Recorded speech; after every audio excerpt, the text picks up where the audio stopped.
you continue the meeting for us?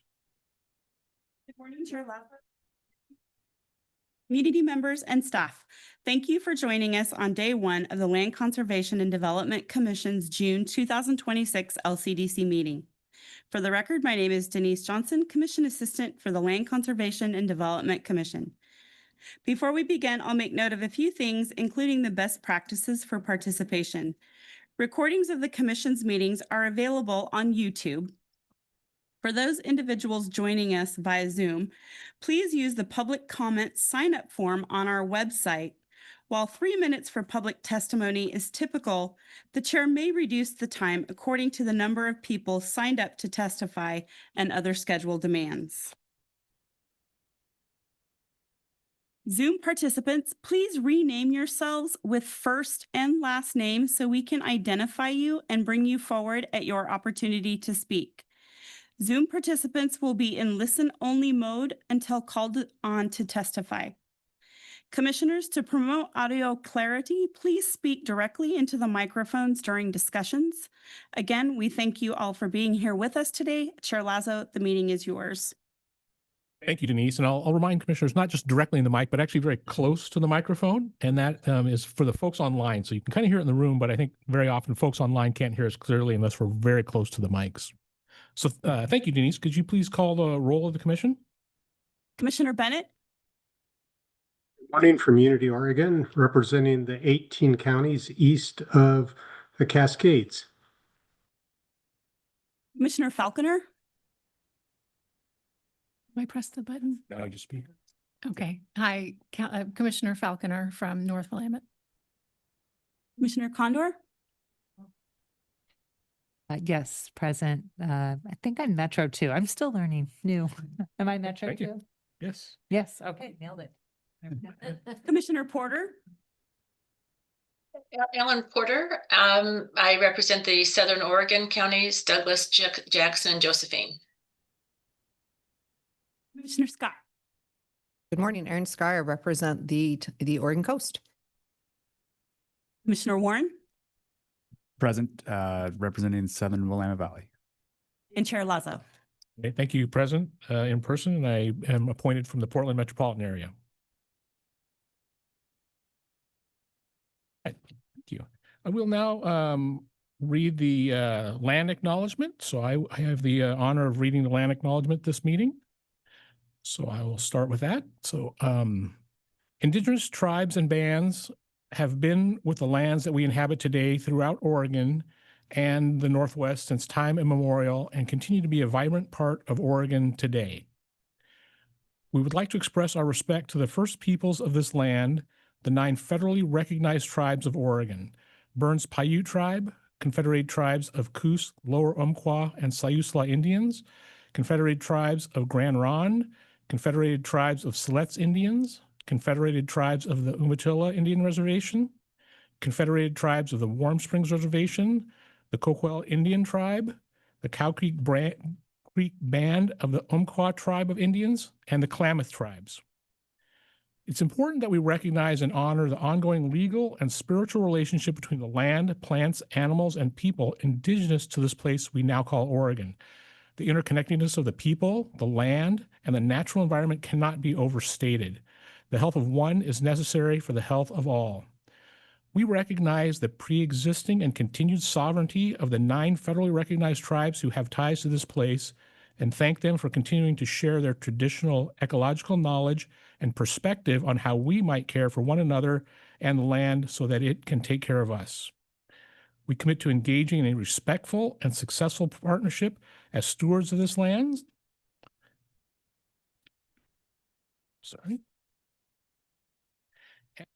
Obligated by state law and policy, we will uphold government-to-government relations to advance strong governance outcomes supportive of tribal self-determination and sovereignty.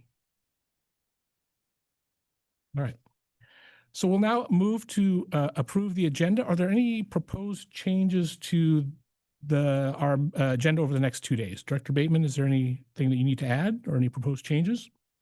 Okay, if not, the agenda is adopted.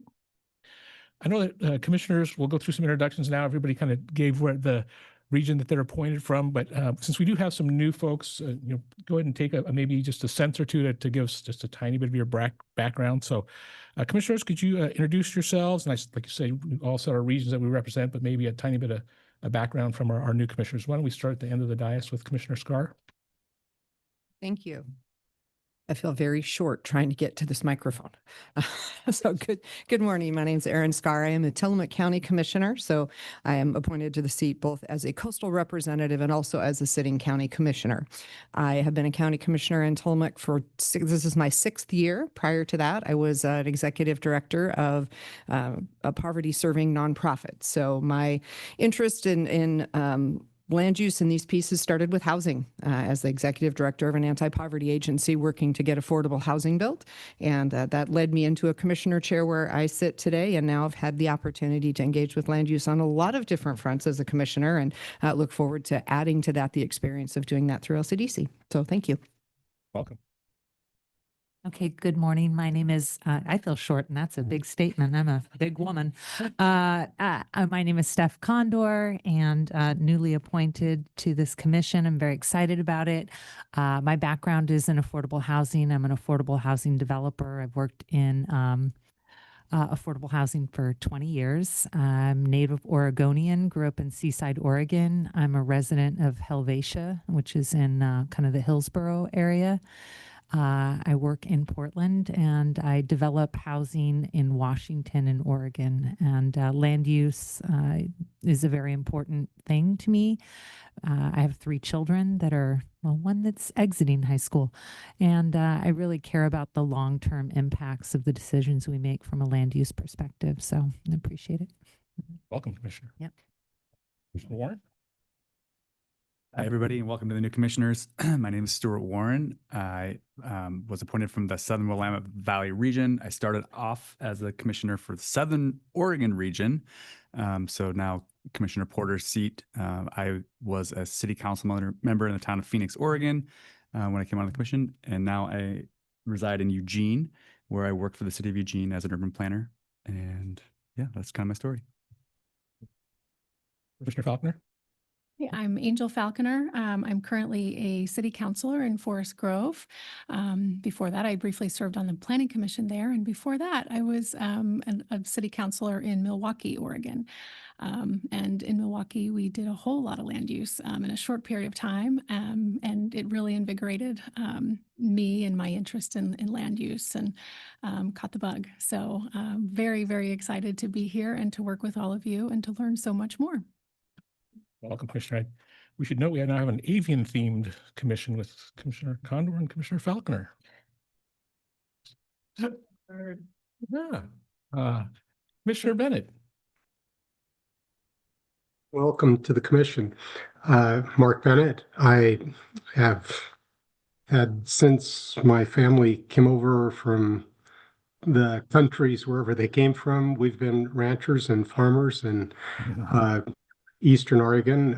My own background is that I served in law enforcement, retiring from the state of California from the governor's office there, moving to Oregon, and became a planning director because they didn't have anybody, and served that for an extended period of time, and then became the county's administrative officer and serving that, and then transitioning to 3 terms as a county commissioner, retiring a couple of years ago, and just really enjoy being on the commission. I really welcome you. I think we're a really cohesive group, and while it be somewhat, today is kind of at times it's a nerd's delight because we get into all kinds of really technical terms, and it's just great. But it also, we're really serving the people, and how we touch the land, I think, is so important. As a county commissioner, one time I was in Umatilla County, and one of the tribal chiefs spoke to me and said, when you make a decision as a county commissioner, remember what you do will affect 7 generations. And I believe that's so true for our role as both an agency and as the commission. For what we do is so important because we're constructing or destructing, I suppose, in a sad side, the landscape, and that's what and how it impacts the people. And I welcome each of you, and I look forward to. I'm really sorry I had a crazy mix-up, and I'm not going to go into all the details, but that I couldn't make it there just to meet you in person. But I look forward to having a long and great relationship. Thank you, Chair. Thank you, Commissioner. Commissioner Porter. Thank you, Chair. And Commissioner Bennett is always a tough act to follow. But thank you for that, Mark. My name is Ellen Porter, and as mentioned before, I represent the southern part of Oregon. And I'm a city council member right now on my 4th year for the city of Roseburg. My background, my career for several decades was managing environmental work. I was the director of environmental affairs for Roseburg Forest Products for about 20 years, and retired from that and do a part-time hanging out my shingle. And so I do, that's environmental is strongly my background. I also am the president of local summer concert series and youth theater program with a drama camp for the kids in some of the underserved areas. And that is why I'm not there this week is oftentimes the June meeting conflicts with our opening schedule down here. And so I just can't make it back in time. And so anyway, so I too apologize that I'm not there in person. I also sit as the conservation chair for the local Audubon Society group. And I would just so much like to mirror what Mark said. It's our Commissioner Bennett. It's so important, the decisions that are made on the landscape, the land use. It is finite, and it does impact generations to come and the life and prosperity of the state. So anyway, and I'm looking forward to meeting you in person next time as well. So I too apologize. I'm virtual this time too. Thank you, Commissioner. I'm Alan Lazo. I'm the chair of the Land Conservation and Development Commission. I'll keep it brief since we're running a touch behind, and I'll actually have more words to say during commission business tomorrow. But I retired as the executive director of the Fair Housing Council of Oregon, and I'm just reappointed to my 2nd term on the commission to start my 2nd 4-year term. So great, welcome you all, and let's go ahead and move into our next agenda item if we could. So we'll begin with Lisa Phipps for agenda item 3. This is the rulemaking for coastal public access adoption. So Lisa, welcome, and please introduce your team this morning.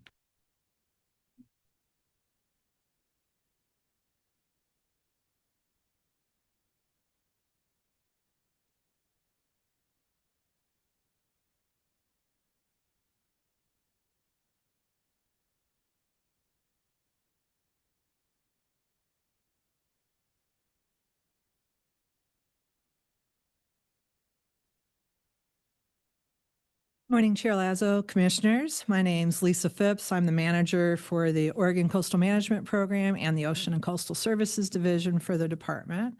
And just a brief aside, Commissioner Bennett, I have that same exact mug that you're drinking from.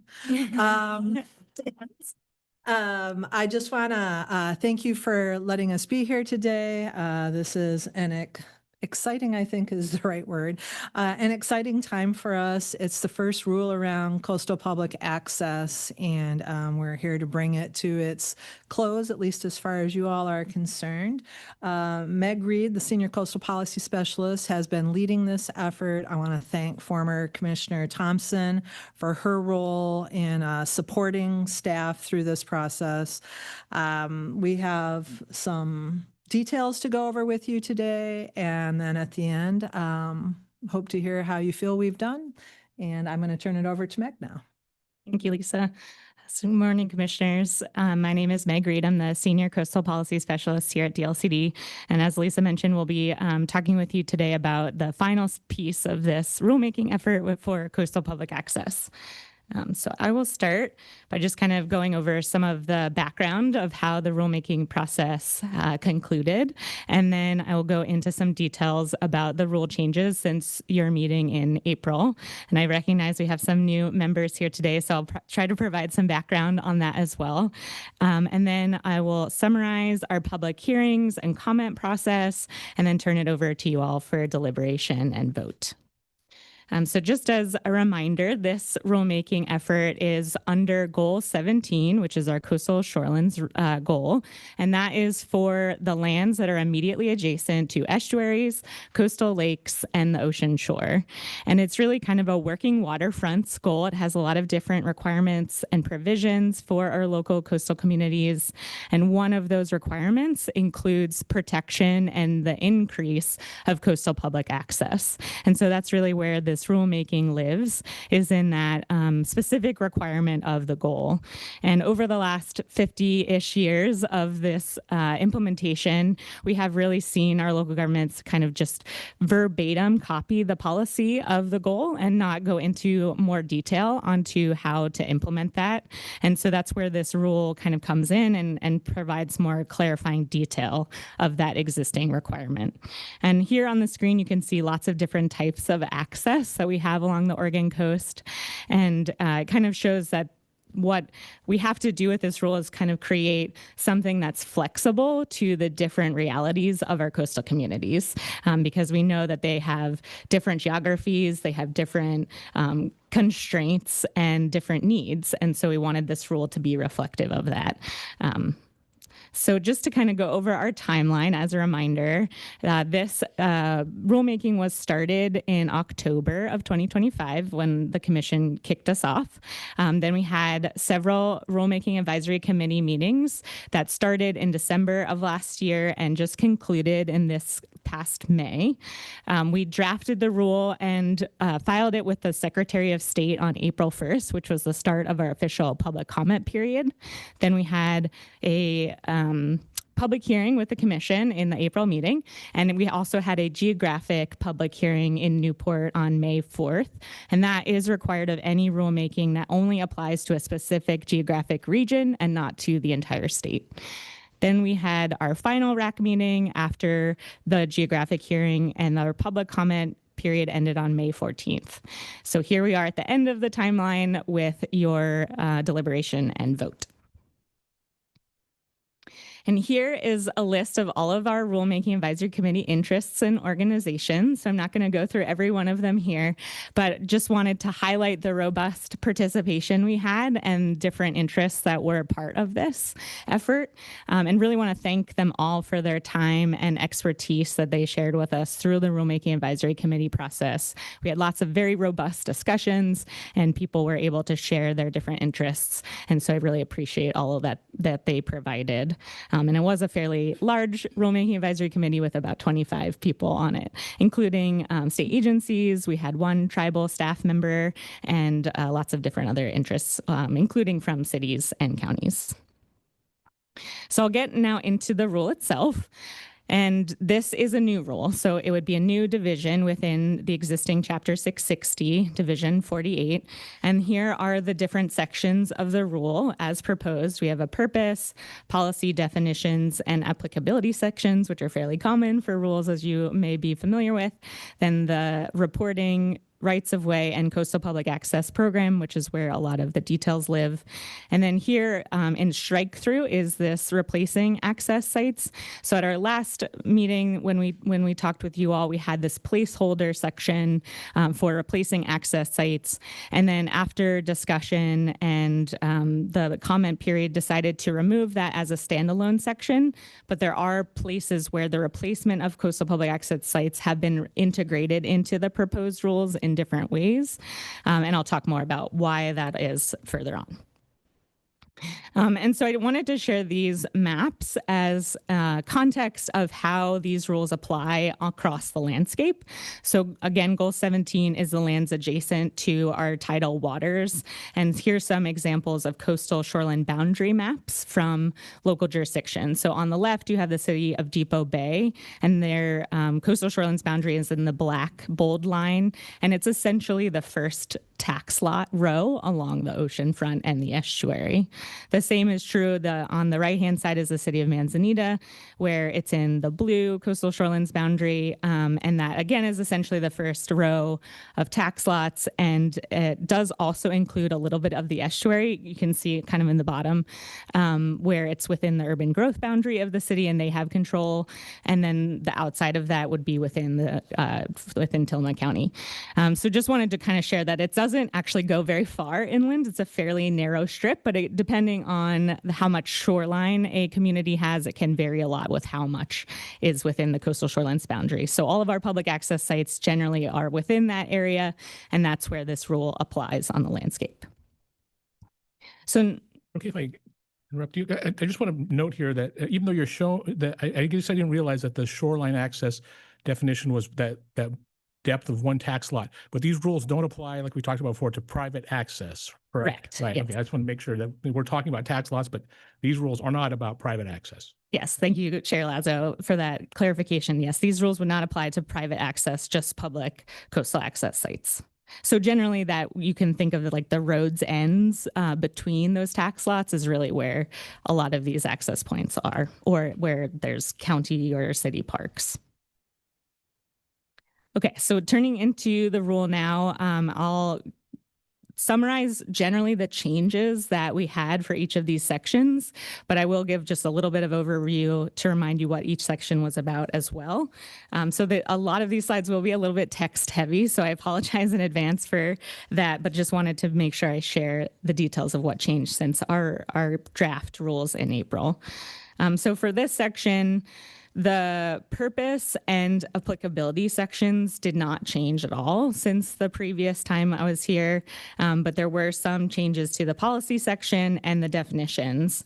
And so as a reminder, the policy section of the rules is kind of just setting the stage for the rest of the rule, and it kind of reiterates what the existing Goal 17 requirements state, but in a little bit more clarity and detail. And one of the reasons we did this policy section in particular is related to the fact that we also are the administrator of the Oregon Coastal Management Program, and they can be very powerful enforceable policies, which are decisions that are on federal actions and federal activities in the coastal zone.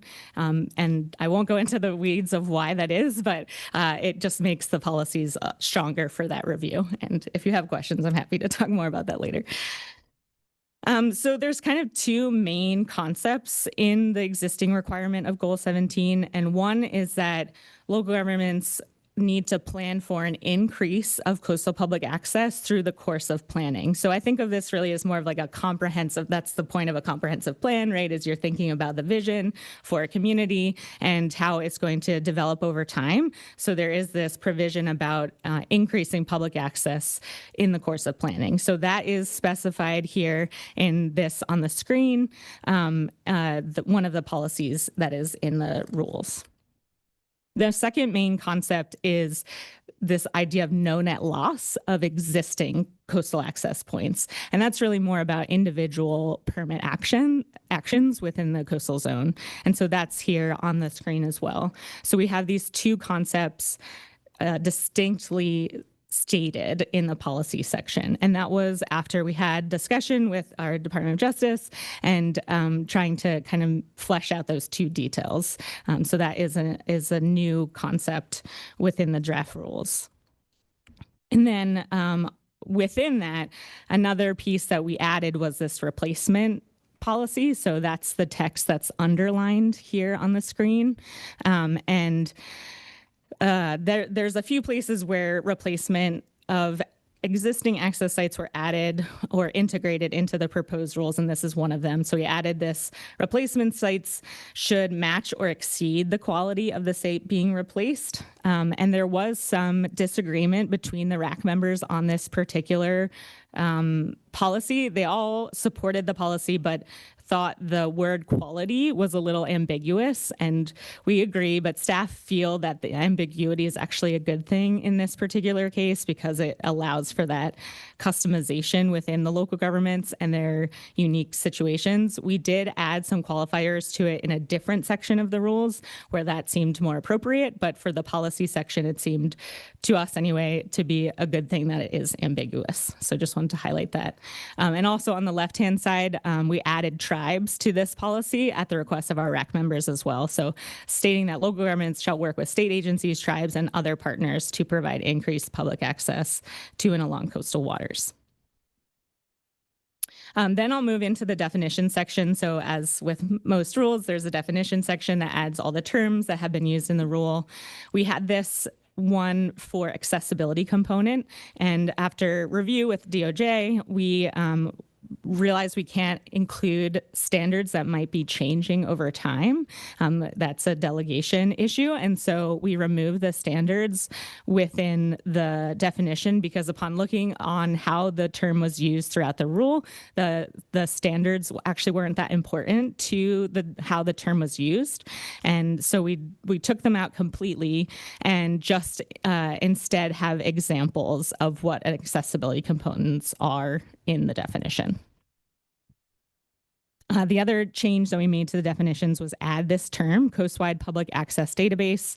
We use this term a lot in our rule, and that is the inventory that our agency maintains for coastal public access sites. And it is one of the stepping stones for this rule of where local governments start their inventory process is with this database. No other changes were made to the definition section. So I'll move into the main sections now of the rule. So first we have the reporting section, and the overall purpose of this is to keep both ourselves as an agency and our localities up to date with the inventory of coastal public access sites. So here on the left is a screenshot of our existing inventory that our agency maintains, and we typically do an update every 10 years. But it's not perfect, it's not always perfectly accurate, and so it is a starting point for our local governments, but they are the ones who know more specifically where their access points are or are not. And so this reporting requirement is for local governments to notify DLCD when they change their public access points.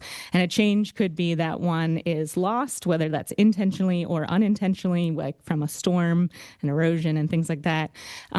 If one is added, and if they're improved, meaning like there's parking added or bathrooms or accessibility components and things like that. What we changed with this is that the timing of the reporting. So in our previous rules, we said that it would be within a 2-year period. Local governments actually wanted it to be when the decision occurs. And the biggest reason for that was from staff turnover, that our local governments on the coast generally have a lot of staff turnover, and they wanted to be able to report on this when they were happening rather than after many years when they might not remember it, they might not be record keeping. And that was very ubiquitous. Every person we talked to said that they wanted that. So we feel pretty confident in this change of the reporting to be when they occur.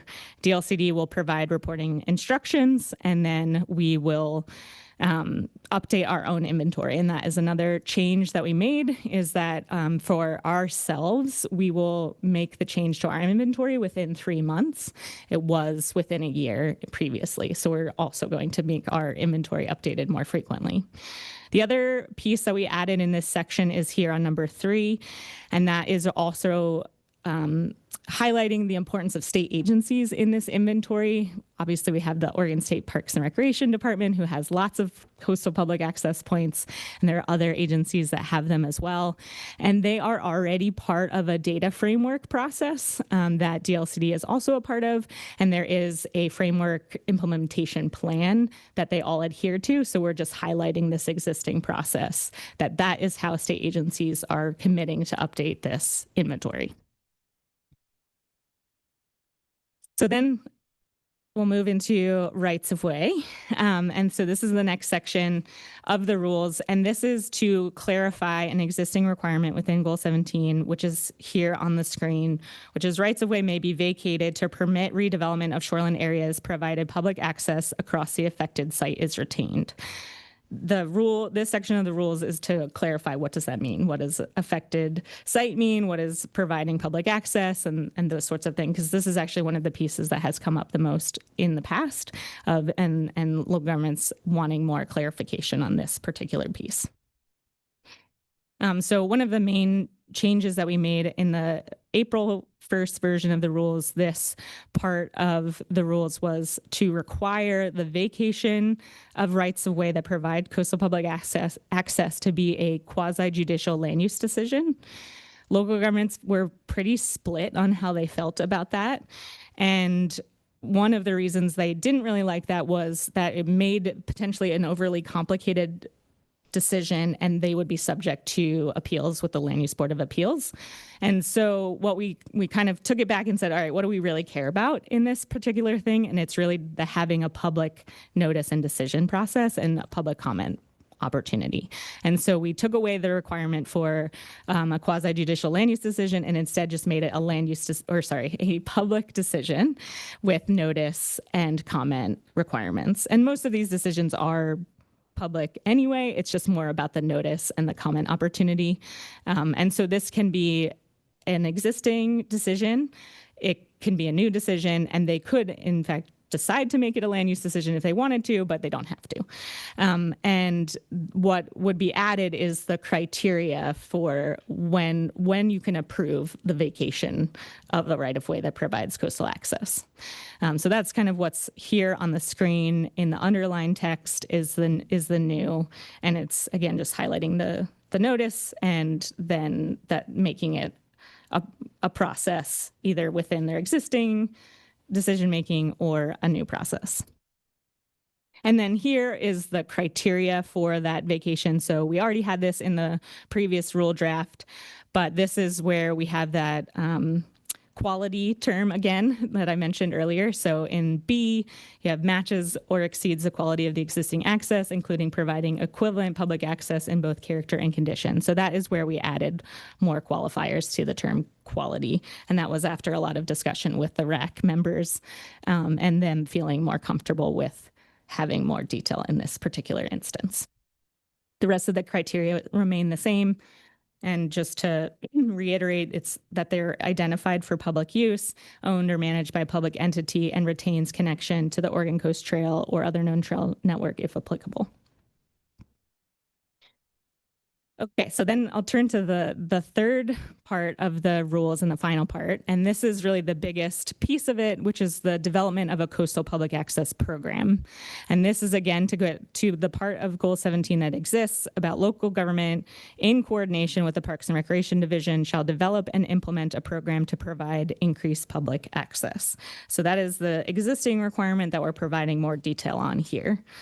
This section of the rules is a voluntary plan amendment. So this would apply only if a local jurisdiction goes through a plan amendment process that impacts their Goal 17 public access part of their comprehensive plan. Otherwise, the rules do not apply. So it is generally just a voluntary comprehensive plan measure. But if they do go through that process, then these rules do apply, and they include developing this program, which includes an inventory with a map, comprehensive plan policy requirements, and implementing measure requirements, essentially to operationalize this idea of increasing public access. This is an example of a jurisdiction that has voluntarily done this on their own in the recent past. In the city of Bandon, this is a map that they adopted where they showed their existing access points, including both developed and undeveloped access points. So developed meaning they have some sort of infrastructure associated with them and they're clearly marked for public access. Undeveloped would be potentially just road ends that people use for public access, but they're not necessarily improved in any way. But those are good places where they might increase public access over time. In this section of the rules, there are 3 subsections. One is on the inventory, and then there's a piece on coordination and implementation. On the inventory side of things, we didn't change anything since our rules from April. In the coordination and implementation section, we made a few changes. Some of them were just clarifying and reorganizing the text, but it wasn't substantially changed, whereas there were some more substantive changes that I'll address. One is that in this section, it describes requirements for local governments to develop comprehensive plan policies or implementing measures to address these different topic areas here that are listed on the screen. And the third one, little c, is methods to avoid or minimize impacts of potential development or redevelopment of areas surrounding public access sites on those public access sites. And this one was added. It was formerly in the recommendation section of the rules, which is a little bit later on. But we got a written comment letter from some of our RAC members that requested this to be added to the required section. And the RAC didn't say one way or the other how they thought about that. But we as staff thought it was important to move up because it really does match the existing requirement of Goal 17, which is that you need to maintain your existing no net loss, essentially, of existing public access and then to increase it over time. So this policy to prevent development from taking over public access sites really felt like it was in that same vein. So that's why we decided to move it into the required pieces. The next section, which is, again, criteria for replacing public access sites. So this is another place where we put replacement into the rules. And this is that local governments have to develop criteria that address these topics, but we don't tell them how to do that. That is up to them to decide. And we didn't change the topics, just sort of rearranged them and cleaned up the text a little bit to make it more streamlined. So it didn't change the intent. And then this next section is that recommendations part of the rule. So these are additional topic areas that local governments could address, but they don't have to when they develop their local public access program. And we just added one, which is here on little d, which is encourage or require any new publicly funded projects within coastal shorelands to include adding or improving public access. This was something we found within research that we've done with other states that have this and thought it was a good addition. But again, it's just a recommendation, not a requirement. And then the last part that we've changed in this is on our end again. So when a local government does adopt a coastal public access program, that would include an inventory and map, and that might be changing sites within the department's inventory. And so we want to be responsive to that and change our inventory to reflect what is adopted by the local government. And so we just changed our timeline to match the same timeline we had earlier in the rule, which is to be 3 months instead of, I think it was a year. So again, local governments wanted to see their changes reflected more quickly, and we committed to doing that. So that is the last change in the overall rules, and I'll just end with a couple more slides kind of summarizing what all those were. So first, just an example again, I shared the City of Bandon did their update already. This is also an example from Clatsop County. They did a pretty robust update for public access recently, and they used our existing resource, which is the Coastal Public Access Guide for Local Government Planners, which includes model comprehensive plan policies. So we anticipate them utilizing that resource if they go through with doing the voluntary plan amendment for these rules. And Clatsop County has an inventory with a map, and they used a lot of our model policies in their comprehensive plan. So this is a really great example of how we think these rules could look in practice. And then just to summarize the rules and when they would become effective. So we are suggesting the rule effective date of July 1st of 2027. And that is to be cognizant of other rules that DLCD has been working on and their effective dates to give local governments some more time for this rule. And there are only 2 requirements that would become immediately effective upon that date, and that would be the rights of way decision and the reporting requirement. Then the Coastal Public Access Program would only become effective when a plan amendment is initiated, and then there could be other impacts with that as well, related to the maintenance of sites, increasing those sites over time, and updating that inventory over time. I will just also mention that we didn't revise the impact statements, so we shared those at the last meeting, and they were essentially the same, even with the rule changes. And so I'm not sharing that again, but they are the same as the last meeting. So I'll turn it over to you, Chair Lazo.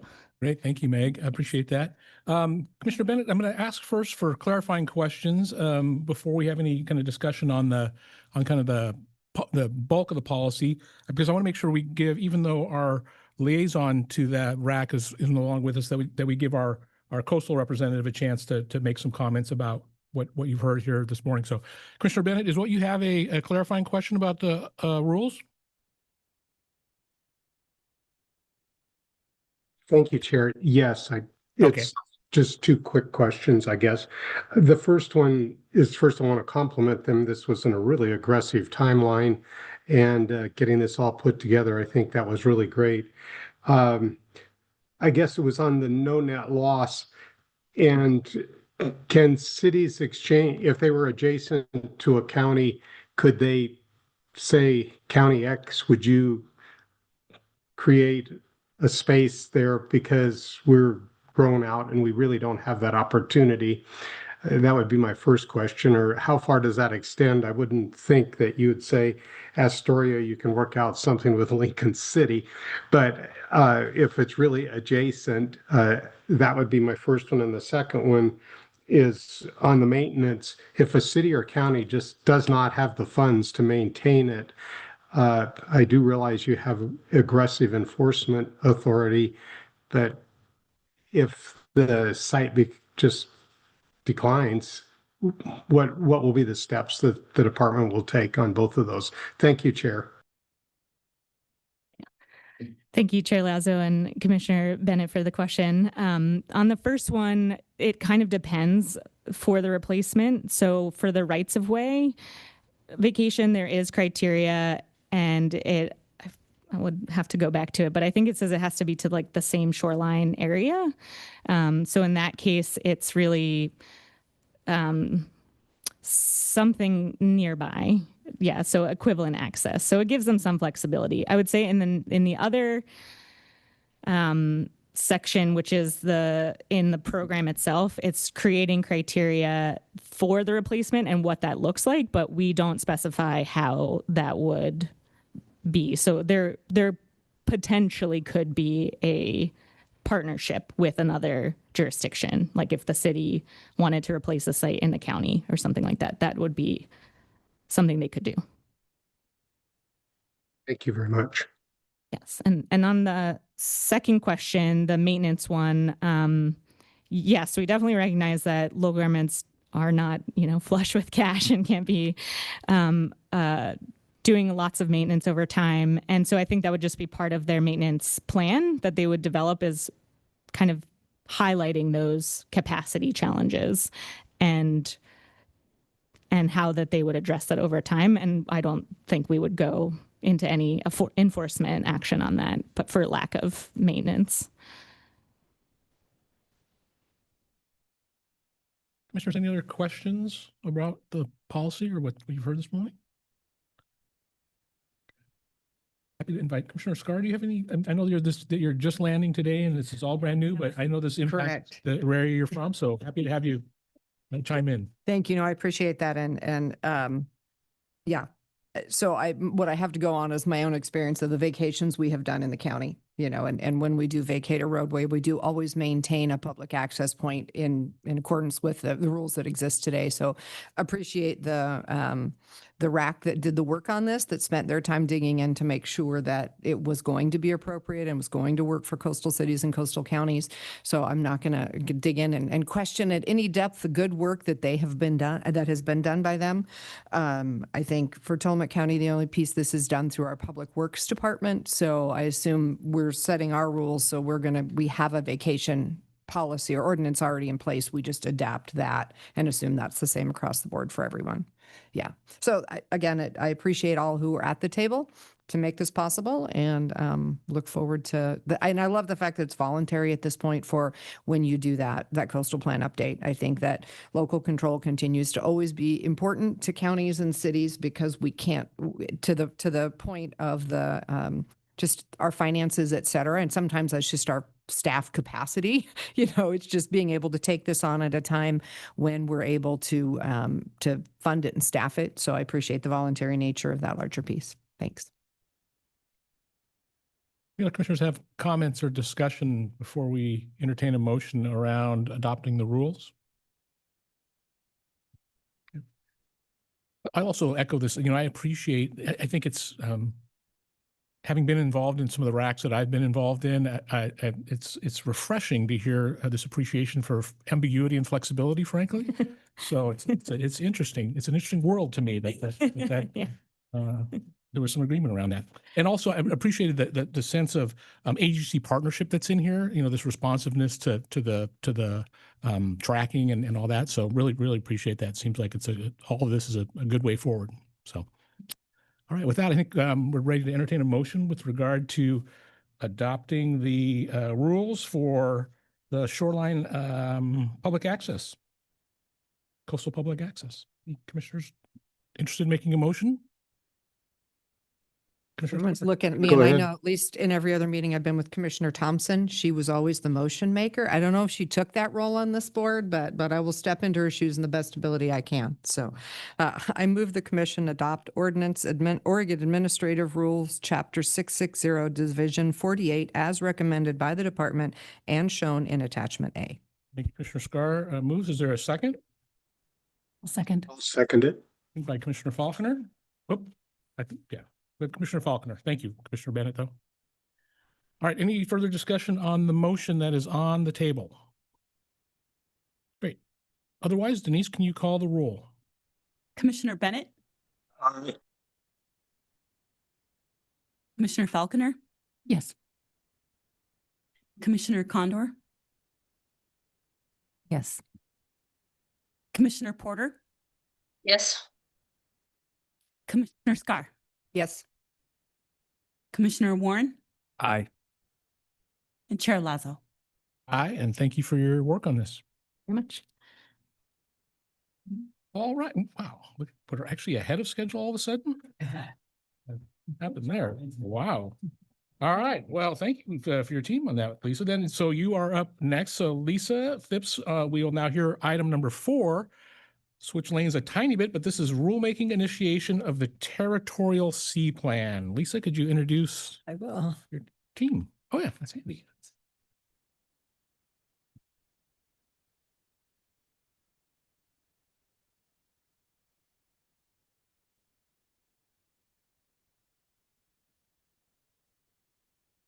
Chair Lazo, Commissioners, thank you for having us here today. My name is Lisa Phipps. I'm the manager of the Oregon Coastal Management Program and the Ocean and Coastal Services Division for the department. And we are here today to talk about the initiation of a rulemaking for our Territorial Sea Plan, Parts 1 and 2.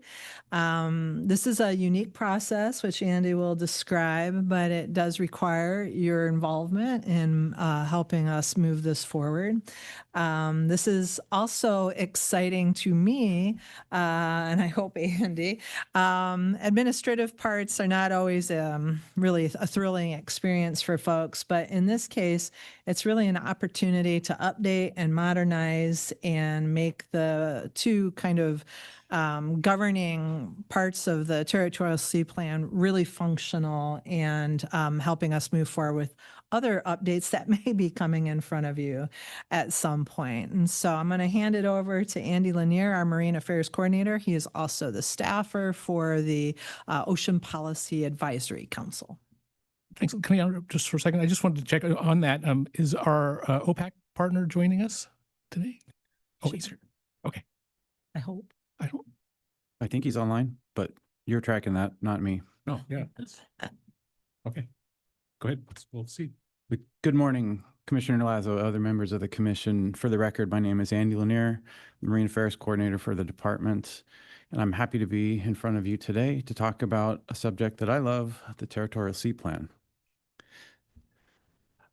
To do this, I need to give you a high-level background and overview of what our Coastal Zone Management Program is, what the Territorial Sea Plan is, what the Ocean Policy Advisory Council is, and how those things all work together.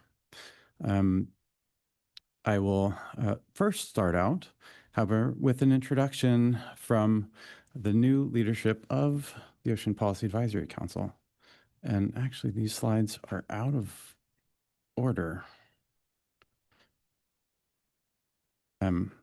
But I will just wing it. And can I have Joe Liebezeit, if he's online, introduce Can we himself? not be online, Denise? We don't see him. I don't see his name anywhere. Okay. Well, he did say that he was coming from another meeting and would be joining, and I did give him a 10:30 estimate, so he may be joining us. So who is he with? Joe Liebezeit is with the Bird Alliance of Oregon. He's here. Oh, there we go. It'll take just a minute for me to promote them to a panelist. Avian themed LCDC meeting this month. That's LCDC meeting this month. Hello, I'm here. Ah, You there we go. hear me? Yes, we Yeah. can. Okay, yeah, I was afraid there I joined the wrong link, but thank you for having me accepting me into the Zoom. Do you want to give a brief introduction to yourself, Joe? Yes. Hello, everybody. LCDC. My name is Joe Liebezeit. I am the statewide conservation director for the Bird Alliance of Oregon, my day job. And I've been on OPAC for one term, now joining in my second term, and have been working on ocean issues since 2013.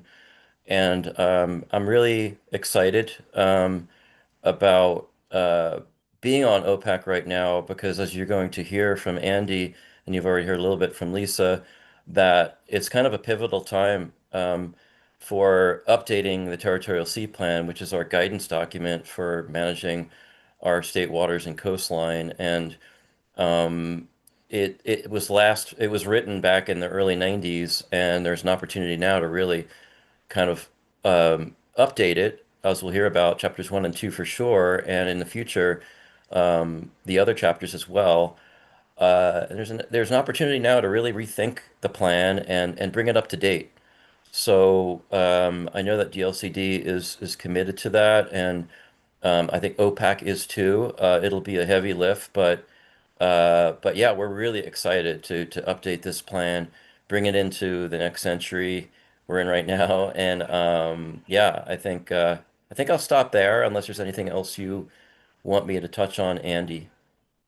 No, thank you, Joe. And will you be on during the duration of the agenda item in case there are any questions for you? Yeah, I can be here. Is it till 11 a.m.? That's correct. Yeah, I'll be here till 11 for sure. Okay. Thank you very much. So I work as a part of Oregon's Coastal Zone Management Program. This program is one of many around the country, and it is a partnership between the states and the federal government on the big, broad goals of coastal management. We operate in line and following the Coastal Zone Management Act that was passed in 1972. So it is, I think, almost at our 50th year of adoption as a program, because I think we were adopted in 77. So we are looking forward to that. NOAA is the agency that administers our program. And so when we work with the feds, that's our contact, and they help us to oversee the program. You as a department are the administrative housing for that program, which is a networked program.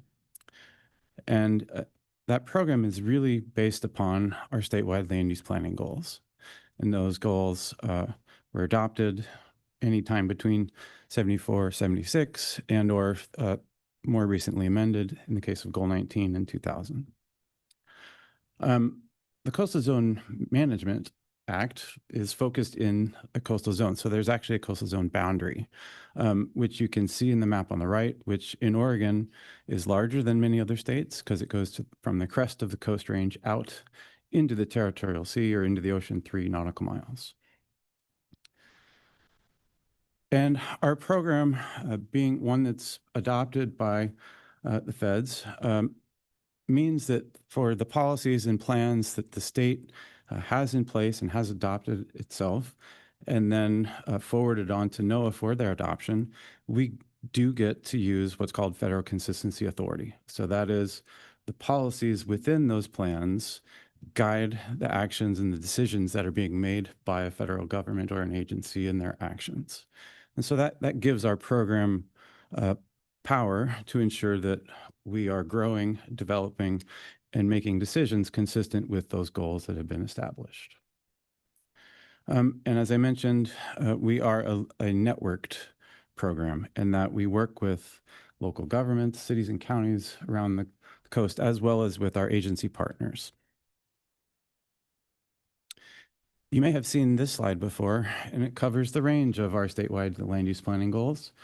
And this is a broad, comprehensive program, and having our coastal goals incorporated into this system gives us a really unique way that we think about the challenges in our coastal areas, but how they fit with all of the other challenges that our societies have to grow and to develop over time while we're trying to balance the natural resource protection and use that make our state so special. And our coastal goals are really spatial goals in many ways, right? Goal 16 covers the estuaries. You've heard Meg mention Goal 17 that covers the ribbon of the shorelines that is associated with our ocean shore or our estuaries. The beaches and dunes goal, Goal 18, guides how decisions are made along our shorelines in terms of shoreline protection. But Goal 19 is unique because it is a state-owned and administered water body. And that gives us a different role. As a state, we now own and manage that water body, and we have feedback from all of the interested participants.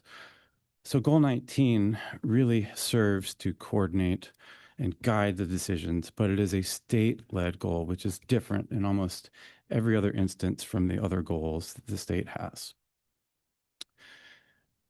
And this is one way of viewing the complexity that exists in our ocean environment and system. If you start in the uplands, it is mostly privately owned, but as you go out into the ocean, it becomes publicly owned. And there is a mix close to shore, but as you move offshore, there's a balance between state and federal ownership. I like to think of this as the alphabet navy that comes to the rescue when there are applications or decisions that are being considered in the ocean environment. Again, if you start from shore where cities and counties have the jurisdiction and then move offshore, that public ownership is really where the Territorial Sea Plan comes into play, because it helps that diversity of agencies and entities to organize and to coordinate around the decisions, right? And if Goal 19 is our deciding factor for how we are making decisions, then all of those entities and the decisions that they make are coordinated with that policy goal. Our Department of State Lands is the entity that administers the territorial sea because they are the land owner. So if there are proposals for development in that space, they are the entity that kicks off that process. They are responsible for helping the state to lead a review of those activities, and the Territorial Sea Plan guides how that takes place. So as I mentioned already, Goal 19 is our foundational planning goal. It was really codified and put into law in the Oregon Ocean Resources Management Act. That act, let's get this out of the way, put into statute the fact that we as a department are the staff for the Ocean Policy Advisory Council, which that act also established.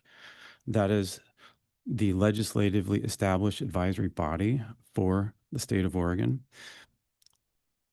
The Oregon Ocean Resources Management Act also recognizes that the Territorial Sea Plan has a role to coordinate our other state agency authorities and programs. And the Territorial Sea Plan does this in a system of different chapters. As mentioned previously, parts 1 and 2 are kind of foundational, whereas parts 3, 4, and 5 are more topic specific, and they focus on the implementation of Goal 19 for very specific types of activities. So part 3 manages our rocky intertidal habitats along our shoreline, where designations for different protected areas have come to be. Commission last acted in 2023 to update part 3 of the Territorial Sea Plan. Parts 4 and 5 focus on kind of occupation of that space, whether it is by things like fiber optic telecommunication cables or outfalls that come into the ocean, or in the case of part 5, for marine renewable energy.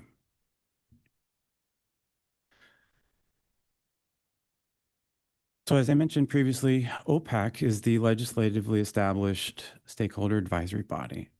And their job is to recommend amendments to you, the commission, for your consideration.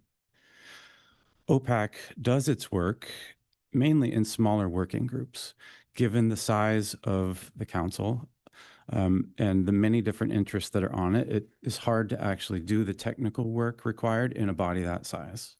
They also generally meet only twice a year. So if we are to make progress on amendments, we need a smaller group of people to help staff make progress on that. And so it is expected that we will be establishing a working group to lead the drafting of amendments for this effort.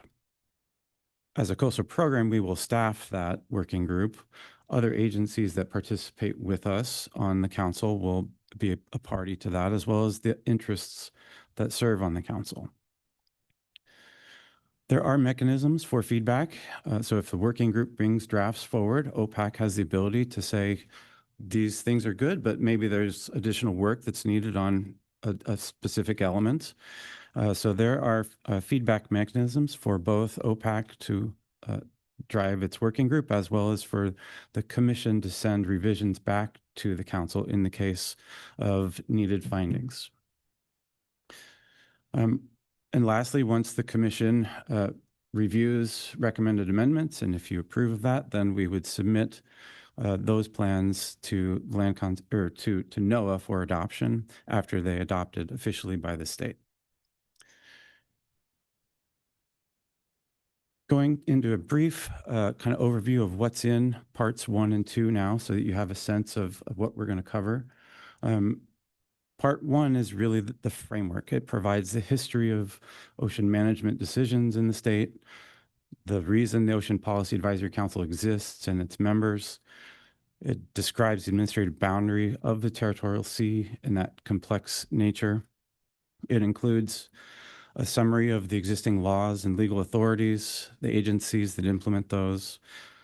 And section F, which has guided our actions even today, is how the plan will be amended, implemented, or updated in the future.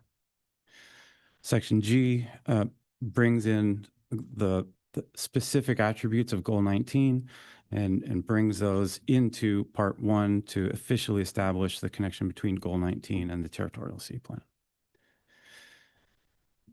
Part 2 of the Territorial Sea Plan lays out the decision-making framework. So for any applicant that wants to do something in our ocean, they are required to complete what's called a resource inventory and effects evaluation. And Part 2 describes what needs to be in those pieces of work. That tells the state where the activity is going to take place, what the elements of it are, what the reasonably foreseeable effects to ocean resources and uses are that the state would need to consider.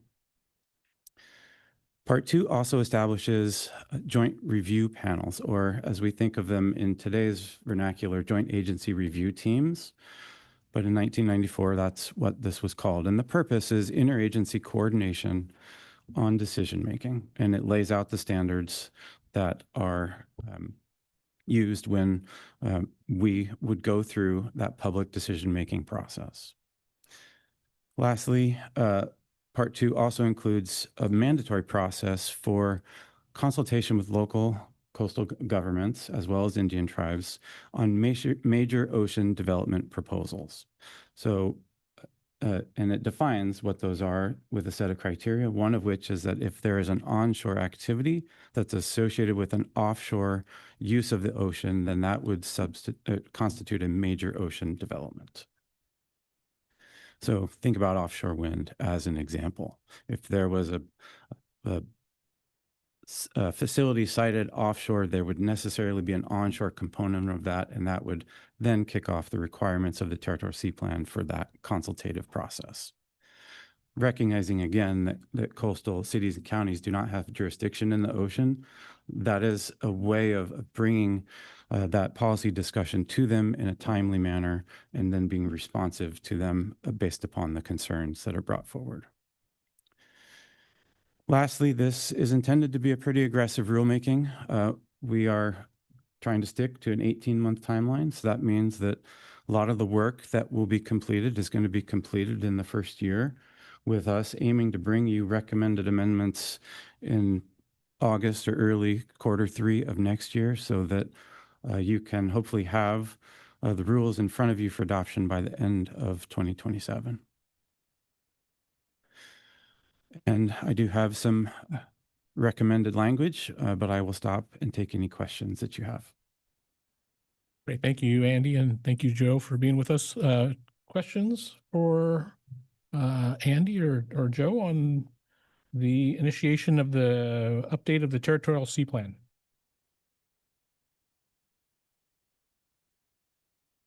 Mind, folks? Oh, okay. Andy, I had one question in the charge.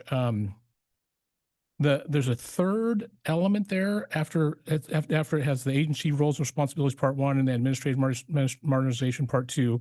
It says legal and policy framework updates. So would those and it's like I said, I'm assuming by reading that it's intended to update legal and policy frameworks that come from the updates in the first part 1, part 2. Is that, am I reading that? Or I guess, why is that third thing there? And is it only legal and policy framework updates in parts 1 and 2? Yes. So Okay. parts 1 and 2 both have references to outdated entities or organizations. So especially in parts 1, you know, the Minerals Management Service does not exist any longer, right? It is now the Bureau of Ocean Energy Management or the Bureau of Safety and Environmental Enforcement. As an example, that those are the agencies that would be responsible for leasing of outer continental shelf waters. So we need to make sure that we reference the correct bodies. There has also been a significant change in the way that NOAA thinks about enforceable policies. And so we will be looking at these 2 chapters specifically for how the policies are referenced and to ensure that the language in there is consistent with NOAA's current understanding of enforceable policies. So those would be 2 examples of places that would reference that need. And then are there plans for updates to the other parts?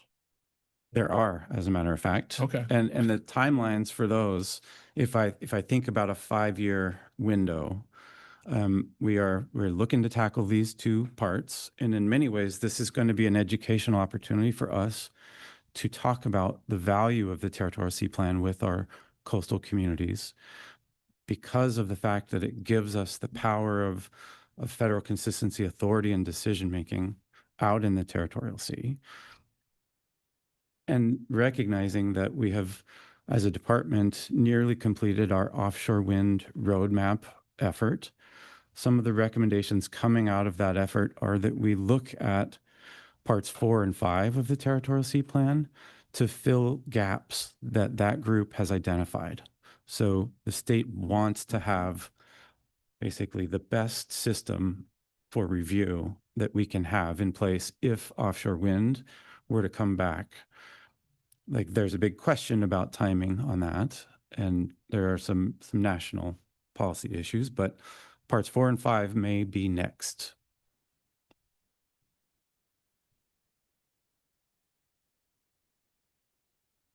Oh, questions online. Let's take the question from Commissioner Porter first, and then, or Joe, did you have something to add to what Andy just said? Would that be better to go to you first? No, you can go to Commissioner Porter, and then I can wrap up at the end. Yeah, I was hoping that you would. Thank you. Okay, Commissioner Porter. Thank you so much, Chair. This sounds pretty straightforward, but there's so many components to it and agencies associated with it. I think it's more complex than folks realize. If you don't mind, if I can kind of put things in a little bit of a box here. So you guys are just generally going to go through the language and look to either update procedurally or substantively with updates that are kind of already acknowledged. I think is that this is a two-part question. Is that correct? Commissioner Lazu, Commissioner Porter, thank you for the question. Anytime you open up an administrative rule, there's likelihood that we may get comments about other desired additions, improvements, and those we will have to balance, in the time that we have. Okay. But I would say that these are mainly administratively focused, and that both of these parts of the Territorial Sea Plan have served us well and are relevant moving into the future. So I do not foresee a lot of significant change to the foundational framework. Unlike what we did with Territorial Sea Plan Part 3, which was a major comprehensive overhaul that really revised that section in its entirety. Okay. So thank you for that question. Thank you. And then the second part, and thank you for that answer. That's helpful. Second part to the question is, so as you guys are, going through doing your line by line and identifying, some of the updates that you're going to be looking at, will the commission have an opportunity to be able to review, a comprehensive list of what you guys will be working on going forward prior to the actual initiation of the rulemaking?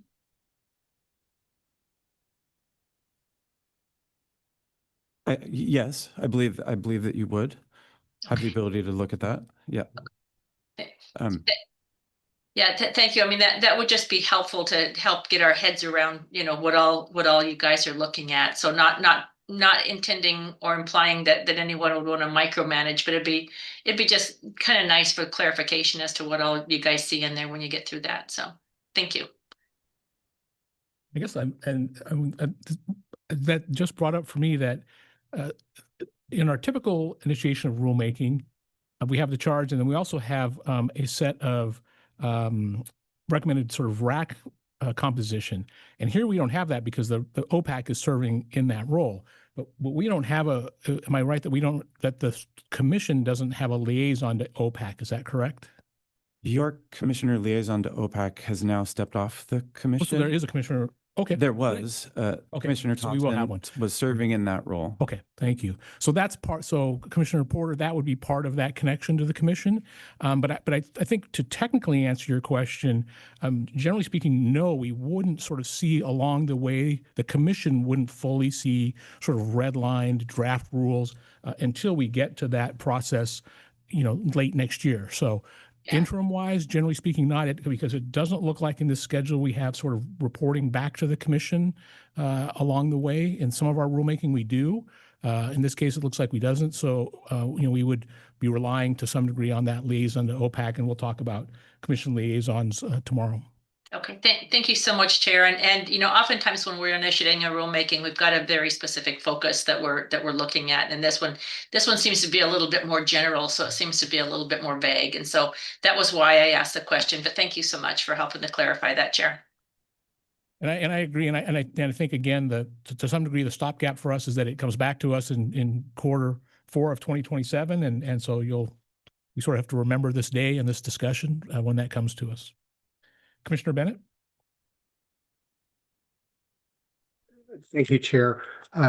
Following up on both your comments and Commissioner Porter's, I think it's important, and I appreciate the acknowledgement that local government, since this is out to sea, is giving an opportunity here, that we reach out to the league and have, even if it's ex officio members, and also to AOC, although Commissioner Scar kind of fills a number of hats there, and not trying to saddle you with being the representative commissioner, but it would be probably more appropriate than me, or unless the caldera fault occurs, that I probably won't see any seawater out here. But seriously, that we reach out to those local governments and have a place at the table for them, both the counties and the cities. And often, the Oregon coastline is so long, we get one county, which is one county. And then if it's at the north end of the state versus trying to reach out to some of the southern counties too, who have a different challenges and different concerns. So I think I do like seeing, as the chair mentioned, the list of potential RAC members, so that we have those city and county voices that have to live with whatever occurs with the RAC. And it's far better to hear from them at the get-go than it is for them to show up in front of us and we do the deer in the headlight thing, because the RAC has moved forward and we're trying to now incorporate their thoughts into the process. So thank you for your work. It is an aggressive and it's a large undertaking. I'll acknowledge that, but I really want to encourage you to bring in the local government voices. Thanks, Chairman. Or Commissioner Bennett? Yeah, Steve? Commissioner Bennett, members of the commission, Steve Shipsey, Department of Justice. The Ocean Policy Advisory Council is statutorily structured so that it has, by statute, a Southern Coastal Commissioner and a Northern Coastal Commissioner as voting members, as well as an elected city official on the Ocean Policy Advisory Council. So I just want to make sure that we're aware of that, because we usually do that through a RAC, but in this case, OPAC brings us a recommendation for these amendments, but on that body are elected local government officials. Thank you very much. You can look at attachment A in agenda item 4, and on the left, it mentions the membership, who's a voter and who's a non-voter, and you'll see that there are those positions set out. No questions or just yeah, Director? Bateman? Thank you, Chair. Brenda Bateman, Director of DLCD. And just a generic note that also applies here. We've been talking a little bit about commission liaisons, and while we'll get more into that tomorrow during commission business, it's a good concept to keep an eye on today as we move through the agenda. So tomorrow's commission business is agenda item 12, and in the back of that packet is attachment B. There's a nice matrix there that shows all of the things that we're working on and we'll be bringing to you to initiate and to talk about here in the next couple of days. We generally like to have a commissioner sit in on those conversations if possible, just so when it comes time to deliberate or have those discussions, there's someone here amongst your cohort who can say, I was in the room and here's a little bit more context or detail if anyone has questions.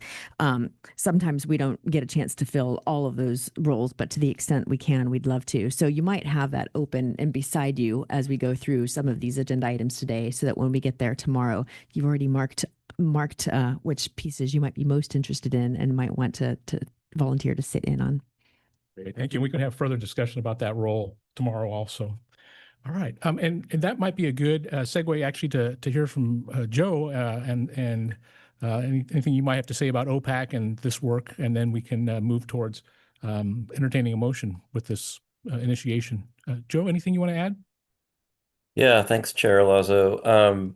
Yeah, I appreciate the conversation, and I strongly agree that it would be great to have a representative from the commission join the OPAC meetings and the work group as often as they would like. I think, not only overseeing kind of what we're doing and listening to the conversation, but participating could be really valuable.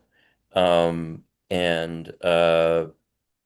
other thing I wanted to just say about OPAC is that since COVID, it's been difficult because for financial reasons for us to meet in person, but myself and the new vice chair, Duncan Berry, who could not be here today, are working with DLCD staff, Andy in particular, to try to figure out ways that we can try to meet in person again for as many OPAC meetings as we can. It's I think getting the work done with the varied stakeholders on OPAC, from conservation interests like myself to the fishing interests, is best done in person. And I mean, we know it's challenging. It might not be possible in the DLCD budget right now to do that, but our wheels are turning about ways that we can get the funds together to have OPAC meet in person as we used to get this work done. It's a really important time right now with this first goal to update chapters 1 and 2, which I hope you will move forward today. But also, other parts of the TSP that Andy and others have mentioned need to be updated. So I'll just stop there, and I hope that the commission will support the idea of OPAC meeting in person in the future as we can get funds together to do so. But yeah, I'll stop there and just hope you will move this recommendation forward, and appreciate your time, and thanks very much to listening to me and this agenda item. Thank you. Great. Thank you, Joe. And thank you for the work that you all do at OPAC. And I would agree. I think in-person meetings are of great value. I think the efficiency that we've created through Zoom and other things through the COVID era has been beneficial, but there's nothing like sitting across the table from folks that you're working on with something. So appreciate that comment. And I don't know who's in charge of that, but duly noted. So Commissioner Scar. Thank you. I appreciate the conversation very much about having the cities and the counties at the table. And I was just looking at OPAC has a number of vacancies right now, and I don't know enough about OPAC to know how those get filled. But it seems as we're going into this work, it might be a good time to try to do that. I do see there is a North County Coastal Commissioner. There is not currently seated. It doesn't look like a South County Commissioner that's vacant. And then there's a couple of North Coast commercial fishing and other that are not seated as well. So again, I'm not sure how that happens, but it seems like a good time to focus on that and see if we can help find the right people for those seats. Yeah, thank you for that observation. We are actively recruiting for those positions, and I do have good news. The South Coast County Government's position has been filled with Drew Farmer, the commissioner from Coos Bay. Very happy to report that. We are still looking for our fishing interests seats, so actively recruiting for that still. And one of the things about OPAC is that members can continue to serve until replaced. And so while our South Coast County seats for fishing are also the term kind of limited, they are still filling that role until we have additional members. So it is still a goal of mine to get up to a full quorum of OPAC voting members, or not quorum, but full contingent. And it is important to us that we have those voices at the table when we are having these discussions. Thank you, Andy.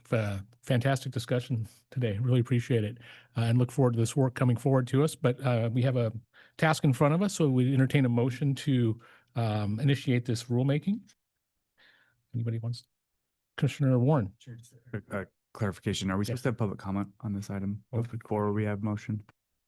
Yes, I'm sorry. Thank you so much. I'll go back to the script. Public comment will be accepted. Is there anybody signed up for public comment, Denise? We do not have anybody signed up to provide public comment today. Right. No public comment. So then we will move to a motion. Thank you, Commissioner Warren. Commissioners, I'm happy to entertain a motion on this initiating the rulemaking. I move that the commission initiate a rulemaking amendment process focused on amendment of parts 1 and 2 of the Territorial Sea Plan. Commissioner Warren makes the motion to move forward with the rulemaking process. Is there a second? I'll second. Commissioner Porter seconds. Any further discussion on the motion on the table? If not, Denise, will you call the roll? Commissioner Bennett?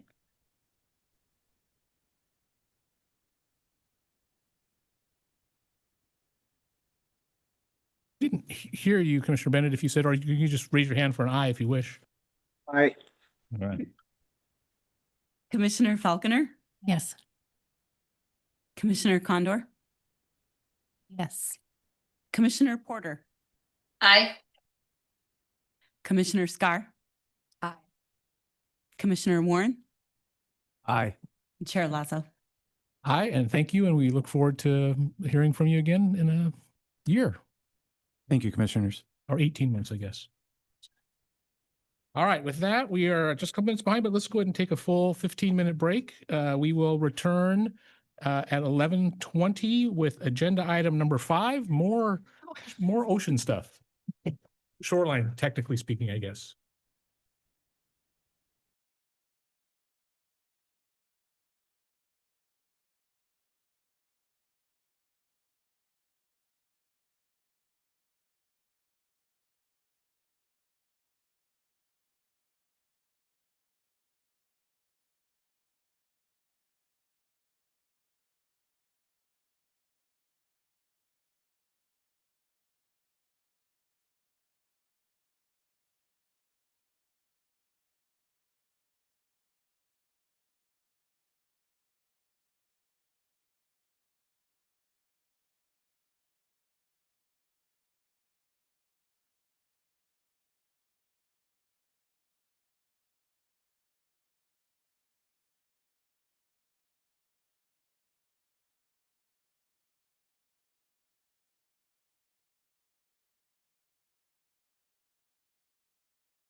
Now I'm on.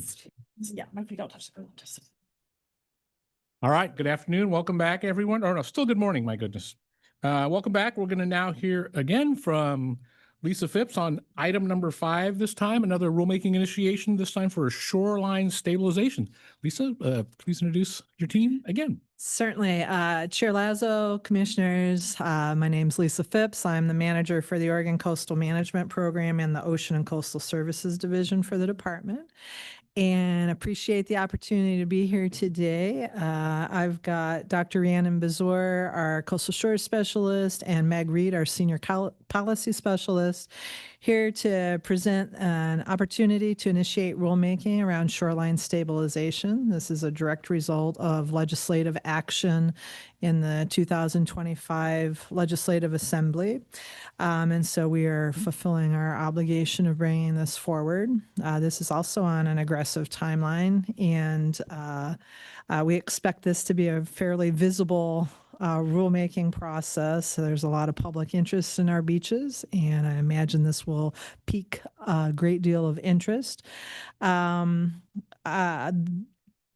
Bezour and Ms. Reed are going to be very active over the next few months, and we'll be updating you through the director reports on process and progress. And having a liaison here will definitely be very useful for us to continue to help you stay engaged. I'm going to turn this over. I think Rhiannon's going to carry out the main part. Oh, you'll be first. I do show up to the meetings. I just don't always pay attention. But they are co-leads on this. We don't always have that opportunity. So that's also a really great opportunity for us to see how this works. Thank you. Thank you. Thank you, Lisa. Hi again. I'm Meg Reed, the Senior Coastal Policy Specialist with the department. So going from one rulemaking to another with this initiation that we're bringing to you on coastal shoreline stabilization. And we'll talk more about what that is in a little bit. But just wanted to set the stage for you to begin with. As Lisa mentioned, this was the result of legislation from the 2025 long legislative session. This was Senate Bill 504. And what the bill says is that we bring this to the Land Conservation Development Commission to initiate a rulemaking process for new rules to define non-structural nature-based solutions to shoreline stabilization for erosion and flooding challenges. And this is within the entire coastal landscape. So it affects goals 16, 17, and 18. And we'll talk more about that as we go through this presentation. And again, the bill also says to prioritize the use of these non-structural methods over structural methods and to guide the use of all different types of shoreline stabilization methods. So next slide. So here again is our graphic that you've seen a few times now on the coastal land use goals. And we show this because these goals are very spatial in their application across the landscape. And so goal 16 is the estuaries, that's the waters of the estuaries. Then coastal shorelands, as we've talked about earlier, is the lands adjacent to estuaries, as well as ocean or the ocean shore and coastal lakes. And then we have goal 18, which is the sandy areas on the outer coast for beaches and dunes. And then goal 19 is the ocean resources, which is what Andy just talked about. But we're not going to be touching goal 19 as part of this rulemaking effort.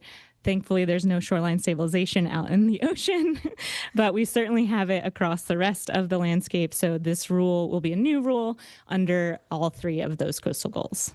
Next slide. Oh, and throughout this presentation, we'll have a lot of images, and they will show the different types of shoreline stabilization as we have them across the Oregon coast and in these different landscapes. And Rhiannon will talk a lot about structural versus non-structural. And this photo here is a cobble berm, which is just loose rocks that can help dissipate wave energy when the waves go through them, but they're loose, and so they can be transformed over time, and that would be considered a non-structural shoreline stabilization technique. Next slide. All right, so when we're talking about shoreline stabilization, we're referring to different types of human constructed and designed methods that are meant to, one, reduce erosion, and two, limit wave attack and flooding. And so generally, we're trying to protect the landward property or development, either whether it's in on the ocean front or in estuaries or coastal lakes or wetlands. And so, as Meg had said in the previous picture, which is also up there on the top right, some types of shoreline stabilization measures are meant to work with nature. They're meant to be designed with products or materials that are often found in those environments. And the way that they're designed is to move and to deform over time and to kind of adapt with the natural environment. And those are what we would refer to as non-structural nature-based shoreline stabilization measures. And then there are also structural shoreline stabilization measures. And so those are things like seawalls or riprap, which you can see in the bottom right-hand photo there. So those are those really large boulders that are stacked at an angle at the base of a cliff or a bluff or dunes. And both seawalls and riprap are the most common types of shoreline stabilization measures that you see in Oregon. If you go to anywhere along the coast, you're probably going to see some sort of riprap, and especially like along the central coast. If you go to Lincoln City or Lincoln County, there are a lot of places that have riprap along the coastline there. So those types of structural methods are designed to stay in place. They're static. They often are meant to deflect or reflect wave energy. So rather than absorbing that wave energy or moving with the wave environment, they're meant to stay in place, deflect it back out towards the sea.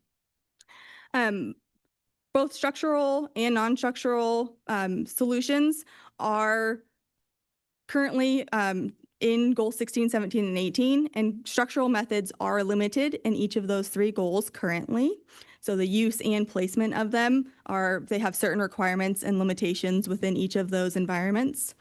But currently in goal 16, 17, and 18, there are no existing definitions or guidance for the types of placement of structural versus non-structural and how different types of shoreline stabilization measures would be most appropriate for different environments and needs. So this is a continuum here of non-structural on the left to structural methods, just to show kind of the different range of techniques that are used. So something like moving your home back would be considered non-structural or least impactful to the environment. So actually picking it up and moving it back from harm's way off the edge of the bluff or the cliff.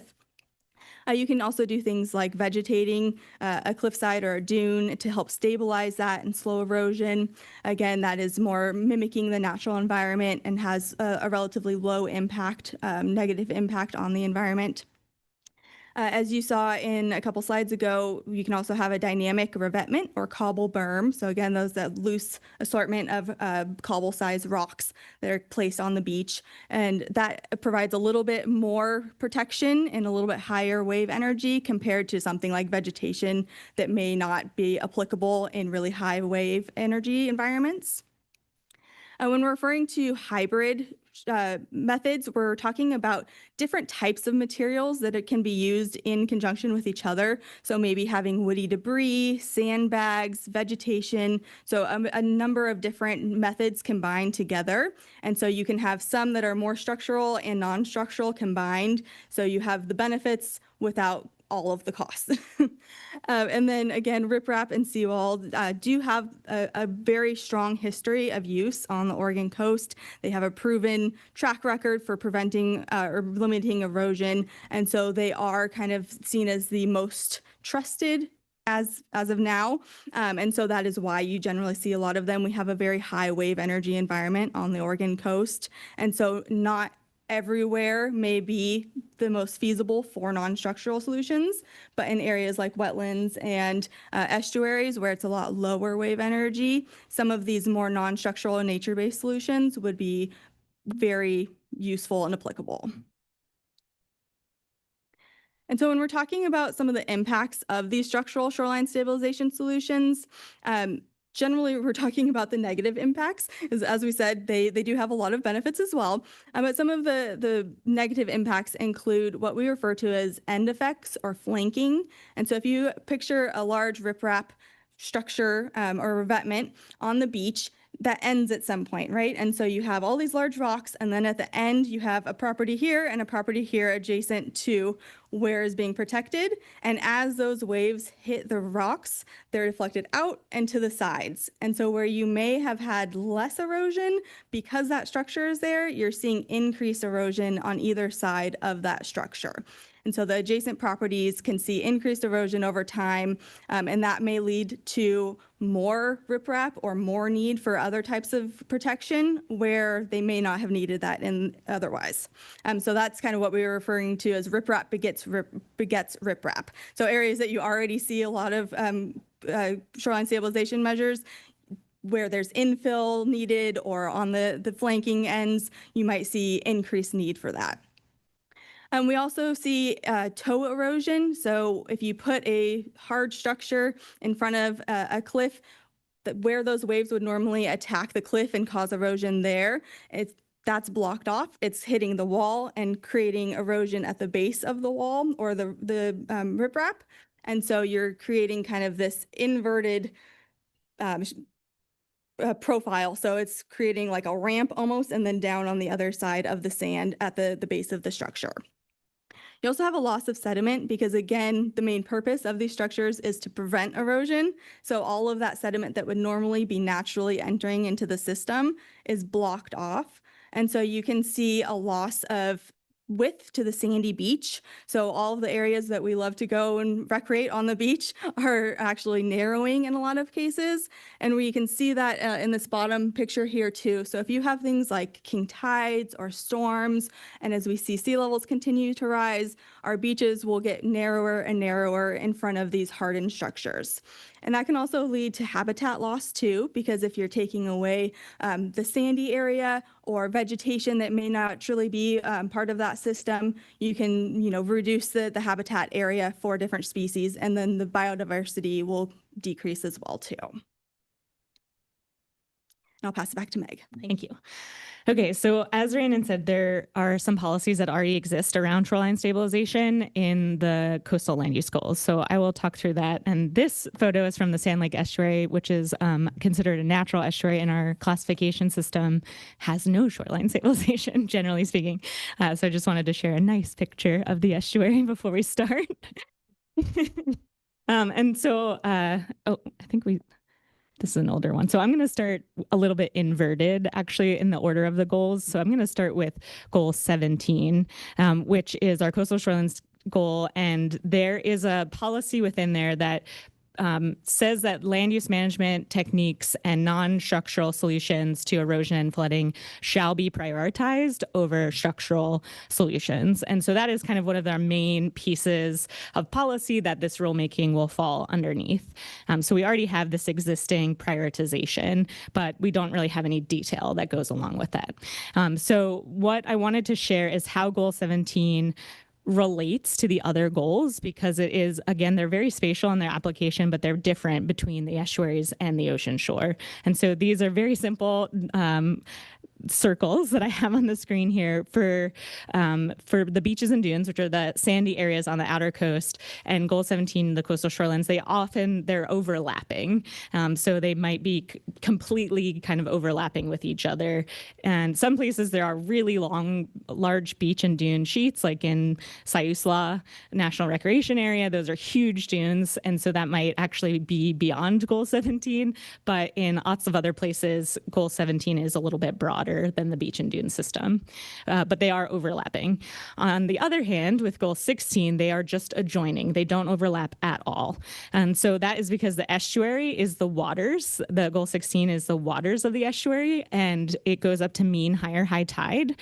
And then that's where the Goal 17 lands start. But shoreline stabilization structures are often right at that interface, right? Because that's where the water is going onto the land and potentially causing erosion or flooding. rulemaking. And so these stabilization methods very much cross both of those goals in those settings. And it's similar in the goal 18, goal 17 as well, that the structures are within that intersect between those two goals. So we just wanted to highlight how much these rules really interplay with each other across the landscapes. And we just want to be really cognizant of that when we're doing this rulemaking. And here's some photos of what that looks like on the landscape and not just in circles on a screen. So on the left is, you already see a big sandy beach with the vegetated dune and then the development behind that. And so that shows where goal 17 and goal 18 overlap. And then on the right-hand side is the Umpqua River in Reedsport and the estuary going alongside of the goal 17 lands. Chair Lazo, I see Commissioner Bennett's hand. Do you want to stop for that, or? Thank you so much. Commissioner Bennett. Thank you, Chair. For a desert guy, in looking at the pictures that you've put up there, who pays for the stabilization if my house is sitting up there, but it's the state beach? How does that work? If you could kind of explain to me so I understood the process, if it's being eroded and then I'm just trying to understand the process, I guess. Yeah, thank you, Chair Lazo and Commissioner Bennett, for the question. The property owner is the applicant in those situations for shoreline stabilization. So they apply to the applicable entities for shoreline stabilization, and they are responsible for the cost of that, not only of installing it, but also to maintain it over time. If it is a private home, then it would be the private landowner. But if it was happening in, say, a public marina where the land might be owned by the city or the county, then they would be responsible for the cost of that installation.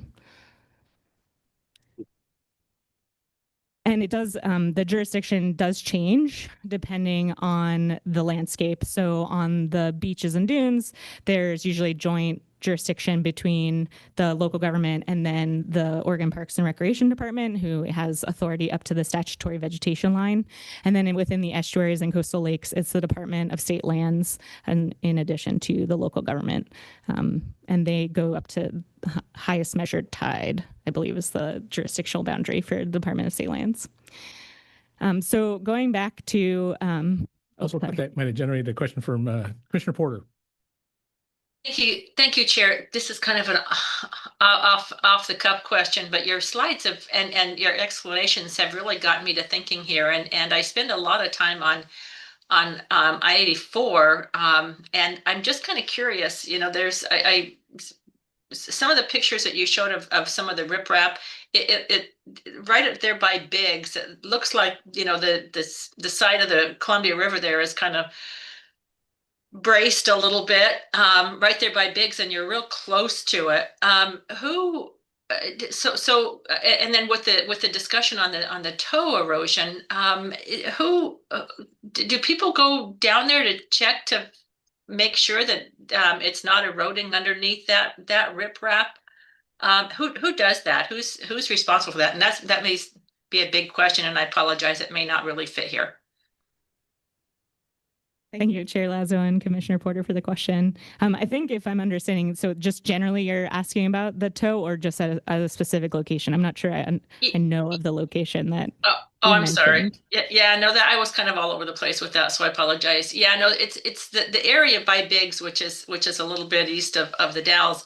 The riprap along the river bank there is really quite pronounced. I mean, you can really see it. And so, I mean, in that area, or generally in other areas, if that type of structural control is pretty widespread along there, who is it inspected, you know, frequently, or how do we make sure that the toe isn't eroding underneath the water line down there? Thank you, Chair Lazo and Commissioner Porter. That is actually outside of the coastal zone, so that is beyond the tidal waters. But I'm not really sure who would. Yeah, Go ahead, Mr. Shipsey. Chair Lazo, Commissioner Porter, because that is state-owned land, it would be the Department of State Lands who would have regulatory jurisdiction over the riprap protecting the highway. It is likely ODOT who would have the inspection responsibility for that, but a bit of speculation there by me. Okay, thank you. And that was not necessarily terribly applicable to this, but it really got me to thinking after looking at the pictures and listening to your discussion on the erosion. So thank you so much. Yeah, thank you. And I will add just quickly as well too, thank you, that if we're talking about within the coastal zone, if it's a private property owner and they are responsible for their structure, whether it's riprap or seawall or non-structural. And so a lot of maintenance and repair permits do go through those jurisdictional authorities, whether it's DSL or OPRD. And so there is often some conditions within those permits too for the maintenance of those structures over time. And so if they are shown to fail, or if they're impacting the ocean shore in that case, or their neighbors, then they would need to maintain those structures. Might include inspection. Yes, and so some of that would, if it was on the ocean shore, would potentially be beach rangers noticing that something is out of order, or somebody, just a resident on the beach or visitor, or somebody from the city or public works. It just would be kind of depending on who sees it first, essentially. Thank you. Okay, so I'll turn now to Goal 16 policies for how they relate to shoreline stabilization. For the estuary goal, it's really all about alteration to the estuarine environment. So they don't really have necessarily call outs for shoreline stabilization specifically. It's about whether or not you're altering the estuarine ecosystem. And then if there is an application to alter the estuarine ecosystem, then it has to go through several requirements, including developing an impact assessment that describes what the impacts would be to that ecosystem. Then there's a dredge fill and alteration test, which has criteria of, is there a public need? Is there no other alternative upland, and adverse impacts are minimized. And then finally, for certain types, there's also a resource capability test, which means that the resources present in the area can assimilate the impact and continue to function. And then I'll just also describe that there are 3 different types of zones that can occur in estuaries, or natural, conservation, or development. And in natural management units, which are the most protective of our natural resources, there is only riprap is allowed as a structural shoreline stabilization method. So other things like bulkheads or seawalls are not allowed at all. And then non-structural would be subject to the requirements that I already mentioned above, the impact assessment and so on. So in those particular areas, it's very limited, but then in other areas, there would be more opportunity for structural shoreline stabilization. So that just kind of relates back to this rule writing process, where we'll have to sort of divide the rule into sections based on where it's applying in the estuaries, coastal shorelines, or in beaches and dunes. And I've already described Goal 17, that it really prioritized the land use management and non-structural solutions already. So this is sort of one of our guiding pieces for the rulemaking. Right, and then Goal 18 covers beaches and dunes. Doctor, Sorry, go ahead. Can I, so just organizationally, because these are new rules, right? So is there going to be one new division, or is there going to be new division chapters in each of the goals? Chair Lazo, it's a great question, and we don't have that fully fleshed out yet.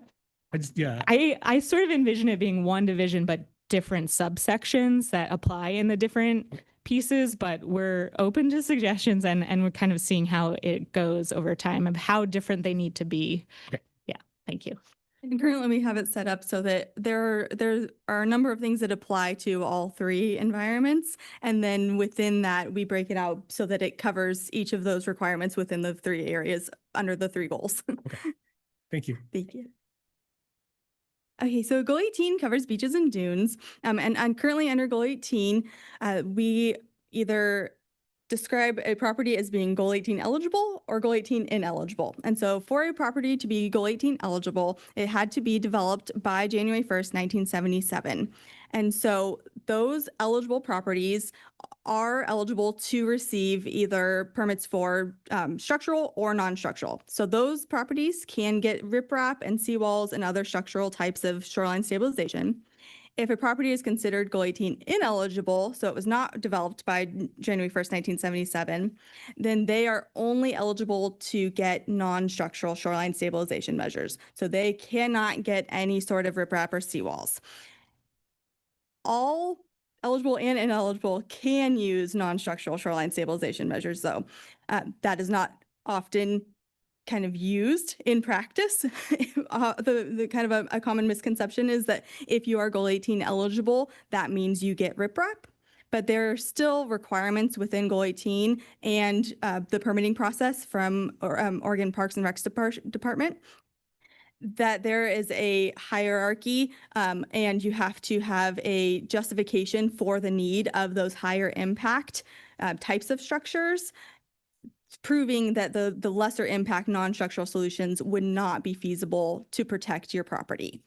And the use of what we refer to as beachfront protective structures under Goal 18 have to fill a number of requirements, including minimizing visual impacts. You have to maintain public access to the beach. They cannot have, or you have to minimize negative impacts on those adjacent properties. So again, those end effects or flanking have to be minimized as much as possible. And you have to avoid long-term or reoccurring costs to the public. But currently there, again, is not much guidance for the use of anything other than structural solutions within Goal 18. There's no guidance on how best to use non-structural or nature-based solutions currently.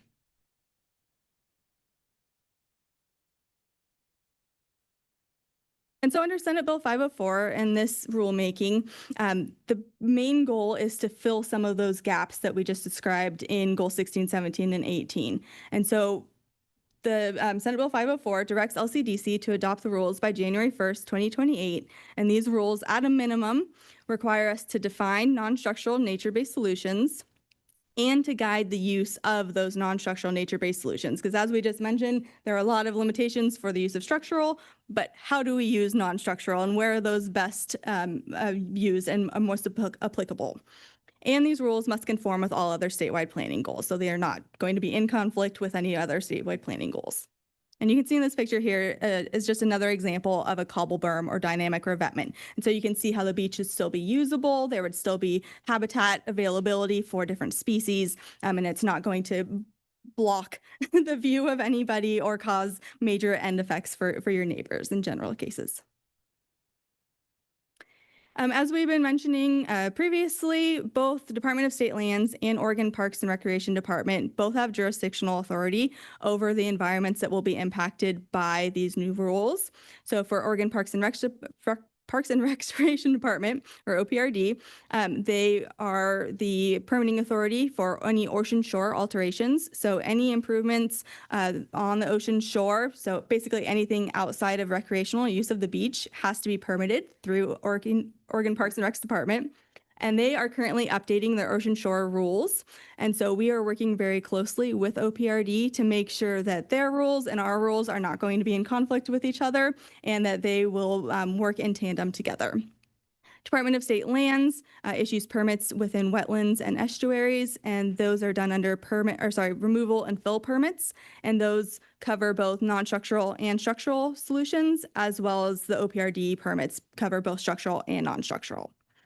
And because these rules do impact both DSL and OPRD, after our rules are adopted, there is a good chance that they may have to move forward with conforming rulemaking to make sure that their current rules are then updated to match our rules. In terms of the Rulemaking Advisory Committee, Senate Bill 504 directs us to have a number of different stakeholders on the advisory committee. In addition to those members, staff has also recommended a number of other stakeholders that we would like to see on the RAC. So the Senate Bill 504 requires coastal engineering professionals, restoration and environmental representatives, tribal representatives, and I will say too that we are currently in the process of, or shortly, we'll be sending out letters to each of the 9 federally recognized tribes, inviting consultation and or a spot on the Rulemaking Advisory Committee. We are also going to include landowners or land use managers. We would also be seeking private coastal landowners, both oceanfront property owners and those within coastal communities, because those two groups often have very opposing views on the use of structural versus non-structural solutions. And so we want to make sure that we get both of those voices on the RAC. And then we are also going to be including academic researchers, because we partner very frequently with researchers from OSU who are working and modeling different types of non-structural and nature-based solutions currently. And so getting their viewpoint on what is feasible, where these types of projects may be best used would be really useful to us as well. Can I ask you a question or maybe a comment about the RAC? I'm Yes, please. curious about the realtors piece, and what it brought to mind was whether or not the interests of the home builders was the same as the realtors, and whether or not they actually have an interest in this. If I guess they do in the non-structural sense. So the structural, if it's only pre-January 1st, 1977, so new construction might not be impacted, but I suppose it could be impacted by non-structural choices, right? So I don't know if we assume that realtors and home builders have the same interest. Thank you, Chair Lazo. That was a really good point, and that is something that we can definitely take into consideration.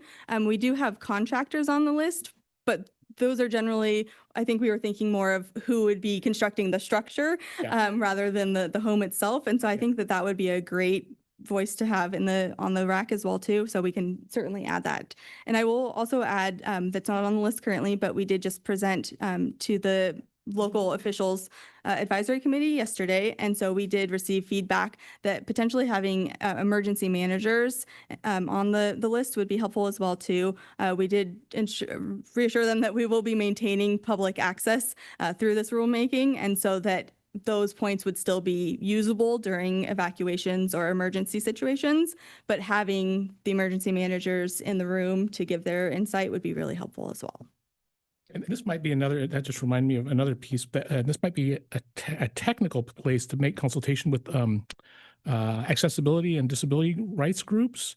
And I say that because actually when I see the cobble berms, I thought those were just naturally washed up. And I'm like, wow, it's really hard to walk on these. But now I'm realizing people are putting those there. So it's like, wow, that might be an access issue.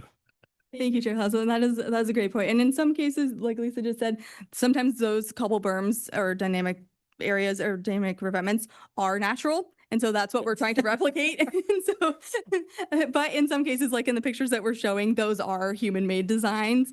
And that is a good point. So they are more accessible than, say, an area that has a really large amount of riprap, but it is very inaccessible compared to sand. You can't put like a Moby mat or something over those. So those are good considerations too. Thank you. We also will be working with our state agency partners who have either jurisdictional authority within these areas and or expertise in the use of structural and non-structural and other coastal erosion issues. So those include Oregon Parks and Recreation Department, Oregon Department of Transportation, Oregon Department of State Lands, Oregon Department of Fish and Wildlife, and the Oregon Department of Geology and Mineral Industries. And we will be meeting with all of these state agencies at the beginning of July prior to our first RAC meeting to establish their role within the RAC. We are going to encourage them to act in a manner that is specific to providing technical expertise and guidance within their jurisdictional authority. And so that way we are ensuring that we are hearing from a number of different voices on the RAC in each meeting that are being able to specify to their expertise. Back to Meg. Thank you. Okay, so here is our draft charge. The full charge is in attachment B of this staff report. And so we'll be looking for your feedback on this as well. So right now we have to define certain terms related to these terms that we've been using, the shoreline protective structures and non-structural, nature-based, structural, those kinds of things. Working within the existing coastal goals, requiring the prioritization of non-structural shoreline stabilization as per the legislation legislation, outlining a mitigation hierarchy for the methods depending on their impact to the environment, and then considering incentives for non-structural methods to make them maybe more feasible and more desirable to go with first before going to structural for particularly landowners, and then considering local capacity constraints as well, as we anticipate these rules will impact our local government partners. And I do have a slide on that next, but then just wanted to highlight what we will not be addressing with this rulemaking effort. And so we are not really focusing on minor alterations to coastal areas. So things like outfalls or public access, like we've just addressed. It will be on the shoreline stabilization methods themselves. And then anything that would require an amendment to goals 16, 17, or 18. So that's not within the scope of this work. And can I just, sorry, I just want to point out with these two photos too, it's a very stark representation of the different land use managements and styles and techniques here for shoreline stabilization. So the top picture, you can see a very wide vegetated dune, and the first row of homes is behind that. And so the need for any type of shoreline stabilization is very lessened compared to if those dunes were not there and heavily vegetated. It's offering a natural protection. Whereas the bottom picture, you can see there's the riprap revetment in front of that first row there, and you can see that on either side of that, those are the end effects that we were talking about, the flanking. And so whereas the land on either side may have originally stuck out to that same point where the riprap is, because of increased erosion, you're seeing more and more islanding effects of where the riprap is actually placed. Sorry. Thank you. That's a great point. And actually, Commissioner Scar might recognize that landscape. Oh gosh, I think I It's know a- that picture. Yeah, it's Not a little that. funny. And actually, just to the south of that RV park in the riprap revetment, they actually did apply for a Goal 18 exception because they were experiencing such big erosion, and it was granted, and now they have riprap there too. So it does really speak to that riprap begets riprap concept. Okay, and then we wanted to highlight that, again, this is likely to have impacts on local planning, and we're not quite sure what that will look like as the rule hasn't been fully drafted yet, but we anticipate there will be requirements to update comprehensive plans and development code. There will be potentially more requirements for coordination with state agencies who are permitting these alongside of local governments, maybe revised permitting processes for these structures, and then, of course, education with applicants who are seeking these shoreline stabilization methods. It will be potentially a change to the existing system. And these pictures here are of living shorelines. This is in Delaware, so this is not Oregon, but these would be feasible in estuaries or in coastal lakes potentially in Oregon. So these are kind of like the greenest, the most non-structural nature-based solutions that people often think of when that term is used. And so something like this would not be a great option for the open coast of Oregon, where again, we have very high wave energy, but in other types of situations, these would be a good option. Sorry. Okay, and we'll finish up with our timeline for the proposed rulemaking. As we've said, this is directed by legislation, and so we do have some timelines to be aware of.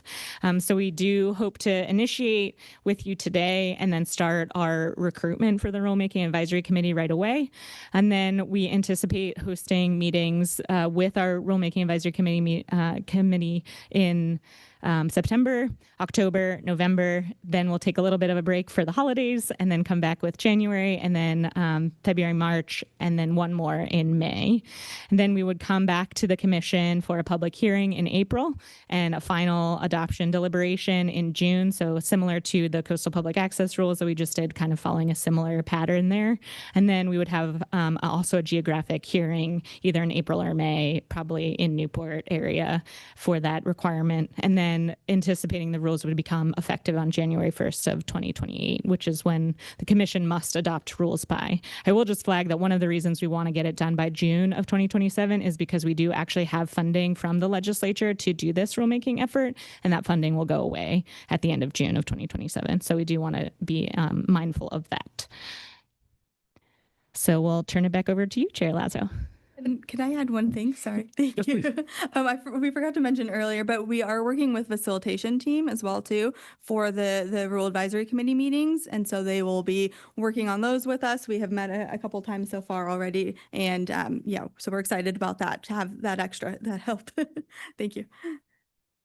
Let's see. Let's do questions. If there are questions for commissioners first, and then I will remember to ask for public comment. But questions from commissioners about initiating the shoreline stabilization. Commissioner Falconer. I hope you'll entertain a question from a left field, someone who doesn't live on the coast or represent the area. The term wave attack, is that like a defined phrase that is used in like rules and regulation and policy and maybe even insurance documents and disclosures on real estate? It's not currently in any of the coastal goals as of right now. It is kind of a more jargony science term. So it is just basically the waves hitting and eroding the cliff. So it is not something that we have defined in statute. The reason I ask is because it stuck out at me when I was reading the packet as like a human activity attacking. And waves are just part of the natural environment on the coast, I think. They're not human caused, as far as I know. And so I guess it was just sort of a question about, language, and sometimes it means something to different people. And so I was just wondering if it had, downstream effects, on, policy or regulatory, questions. Commissioner Falconer, thank you. I think, it's a good flag that we should be careful with our language, I think, generally, and not anthropomorphize the waves. Thank you.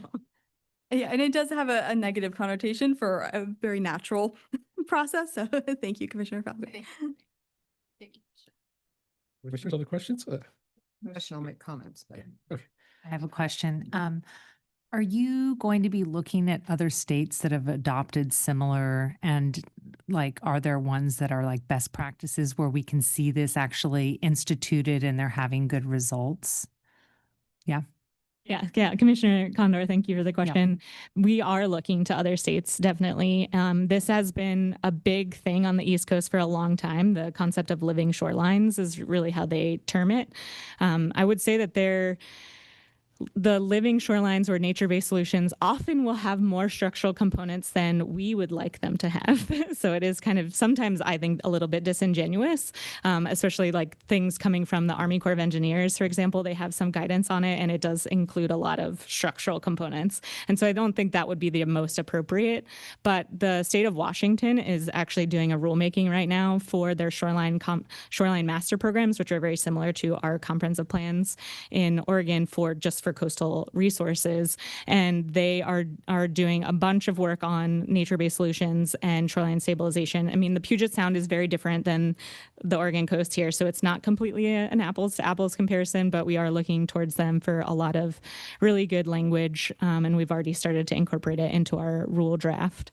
The state of California has some good guidance on it as well, and so I think that those are probably our best comparison versus the East Coast, where things are just, they're permitted in, and their shorelines are just very different than ours on the West Coast. So I think, Washington and California are best examples. Thank you. Mr. Scar? I was just going to say, I'm happy to see this happening. That was my first land use appeal decision as a commissioner, was the structural in Rockaway Beach. And it was an area where it already existed, where flanking was already happening. And it got really complicated because there was one neighborhood that met that 1977 timeline, but it was over here. And the existing riprap was here. So in between was one that had been platted but not built. So this huge question of, was it really developed? I don't know if that will get answered in here, but boy, that would have been super helpful for the struggle we went through in trying to deal with that. Was what do you do when the system itself has riprap here and not here? And how do you, so I don't know. I'm reading your charge. I don't know that that's going to get in there, but it definitely is a factor of how do you, and maybe that'll be something you'll find in the examples, is when you do have areas that are already altered and you're trying to figure out how to do the best for them, perhaps in some of those examples from Washington or California, as you're looking at structural versus non-structural, be the opportunity to address some of that. But it's definitely needed. We are seeing king tides. We are seeing the neighborhood that we were protecting in that particular case was perfectly fine and covered by dunes with lots of trees, in fact, and grasses in front of them prior to the changes to king tide levels. So this is a very dynamic environment in which these rules will apply. So question randomly, so a lot of other plans and things that we do at the state level have adaptive management. Is there any adaptive management? Will this be reviewed at a certain time frame? We're going to put it into place for activity in 2028. Will we go back and look in 2038 or something to say, did it work? Because for those who live on the coast and those whose homes are at risk, it's an active situation changing daily. Commissioner Scar, thank you for those comments. I think that what you've just described is a very big policy question and would go beyond what this rulemaking would target, but it is a really important one and it's not going to go away. But I do believe that would require goal amendments because it's talking about the littoral cell, which is the place between headlands, littoral cell, and whether there are places that have already been armored versus those that are not, and their development dates. And that is a big question and a big challenge. And I think that's beyond the scope of this rulemaking, but it is a really important question as we go into the future. And we have to make a decision as a state of like, what is the more important thing to protect, private property or the public beach? And so I think that's a big policy question. And I don't have the answer to that, but I think that it's something that we'll have to come back to. And to your point of, will we look at this again? I think we should and see how it is working over time. And maybe we can have our partners from the Department of State Lands and Parks and Recreation Department help us in that, because they're the ones who are often permitting these, and to see like, what are the levels of permits coming in? Are they working? Are they getting a lot of maintenance? Are they failing? Like those kinds of questions can be answered and we can reevaluate. So I think it's a great point. Thank you. And I'll add to that OPRD is considering like some point in the future moving towards more of a littoral-based system, and something that we could do within our guidance too, without having to do any amendments or anything, would be to provide guidance on multi-property projects, especially for nature-based non-structural solutions. They have had some success with those types of projects in Washington, where rather than just one small property lot that has something and then you have more impacts on the ends, having multiple property owners coming together and applying for a permit so that it is a more realistically natural environment in front of multiple properties. Yeah, and I appreciate that because I think that ultimately that is better for the beach, right? In terms of whether you lose those homes or not, based on the one that we all looked at, the beach is not functioning properly and it won't function properly. And, so so I like the concept of looking broader. I hope your examples and your research as you do this rulemaking will evaluate those pieces as well. Thank you, Commissioner Scar. Condor? Will you be looking at like the cost implications of, versus the structural versus the more vegetative and really think about the impacts? Because, different coastal communities have different levels of affluency, and some of these are, older individuals. Mr. Condor, thank you for the question. I think it kind of has been answered a little bit. We've had some help from Oregon State University. They've developed these fact sheets, that perfect timing actually for our rulemaking. They call them coastal erosion snapshots, and they put together all the different types of shoreline stabilization options and kind of like, what are their design life, what are the good conditions in which they're supposed to be constructed, what are the costs, what are the maintenance, like things like that. So I think it's fairly well established, like the different cost structures of these different things. Of course, we're learning all the time, and there's a lot more research being done on nature-based solutions now than there had been in the past. So I think that will continue to get better. But I think that people often assume that riprap is cheaper than a cobble berm, but I think we've found that that's not true. And those can be very expensive to repair over time. The whole spit of Salishan, if you're familiar with it, they're all having to redo their riprap revetments that were put in, I think in, the 70s maybe. And they're all were undermined. And now they all have to be reestablished, and it's very expensive. So I think we have some good examples and things like that, but I'm not sure that costs will be necessarily the driving factor of what we are requiring, but it's certainly an factor that is considered. Yeah, thank you. Commissioner Warren? I'll just respond to one question too about like revisiting our rules. This commission over the last 6 years, at least in my experience, has given charge to the department to revisit the rules regularly. And a lot of time that's a pretty informal ask, and the department's always been really good about it. So just want to encourage you all to be thinking about that too. Thank you, Commissioner. I know we stand between us and lunch, but I have a couple of questions, but go ahead, Lisa. Did you have something else you want to respond to? This is really back to, thank you, Chair Laws.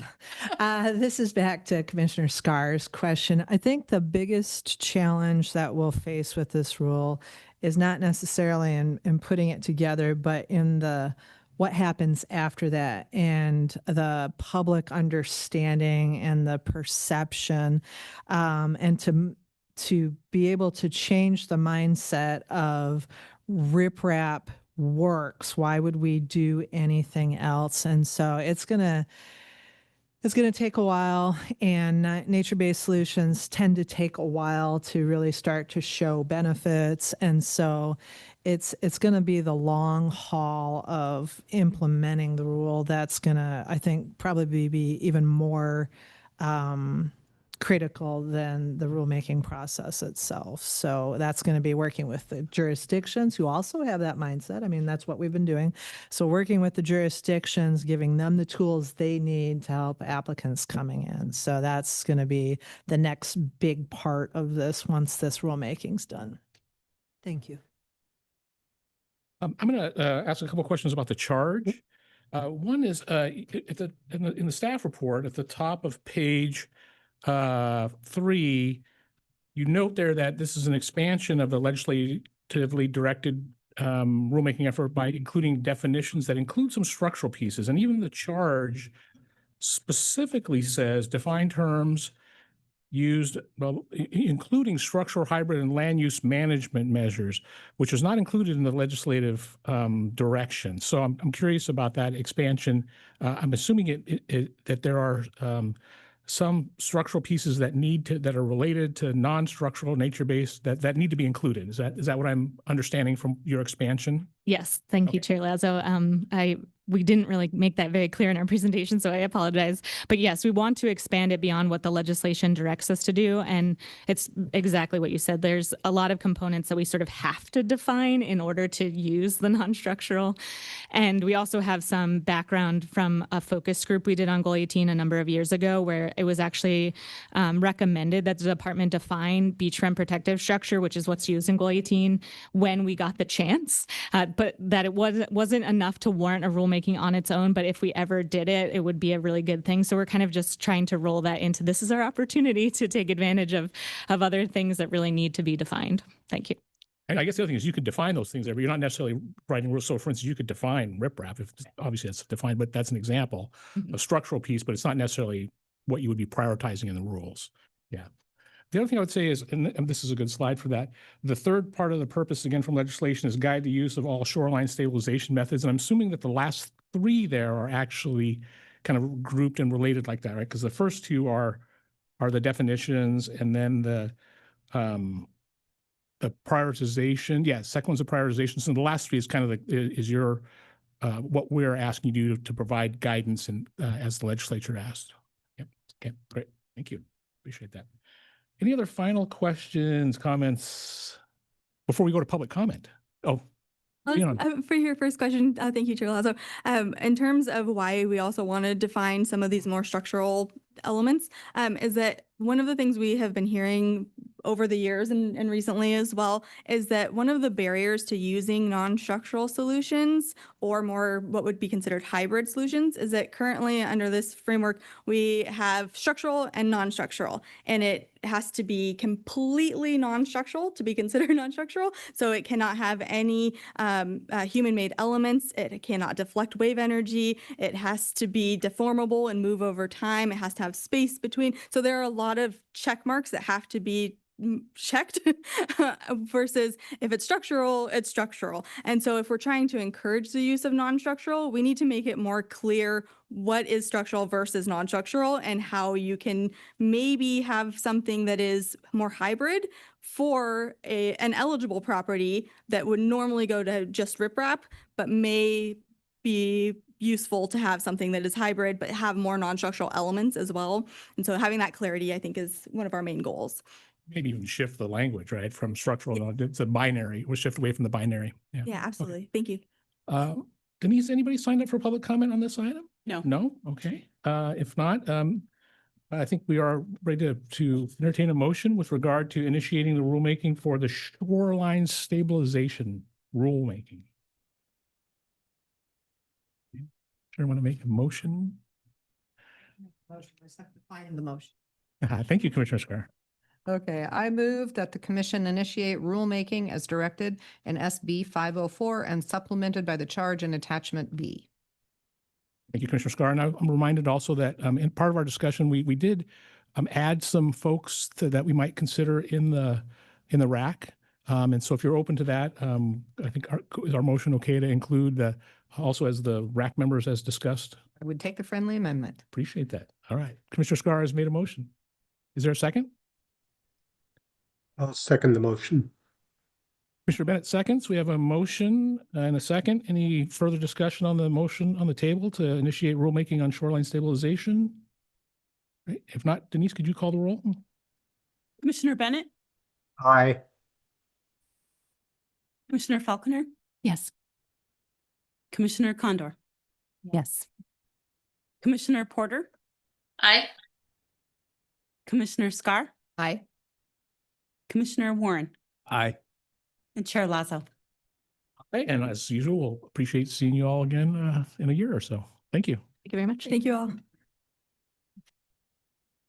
All right, with that, we are off to lunch. And should we try to come back at 1 or a little later? Let's take a 45-minute lunch and come back at 1 o'clock to start our next agenda item. So brief lunch today. Thank you.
Good afternoon, everyone. Welcome back from lunch. We are ready to move on to our next agenda item. That's who it is. We will now hear from Deputy Director Kirsten Green on item number 6, briefing about the data center development trends in Oregon. So Kirsten, welcome, and please introduce your team. Thank you, Chair Lazo, members of the commission. I'm Kirsten Green. I serve as the agency's Deputy Director and Tribal Liaison at the Brenda Delegation. Today, I'm standing in for our new Community Services Division Manager, who you'll meet tomorrow during Director's Report, Layla Aman. And so we just didn't think it's fair in Layla's second week to have her come tonight and introduce material that she wasn't a part of developing, but I know that she's seen this presentation and also was quite blown away by it. But it is my great pleasure to introduce the department's Economic Development Specialist, Lee McIlvaine, for a presentation on data centers in Oregon. This is not a decision item, but it is a briefing. We appreciate your time. Thank you, Deputy Director Green. Good afternoon, Chair Lazo, members of the commission. My name is Lee McIlvaine, and I'm the agency's Goal 9 specialist. And I'm here to provide you with a briefing about data center development trends in Oregon and provide a little bit of information and context about the department's work supporting the governor's recently appointed Data Center Advisory Committee. So DLCD is tracking a large number of urban growth boundary amendment proposals in central and eastern Oregon related to data center development, and I have some very interesting data to share with you today.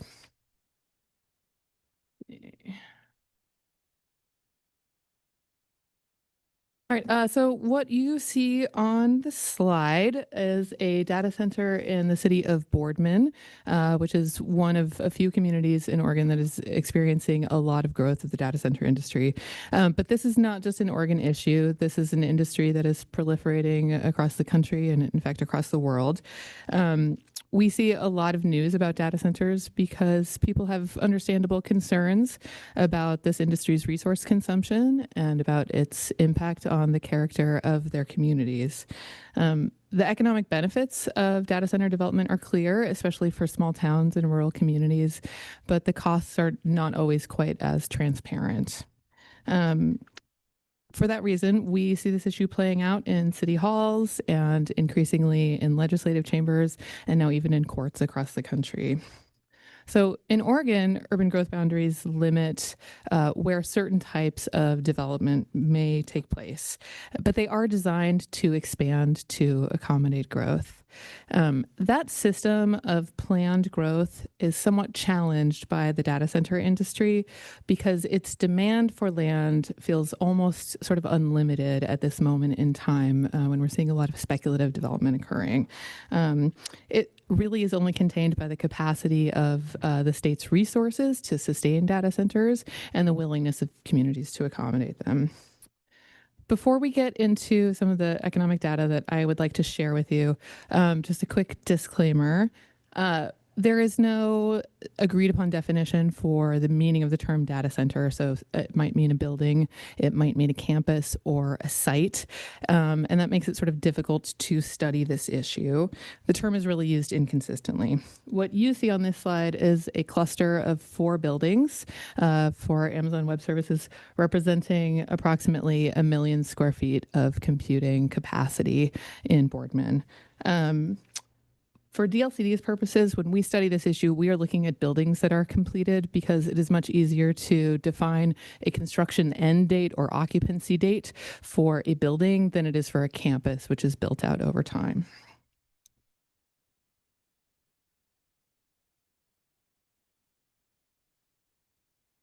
So this slide shows the results of our analysis and depicts the number of data center buildings constructed in Oregon between 2000 and 2025.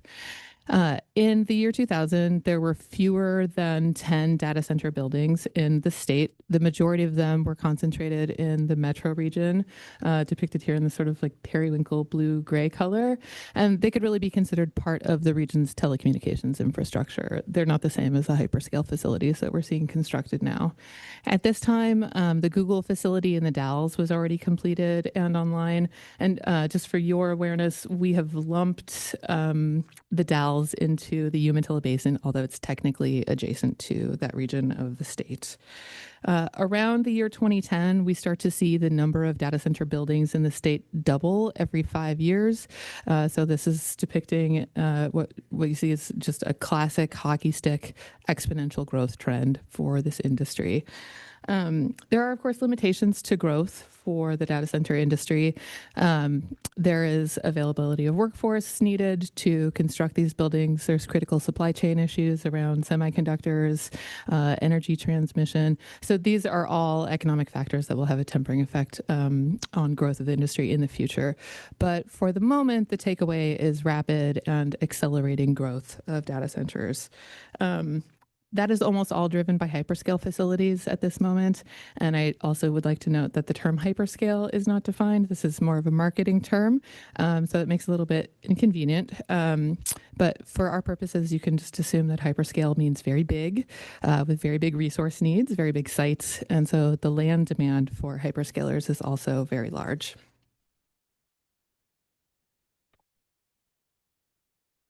So this graph represents land added to urban growth boundaries from 2014 onward that is specifically designated for industrial use in Oregon.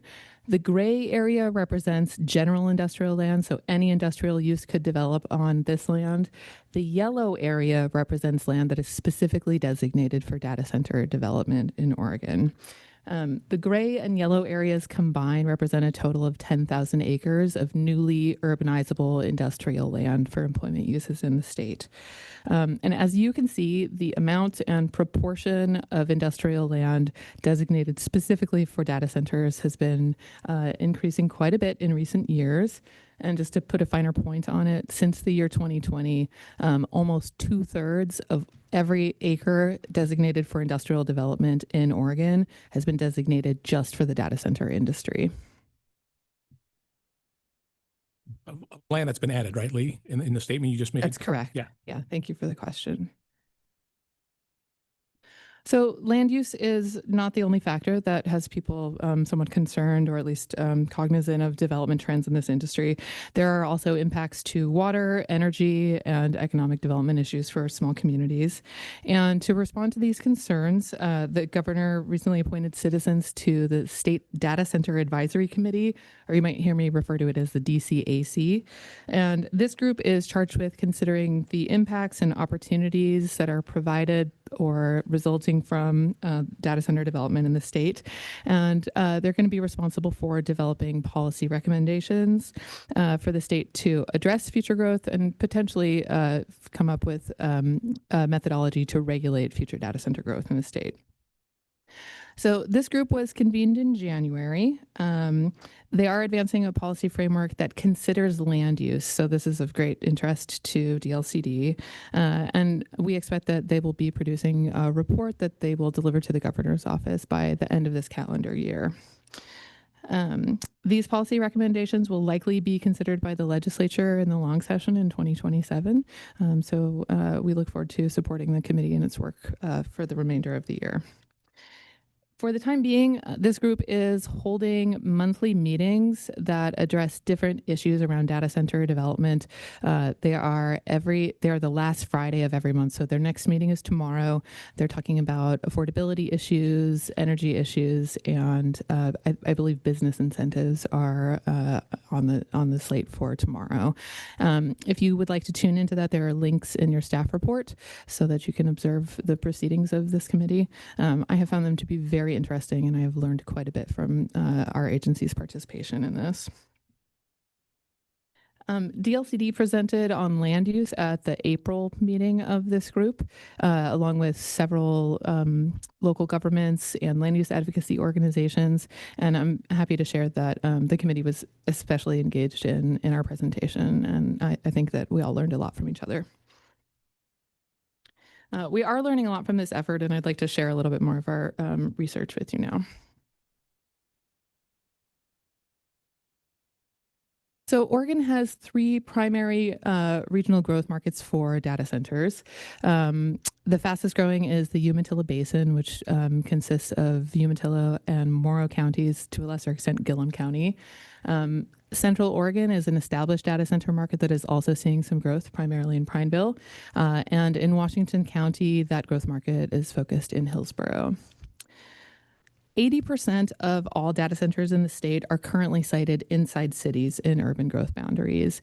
And I am learning from the Data Center Advisory Committee meetings that this is likely because cities have surplus community water available to serve data centers that they need.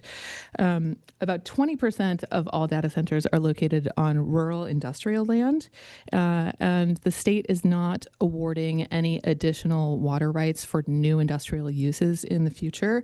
So that really is limiting where data centers are going to be developing in the future, because they really do need that community water availability. When we review long-range plans for data center growth, we expect to see sites that meet the following needs. They are, of course, large flat sites, 50 to 200 acres or more. The hyperscale facilities are looking for bigger and bigger sites.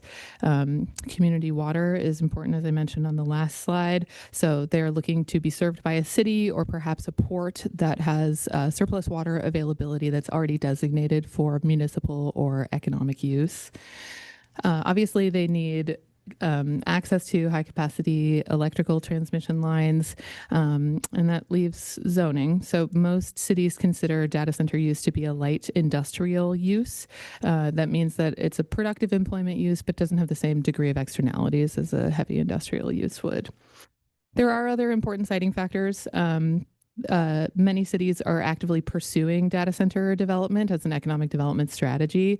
So having a permissive or supportive local government is critical.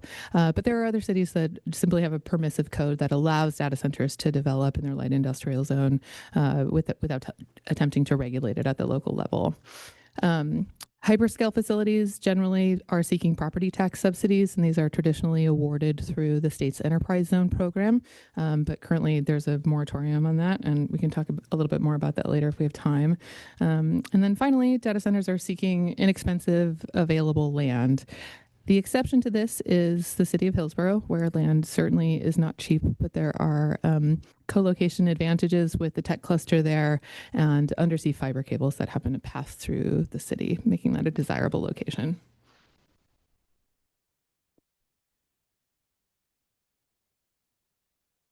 So I'd just like to share where we are mapping current data center locations in these three primary markets.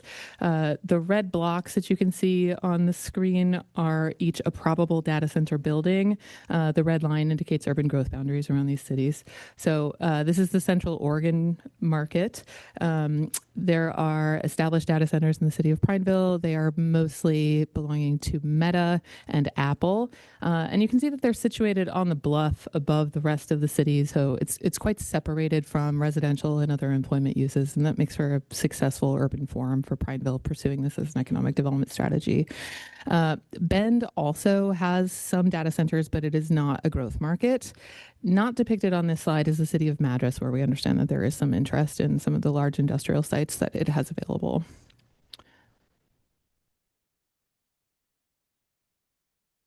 So this is Hillsborough and other probable data center locations in the metro region. You can see an intense concentration of data centers in the North Hillsborough industrial area. This build out is continuing, and it's currently generating some controversy around the use of property tax abatements for the city to pursue this industry. There are no current land use plans for expansion of Metro's urban growth boundary into rural reserves around Hillsborough, which prevents additional land demand for data centers or any other industrial use to be generated in this region.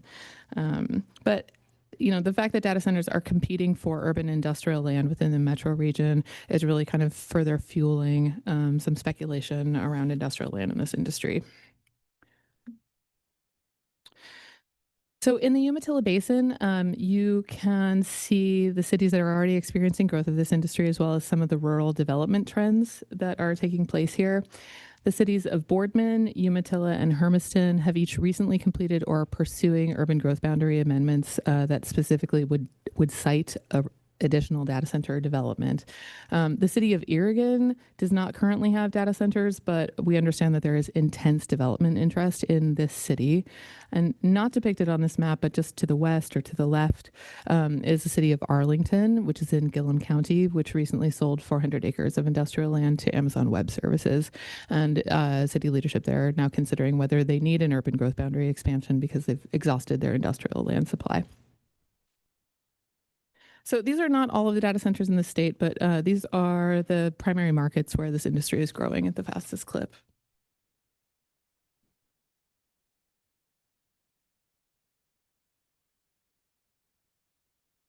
So I'd like to spend one slide just talking about rural data center development occurring in the Umatilla Basin.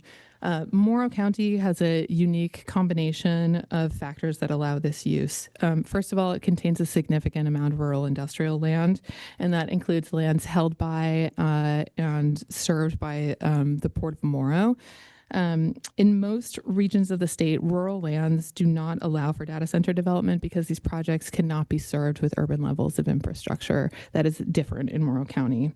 The Port of Morrow has an enormous water right that it uses to serve rural data centers, but they are not discharging into sewer systems. They are instead applying wastewater to agricultural lands or treating it on site using septic.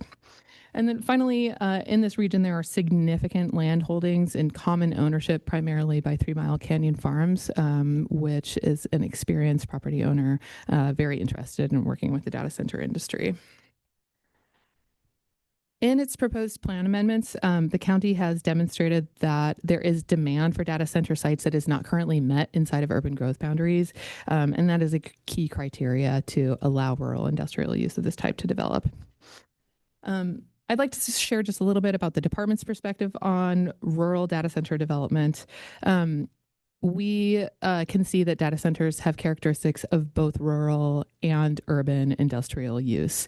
They have high infrastructure requirements, but they are sprawling and produce very few permanent jobs, which means that they take up a lot of space that might not be appropriate for urban areas.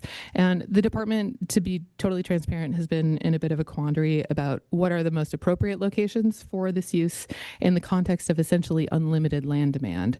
How do we make sense of where this industry should be growing? In general, our approach right now is that we defer to local government plans and codes, as we do in most cases, and we don't have a formal perspective on where data centers should be sited as long as the impacts are minimized. And in Morrow County, plan amendments allowing rural development are generally structured as zoning swaps that result in no net loss of protected farmland, and we think that that's a positive or at least a neutral outcome from this form of development.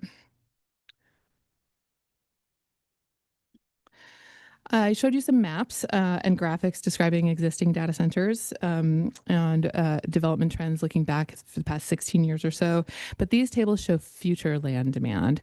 So DLCD has been receiving inquiries and sometimes formal plan amendments from local governments representing around 9,000 additional acres worth of demand for data center sites. Some portion of this is already satisfied within urban growth boundaries, but we believe that around 6,500 acres will need to be satisfied by urban growth boundary amendment or rural upzoning. And I have Washington County and Hillsborough depicted in this chart as well, just so that we can have a sense of scale. It's around 500 acres of current data center development in the city of Hillsborough. I just want to emphasize that this is a major development boom without modern precedent in Oregon, and these plans and this build out are going to have major impacts for the communities that are experiencing this intense growth pressure. So as you can see, there are big questions at both the state and local level about where this industry is headed and what its impacts are going to be in Oregon communities. There are many local community land use considerations listed here, and I won't read them all, but it is the department's perspective that many of these issues could be addressed with adequate comprehensive planning resources at the local level.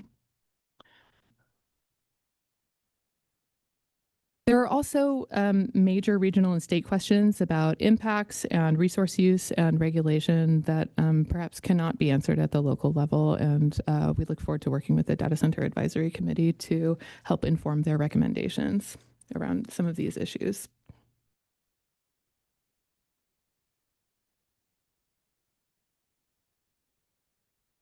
When we think about what the best outcomes could be for Oregon relative to this industry, we're trying to think about this as a question of balance rather than trade-offs. But the result of good data center siting policy would enhance local economic outcomes for communities in Oregon, but it would also increase certainty for developers who are looking to serve this industry, especially as the controversy around the data center industry continues to grow. And we are starting to see some significant pushback in communities in Oregon. But regardless of what our personal stances might be on data centers, whether you see them as incredible opportunity, which they are for many communities, or they fill you with angst about the future, I think it's pretty clear that this is an interesting moment for planning because people are really activated and engaged with their local governments around this issue in ways that I have not seen happen yet in a very long time. So I think that we have a lot to learn in this moment, and there is a lot of opportunity, and that's a good thing. That concludes my presentation. Thanks for your time, Chair Lazo. Thank you, Lee. I'll note for folks that this was a fairly brief briefing on the role of the agency and land use in this pretty big conversation about data center. It was really intended to be kind of a one-way communication, and it only gave it a half hour. But if folks have questions or comments that would be appropriate, I think I do have some around kind of land use aspects, and so if others do, I think this is an appropriate time for that. But certainly not too much time for pontification about the opinions about data centers. So anyway, let's go to Commissioner Porter online, and then Commissioner Warren. Thank you, Chair. Just two questions. Actually, I've got a whole bunch of questions, but probably only a couple that pertain to land use. Do you and Leanne, thank you so much. You always do such a, or Leanne, I don't know why I called you Leanne. Lee, thank you so much for the presentation. You always do a really good job, and that was really good information. Do you know? Is the state of Oregon pursuing data centers? I know they've got a tax break set up for them, but do you know, are we working to bring them into the state? Chair Lazo, Commissioner Porter, thank you for the question.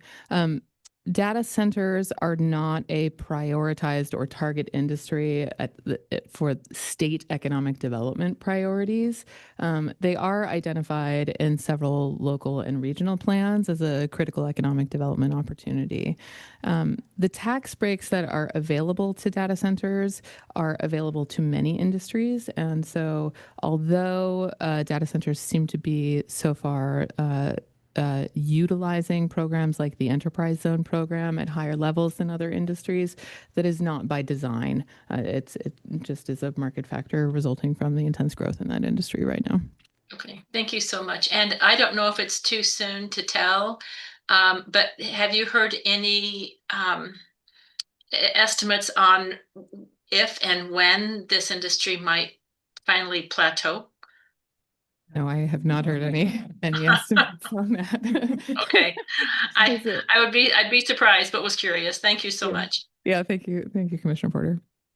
As soon as people stop using their phones for Google searches, that's the horizon, I think. But anyway, yeah. Commissioner Warren. Thank you, Lee. This is a really fascinating topic to me. I'm really interested at like a 15,000 foot level. How are cities expanding their urban growth boundaries for data centers? So can you walk me through like what that looks like in their economic opportunities analysis, kind of what that bean counting method looks like, just for our own kind of edification? Yeah, thank you for the question, Chair Lazo, Commissioner Warren. We ask that local governments that are interested in expanding their urban growth boundary for specific economic development opportunities identify what those opportunities are in their economic opportunities analysis. So that is a tool, it's a tool of analysis that is foundational support for justifying an urban growth boundary amendment. In fact, the department recently adopted rules, I think in 2024, related to how local governments can identify target industries that they are pursuing as critical economic development opportunities, and identify specific types of site needs that those industries might require. So economic opportunities analyses are now held to a higher standard, meaning that local governments need to be clear about what types of industries they're pursuing and exactly what the site needs are of those industries, which is how we are able to track the specific types of industries that we expect to see growing as a result of urban growth boundary amendments in the state. Some of the information that I shared with you and other members of the commission in this presentation is derived directly from economic opportunities analyses, and others have advanced all the way through urban growth boundary amendments at this stage. But in general, at a 15,000 foot level, a local government, may see opportunity in this industry, or they may be approached by a property owner or a data center developer saying, we think that there is an opportunity for your community to benefit from this type of development. At that stage, they will work usually with a consultant, oftentimes a consultant named Johnson Economics, which is doing a lot of work in Eastern Oregon, to evaluate what exactly the growth potential is of that industry and what the local government's share of that regional growth might be. So we ask them to enumerate the job creation that they expect, both in terms of the permanent jobs in the information sector, but also the construction jobs and any indirect or induced economic outcomes and job creation that they see from that industry. So we are looking at the total job creation that's coming from this. And we look at the total land need that they are explaining in their EOA, and then they move forward and use that as justification for an urban growth boundary expansion. If I may add a follow-up comment, one of the things that is challenging about this is because this industry is seeing exponential growth, there is a lot of speculative land demand dynamics around it, and it is difficult for, I think, anyone, but for this agency as well, to determine what is real need and what is speculatively communicated need around the intense growth that this industry is exhibiting right now. Mr. Scar. Or Condor, I'm sorry. I'm Condor. That's Yes. okay. I'm new. Hi, thank you so much. Really good information. When they are submitting an application for urban growth expansion, what type of environmental impact, like reporting and requirements, are there? Do they look at the impacts of the utility use and the infrastructure and, what the capacity is for the growth of the city, just from a population perspective in the future? Is that a requirement? Chair Lazo, thank you for the question, Commissioner Condor. That is a requirement. Some of the environmental impact that you described is something that might happen more at the site impact level. So an environmental impact analysis of exactly what is occurring for this specific use on this specific site. But when a local government is pursuing an urban growth boundary amendment, they are required to do quite a bit of analysis around the capacity of their systems to be able to serve the development that they expect to see in the future. And they're required to do analysis on where that expansion should occur in order to mitigate or minimize the impacts of urban growth on usually on resource lands around the city. One other question, just kind of to dovetail off of the prospective employment jobs that are being created. What is after the fact? Is there any going back and making sure that these employed people exist and that they're hitting their numbers, I guess? Yeah, thank you for that question. from a land use perspective, there is not any kind of follow-up analysis. Usually, hyperscalers are in receipt of enterprise zone property tax abatements, and local governments will hold them to job creation standards that you may have opinions about whether the job creation standards are high enough for data centers, but they do need to report on their permanent employment creation in order to receive those subsidies.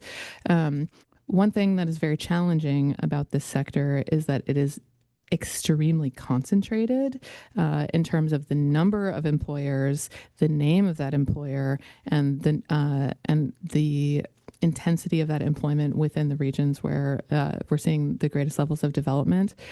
The federal government collects employment data and then disseminates that information to state employment agencies, in our case, the Oregon Employment Department. And when the concentration of employment is too high with one particular employer, those numbers become confidential. And so we cannot see the permanent job creation by Amazon Web Services, for example, in this region, because it is not reported by the federal government to the states. Thank you for the question. Any other questions online? If not, I've got, I guess my question, Lee, is and these two things might be related. When I first read through this, I was pretty astounded by the chart and the development of industrial lands, but I realized it looks like it's skewed a little bit by the development purely in Morrow County, and particularly the data centers developed outside of the urban growth boundary, or the land needed outside the urban growth boundary, because the other areas are all inside the urban growth boundary. So, and then the other piece that struck me from your presentation was this sense of no net loss of EFUs. And so I guess I'm curious how that worked or how it's working in the Umatilla Basin. So I'm assuming that a lot of that land that has been developed right now for data centers outside of the urban growth boundary have been already rural industrial or light industrial, rather than EFU land that has been traded, because I'm not sure how you'd have that no net loss in EFUs. I mean, we're not making more EFU land, so. Yeah, Chair Lazo, thank you for the questions. You are correct that a lot of the land demand expressed for data center development is happening in the Umatilla Basin. So when you see that large yellow chunk of land on the chart, a lot of that is just representative of that particular geographic region. We are seeing very large urban growth boundary expansions for cities in that region compared to what we would historically see for cities pursuing a UGB amendment for other types of industrial use. And that is a result of this incredible demand for development there. To respond to your second question about preserving EFU, exclusive farm use zoned land, and Morrow County, a lot of the rural data center development that has taken place in Morrow County up to this point has been sited on existing rural industrial land. However, not all development is occurring on land that was zoned initially for rural industrial development. And that is a result of Morrow County having a very interestingly named overlay zone on a lot of its EFU land, the Space Age Industrial Zone, which I believe was created sometime in the 70s. And I can only imagine the Jetsons when I think about this. But essentially, the Space Age Industrial Zone overlay does allow some forms of rural industrial development to take place. Interestingly, data centers are not one of those forms of development, but we're not going to be seeing Space Age Industrial development in Morrow County right now. So the county has said to DLCD, would it be possible to protect some land that is currently being farmed but does not currently enjoy protections for EFU zoning? We're going to swap that out with land because we have enough space age industrial designated across. We're going to swap that out with land that is not currently being farmed but is zoned EFU and designate new light industrial zone in the state that allows data center development. Up to this point, those swaps have kept an even amount of acreage protected for exclusive farm use. But there is more demand coming, so we need to see where this leads. Yeah. Where it leads, thank you. We're a tiny bit over, but if there's any other burning data center land use questions or any other geographically based concerns, we're happy to hear them at this moment. If not, we will thank you. And we will, I'm assuming that after we see recommendations from the Data Center Advisory Committee that are related to the work that we do here, that we'll see much more coming down the line on this issue. Is that, I'm assuming that's correct? That's an assumption we're making. Thank you, Chair Brenda Bateman, Director of the department. I just wanted to note that yet we can commit to keeping you updated in this arena and continue to bring back updates as we hear them through the next several meetings, and maybe either place them in the director's report or have, specially broken out agenda items to keep you apprised. And then also wanted to remind folks, the reason that we didn't take public comment today is because the Data Center Advisory Committee currently has an open window for public comment, and that's where the action's happening right now. So we'd like to invite folks, if you have comment or anything additional you want to add, to seek out the Data Center Advisory Committee at this time. Thank you so much. Look forward to hearing more about this, I think. All right, next up, we're going to hear from Ethan Stuckmeyer on item number 7. It's going to be another briefing on this time on the Middle Housing Oregon Home Program, HB 2138 and HB 2258. Ethan, go ahead and, while you're getting settled, I'll remind commissioners that please feel free to get up and move around while folks are presenting. It's it can be a long afternoon, so feel free to get up and stretch or grab water or do what you need to do. Our presenters are understanding of that need for us. So, Ethan, when you're ready, go ahead and introduce your team.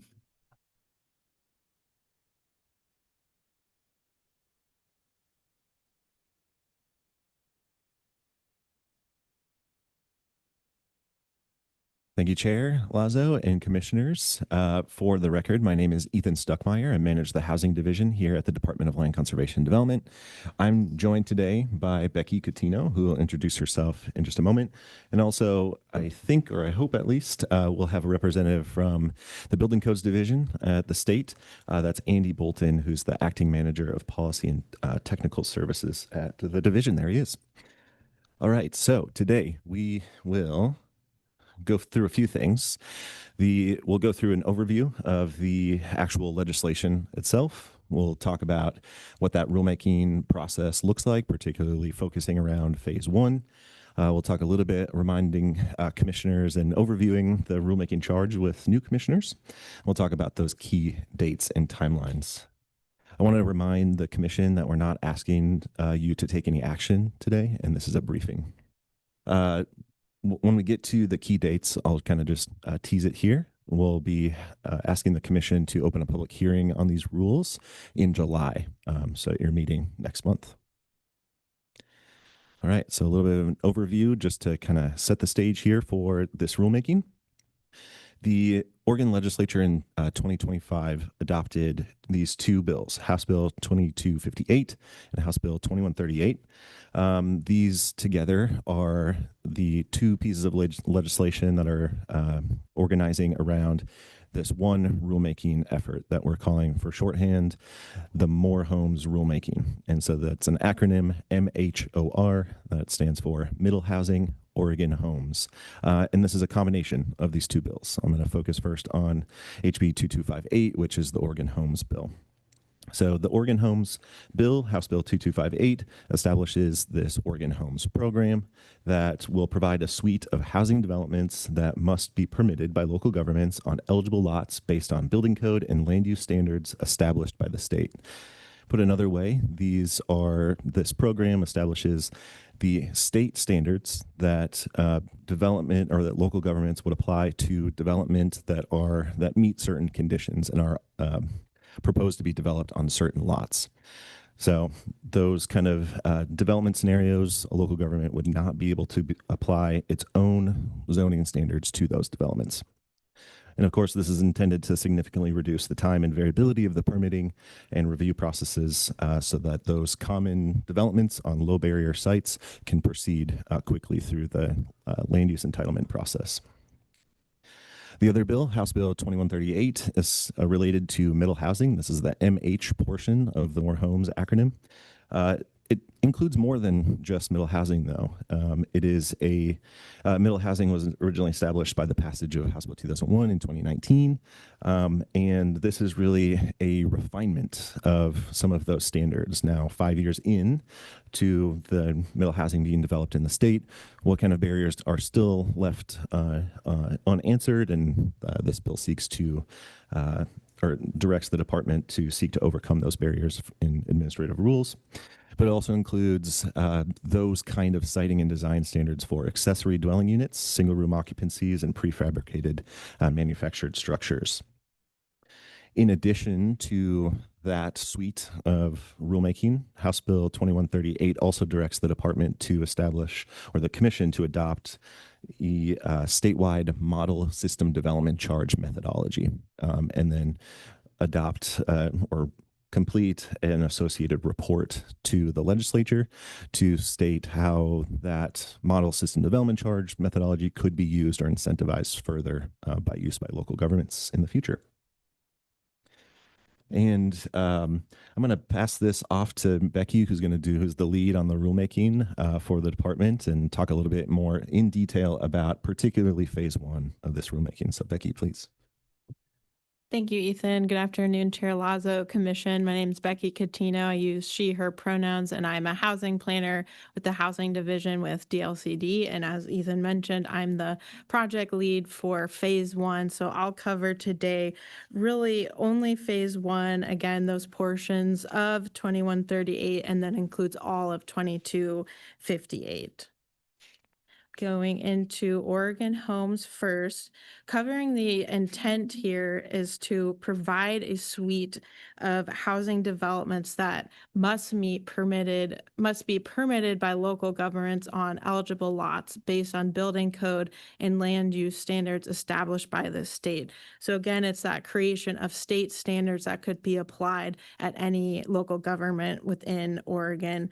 The intent here is to reduce the time and variability of permitting and review processes for common residential types and developments on low barrier sites.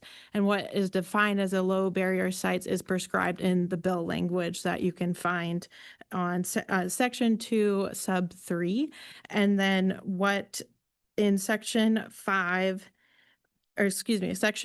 subsection 5 lists out what this commission can put then into rules. So that's related to land use review processes, design standards, also variances and adjustments for these rules, land use standards, and standards for tree removal. And the legislative deadline to adopt rules was January 1, 2027, but we're working on an expedited timeline to adopt by August 2026. So you'll see that in further slides, that timeline reflected. Moving on to middle housing, HB 2138. Phase 1 is including conforming updates to definitions of middle housing types in OAR 660-046. And these elements are going first so that local governments have more time to implement these definitions into their development codes. And in particular, I'll highlight cottage cluster definition because instead of just being the legislative direction and language in the bill, there's a little bit more that our rulemaking advisory committee is helping us to flesh out within rule, which is the term small footprint or floor area within the cottage cluster definition. So you'll see that in our final draft rules that will be before you in a month in July.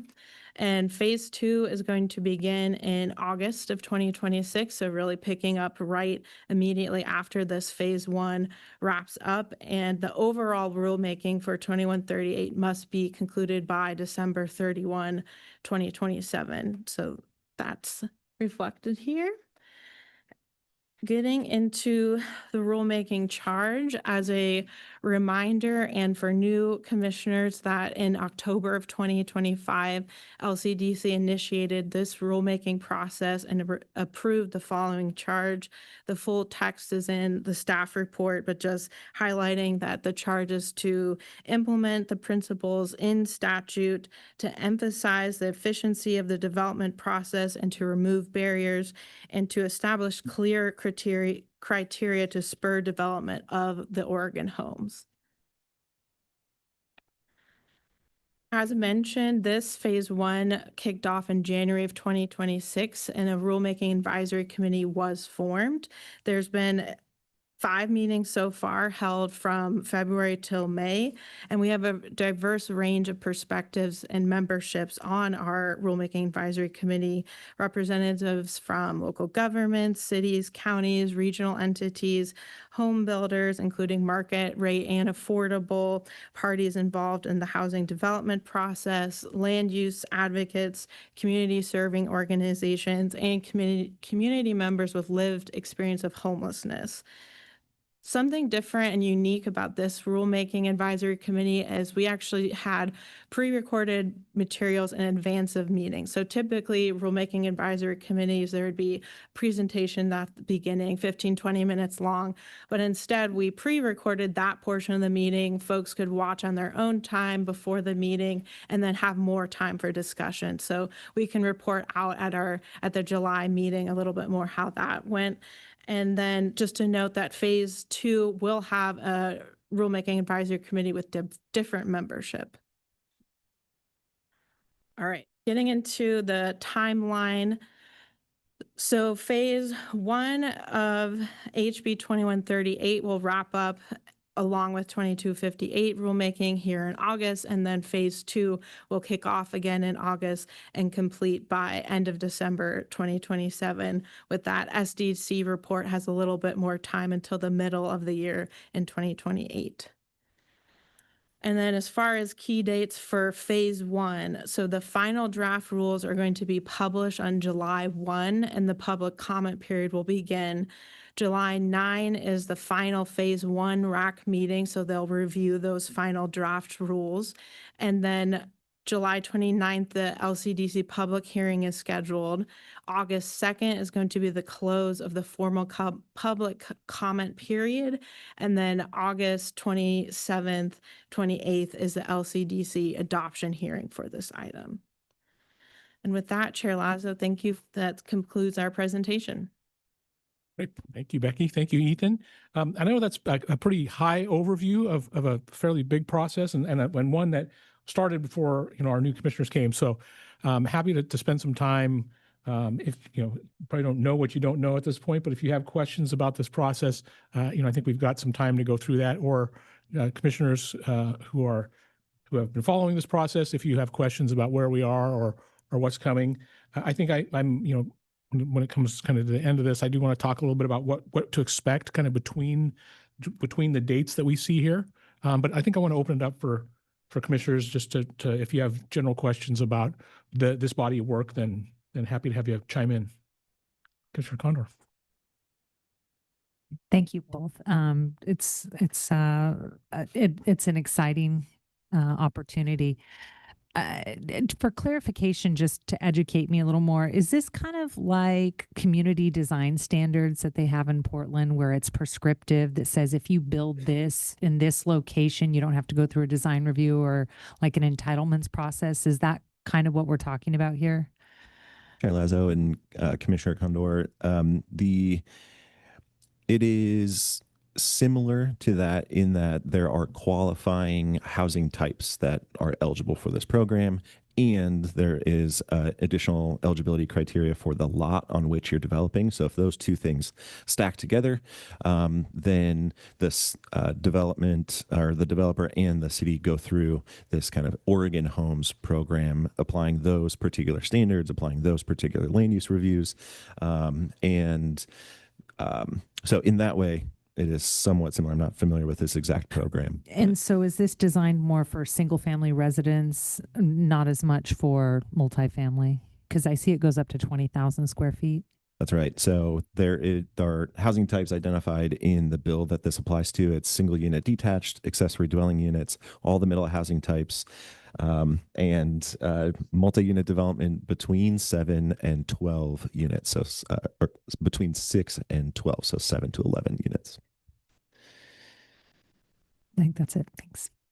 One Chair, Ethan, that's just one additional piece in terms of the review that a local government might do for these developments. The land use and design standards are one piece. The local government can still apply things like their public facilities review, traffic impact analyses, and those kind of engineering kind of reviews that they typically do. Commissioner Warren? And then Commissioner Score. Sorry. Yeah, Commissioner Warren.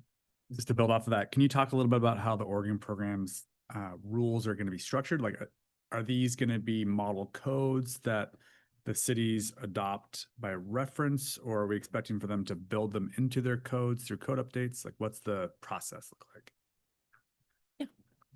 Chair Lazo and Commissioner Warren, we're not expecting local governments to go through an adoption of these standards into their code. It's a state program that would operate under it's a new division entirely of Chapter 660, Division 47. And those standards that outline the applicability, the standards, the review processes, what standards apply and which don't. In those particular instances, the local government would just use those standards directly and would not have to take action locally to implement them into their code. But to make sure I'm tracking, so local governments will be the ones who are interpreting OARs based off of an application for development. So it's like a state code that Right. in local jurisdiction will be implementing. Correct. Yeah. And those standards are, we're striving to make those, the approach is to have those standards be clear and objective. So it functions much like a model code in that way, where a local government planner would say, all right, I'm applying these standards and you meet them or you don't.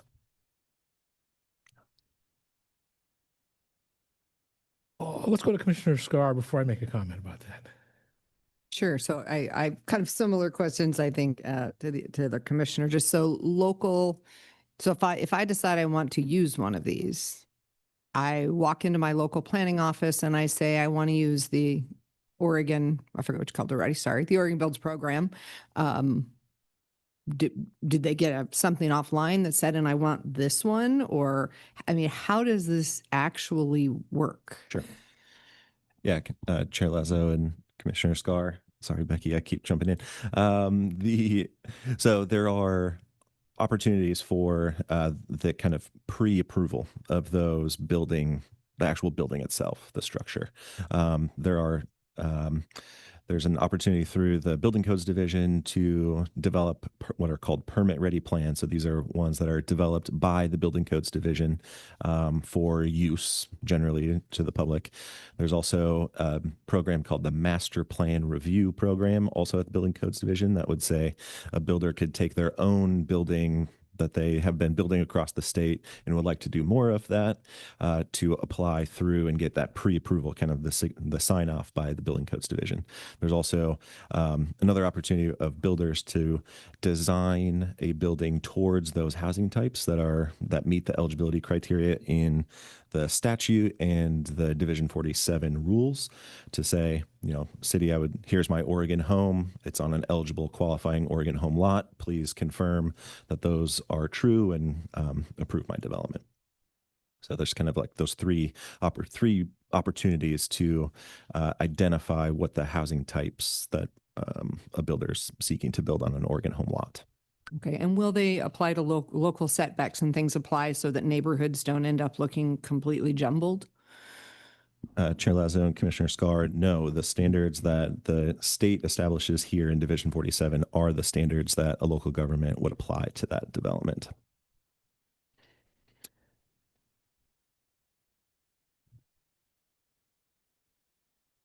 I see that Commissioner Bennett has a hand up, but I feel like Commissioner Scar might have a follow-up. I'll give you a moment there. Yes, I think because local planners and local elected officials and those of us who are on the ground are going to get the feedback from this. Communities have done things like setbacks on a lot to create some sense and form of what a neighborhood looks like, which has been part of planning for a long time. So I think I would encourage you to think a little bit more about that. I think it's great that we're looking at plans that can just be dropped in on a basic lot. I think that's fantastic. I think it will speed things along immensely if we don't have to have an engineering review of every new plan. I think that's fabulous. But I think that there is some local neighborhood character that that setbacks provide that that should be thought about in this, so that you don't take everything away from a local community in one fell swoop. Yeah, because I think their communities have a right to have some form of character. We're not saying they can't, they have to have designs all the same, but let's give them something. And I think that may be a piece of it. I certainly don't want a house 1 foot off of my property line, because that's what the state said when everybody else in my neighborhood has a 5 or a 10-foot setback. So just something to encourage. Appreciate that, Commissioner Scar. I was actually going to give you a moment to collect yourself, but so if more comes up, we'll come back to you, but let's go to Commissioner Bennett. Thank you, Chair. I certainly agree with Commissioner Scar on that, because there is nothing that causes more chaos into a community than a variety of standards with time. But I'm really intrigued, Ethan, with the system development charges discussion, because that seems to prop up when I discuss it with the small and medium-sized large cities in Eastern Oregon, because without that, they don't think they can afford it. And the neighbors really don't want more development because they don't want to pay for it. And so I'm intrigued by that discussion. If you could just give an update, or maybe if you have the solution to that, then that's going to make a lot of cities delighted. Yeah, Chair Lazo and Commissioner Bennett. So the system development charge methodology that is going to be established as part of the phase 2 rulemaking, we haven't started that process. We're focusing on finishing out phase 1 at this point. But yeah, we are happy to come back to the commission throughout that rulemaking time to have that conversation with you and our rulemaking advisory committee, certainly. But I think to maybe answer your question a little bit more directly, Commissioner, the statewide model system development charge methodology is exactly those words, right? Statewide model system development charge methodology. And those, just the nature of that approach is going to have us be thinking about these kind of innovative, creative ways to both support the development of much needed housing, but also the provision of infrastructure, and try to weigh that balance and find what creative solutions we can put together for, again, that statewide model. Chair, I wanted to go back to Commissioner Scar's question, if I could, to speak to that a little bit. I think one of the purposes of House Bill 2258 is to keep those standards at a statewide standard, right, for local government or for builders to have some certainty around what they can expect if they're developing a development in LeGrand and one in Boardman or whichever city in the state. There are still standards, though, through the Building Codes Division that would mitigate against some of those more life safety kind of concerns. And I think from a land use perspective, the intent of the program really is to kind of keep that standardized approach, and the application of standards that are at a local government level different than between each individual local government is contrary to the express purpose of House Bill 2258. Commissioner Falconer.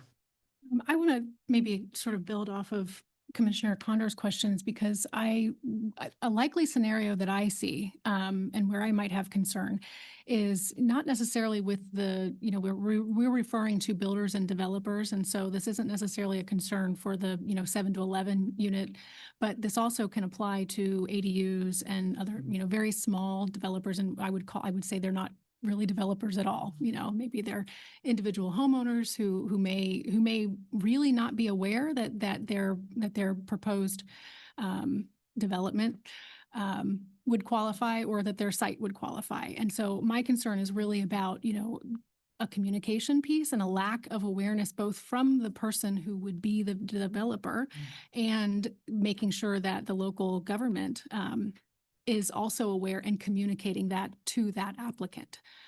Because I think that that's a real, in not requiring some sort of code amendment or some kind of articulation of this program at the local level, at the, city or county, then I think you will probably not get as much adoption of this program as you possibly could. Go ahead, Ethan, and then we'll go to Commissioner Condor. Yeah, Chair Lazo and Commissioner Falconer, it's a great point, and it speaks to once implementing a program at the state level, rulemaking is one part, but that's not where the work ends, and the work continues beyond that into implementation and guidance and those kind of things that I'm sure Becky is looking forward to working on after the rulemaking concludes, to work with local governments to make the program function the best it can, and folks are aware. So I don't have an answer in terms of how that communication and education is going to play out at this point, but it's a key kind of next step here. Commissioner Condor? Yes, thank you. I completely agree, Commissioner Falconer, with your comment. I think what you may find is that there will be a group of sophisticated developers that have figured this out and will be able to replicate this. I caution from experience that oftentimes cities may not want to adopt this and will find ways to inhibit it with their own workarounds, right? And then it requires the speculative developer to get a land use attorney involved, which can be very costly. So whatever you can do to really try to lock it down, to facilitate it. But I also agree with Commissioner Scar's comments around, did I say her last name right? Yes. Okay, sweet. I'm really getting there. Really having to think about the character too, of maybe saying that, you use the setback requirements of that jurisdiction, right? Adopt that. As long as you're using some of these attributes, that might be a way to appease cities to actually adopt this, because if it's felt like it's being, forced upon them, they will find ways, is my guess. So some comment. Yeah. I don't know if you have a response to that, Ethan, or not, but I think go ahead. Let me interject this because what I'll bring is my experience having sat in the racks, and this notion that what we will be able to create is this statewide set of standards that we can drop in to every community. I think that's where this is trying to head. What we found in the RAC, frankly, and because it includes a great number of interested parties, including local jurisdictions, is, wow, it's really hard to do that.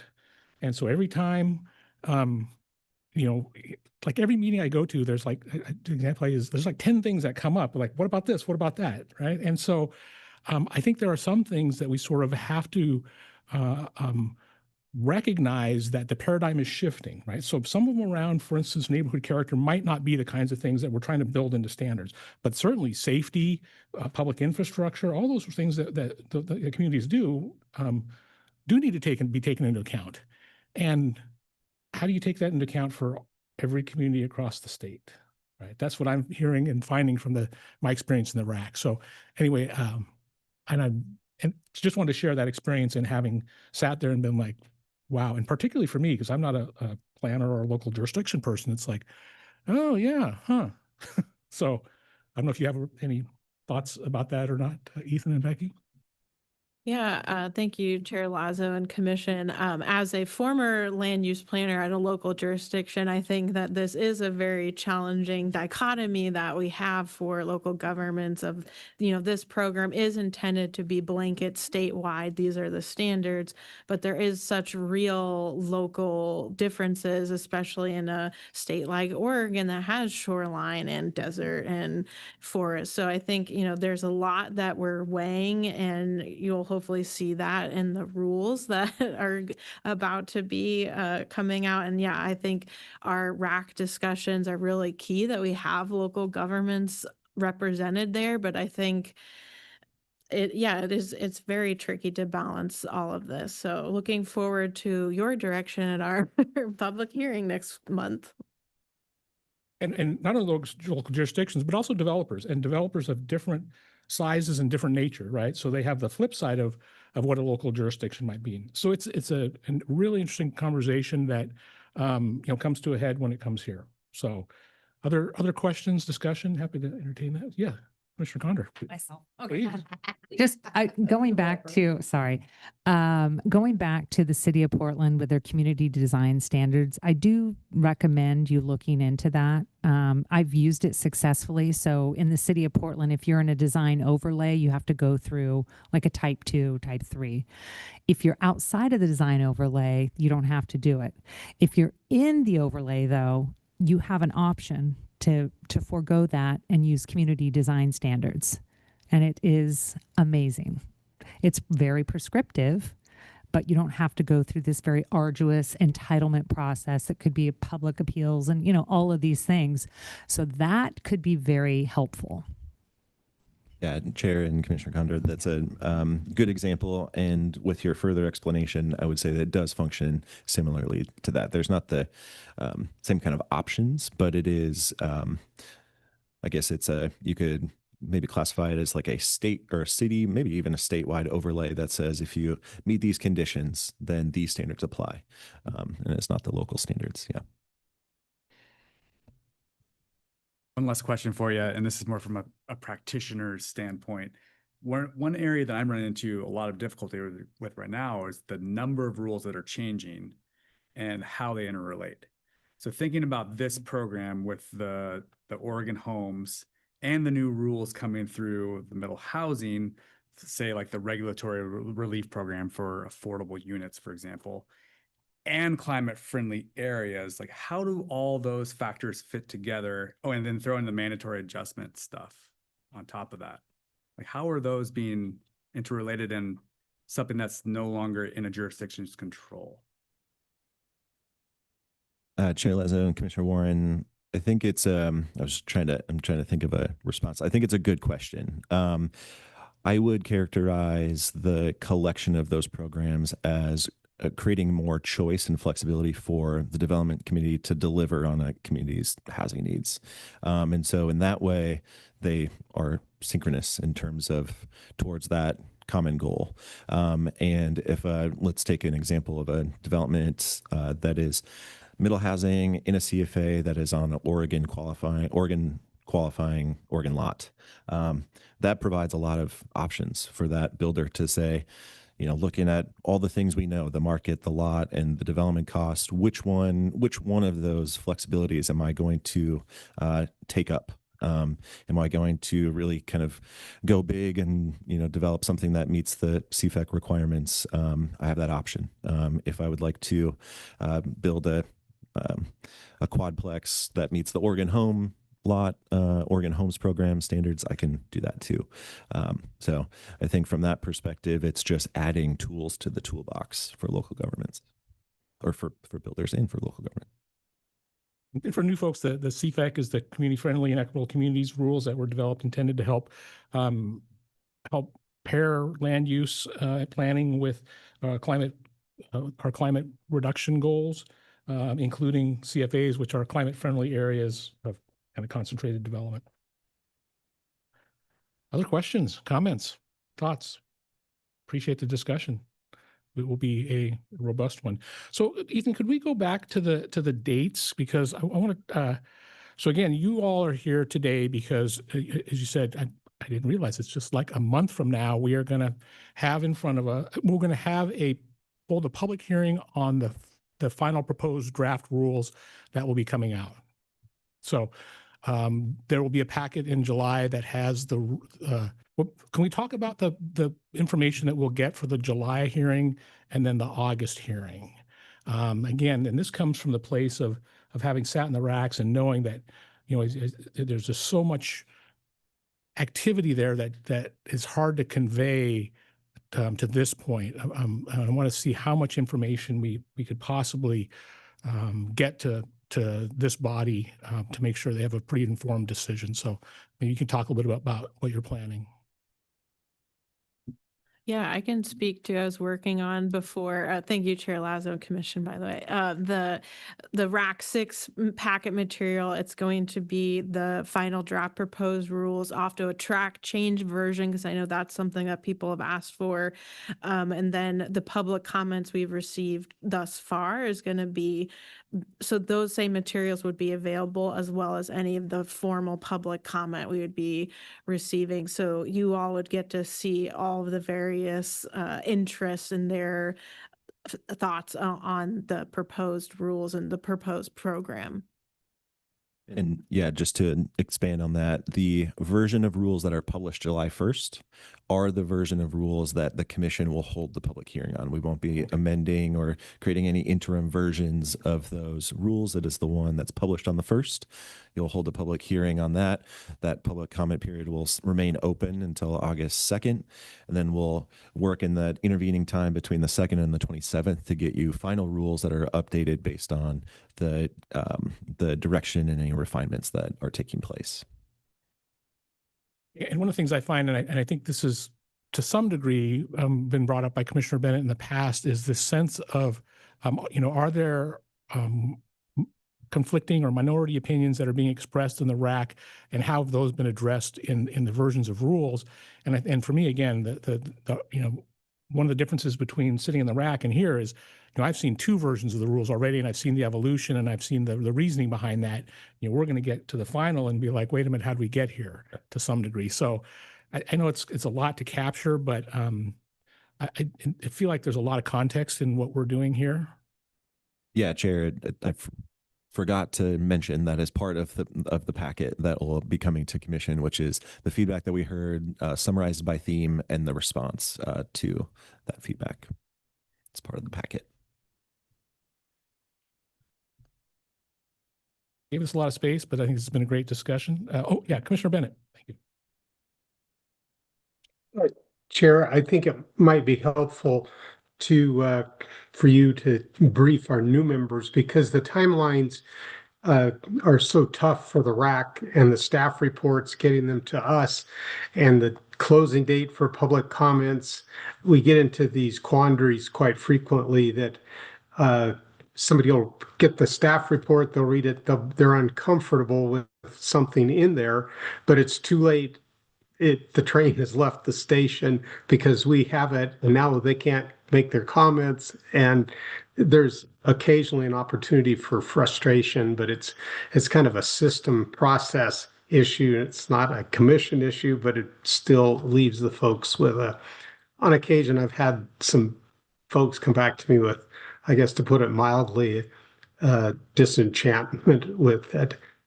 So you'll experience that, commissioners. I don't know if there's a solution, but in order for things to work and for them to get us these massive staff reports on time, the public comments get kind of crunched, and we don't have that extra opportunity.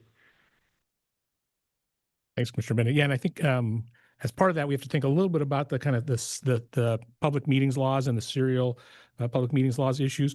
If we're just briefing one another, I think I don't know that it will fit, but I think we do need to find a way potentially for commissioners to get the information they need. So, thank you. Yes, Commissioner Director Bateman. Director Bateman. Thank you, Chair, and Commissioners. Director Bateman again, Department Director. Just to note some of our thinking that has gone into how we've structured this process, because we've certainly done a lot of experimentation over the years, and there's no perfect way to take public comment and to move to adoption for sure. But we have found that it helps to close down public comment a little bit in advance of the adoption date so that you all get a chance to marinate on this. And if you're like me at all, you need some time with it. And so hearing and seeing everything and then getting a chance with your own thoughts to figure out, what sift through all that. That's been very helpful.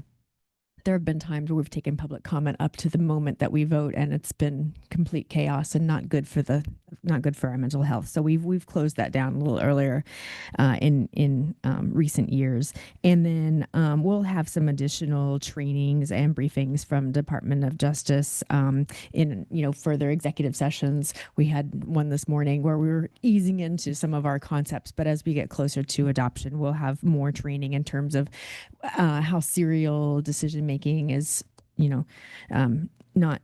not good, and how to take public comment, and then once that window is closed, how not to take additional input and public comment, because it's really not fair to the rest of the of your colleagues who don't get the benefit of hearing that information. So we'll have additional training too over the next couple of meetings, but we're happy to take any questions. And I think council has offered earlier this morning, if anything crops up that you're wondering about, you're certainly welcome to reach out as well.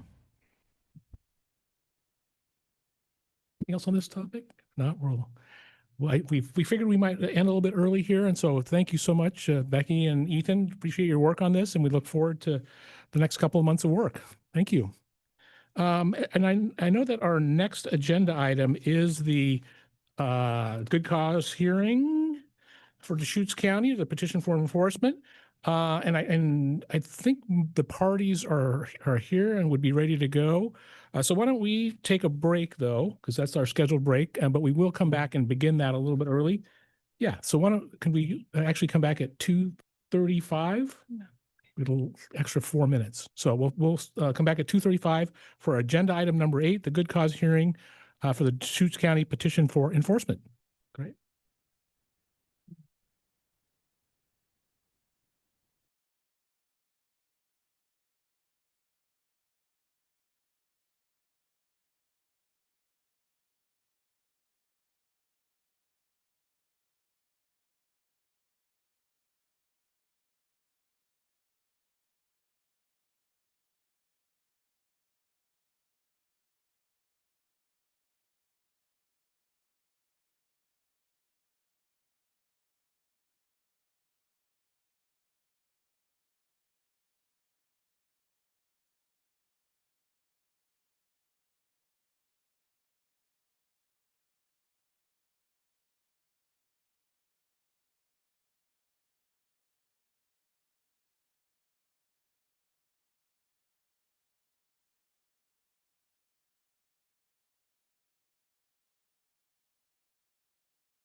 and deliver more about like local context and sub, like I'll pass it over to Angie and Hillary for local context and substance.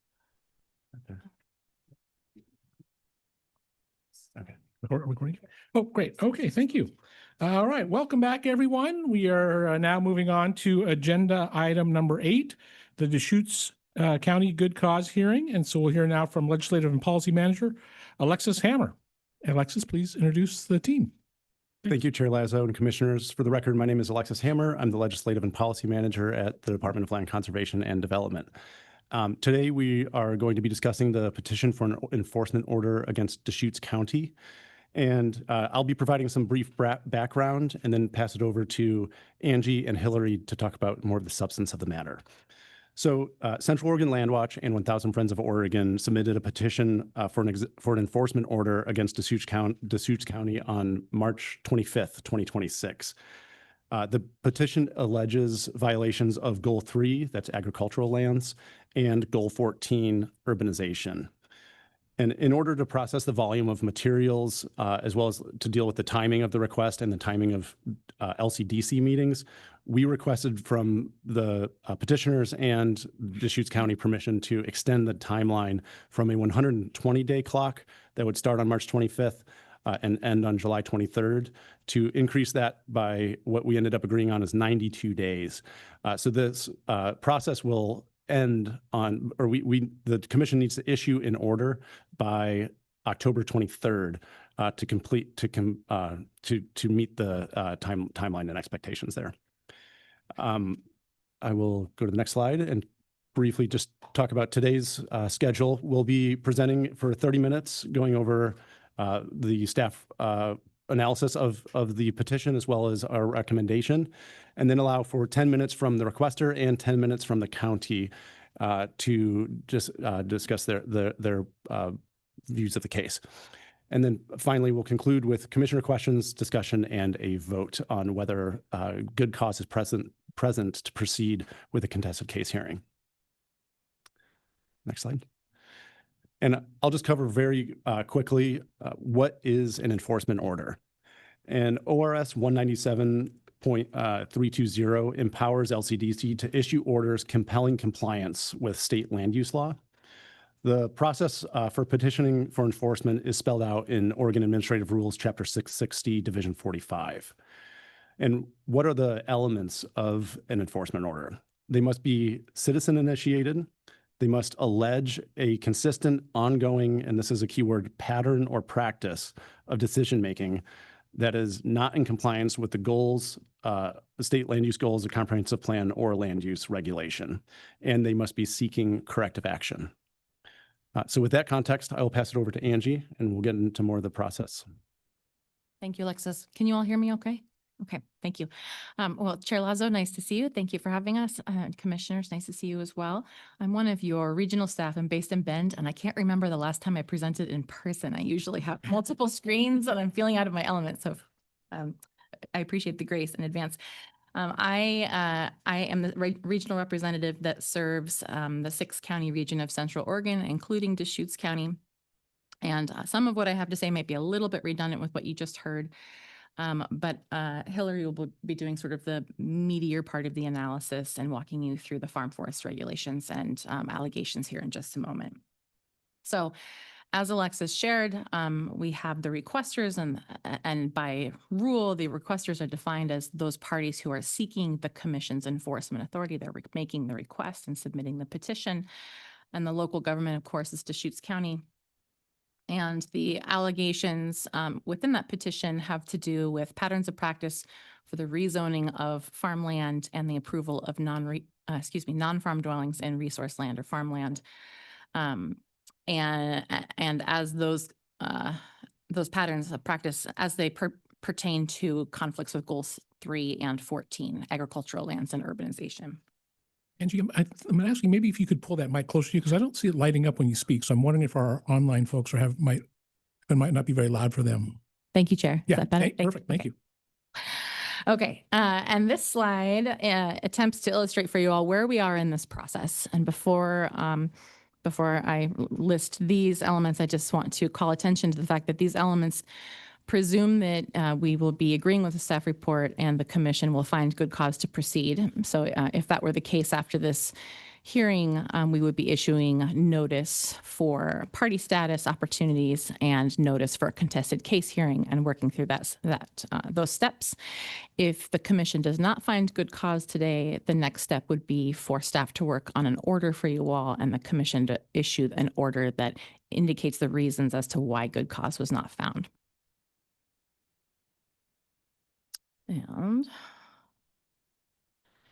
And this slide, you'll see this slide 3 times in this presentation, and so don't be surprised when you see it a couple more times.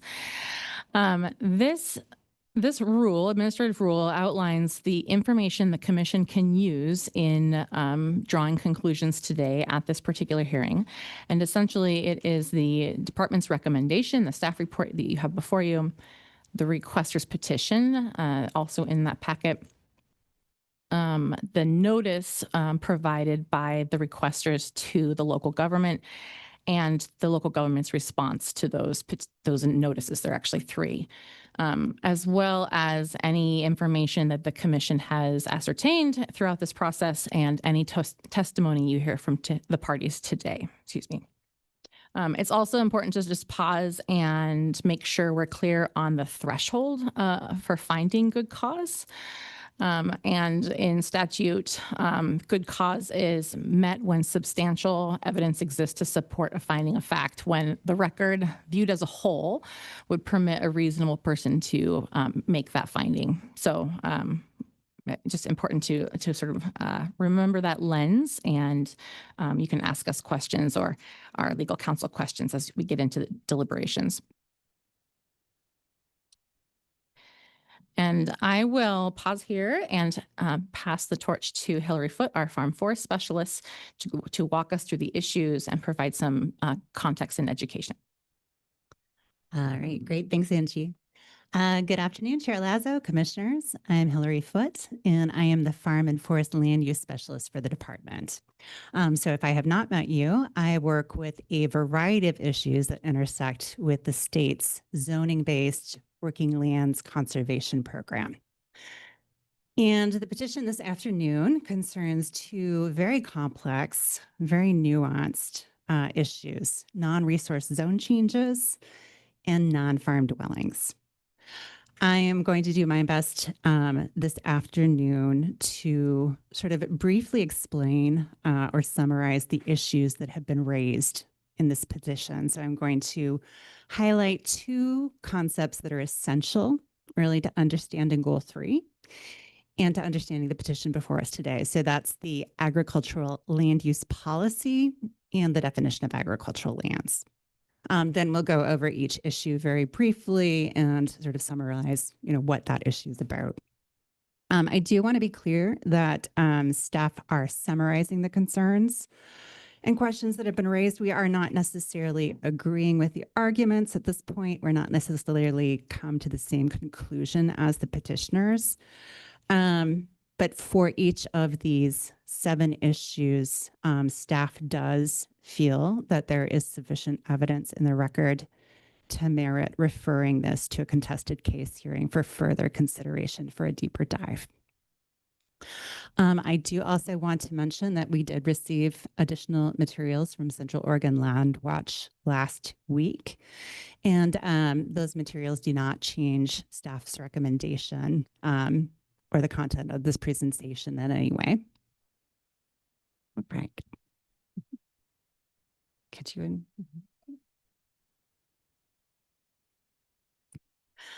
All right, so the agricultural land use policy. So the agricultural land use policy is really the heart of statewide planning goal 3.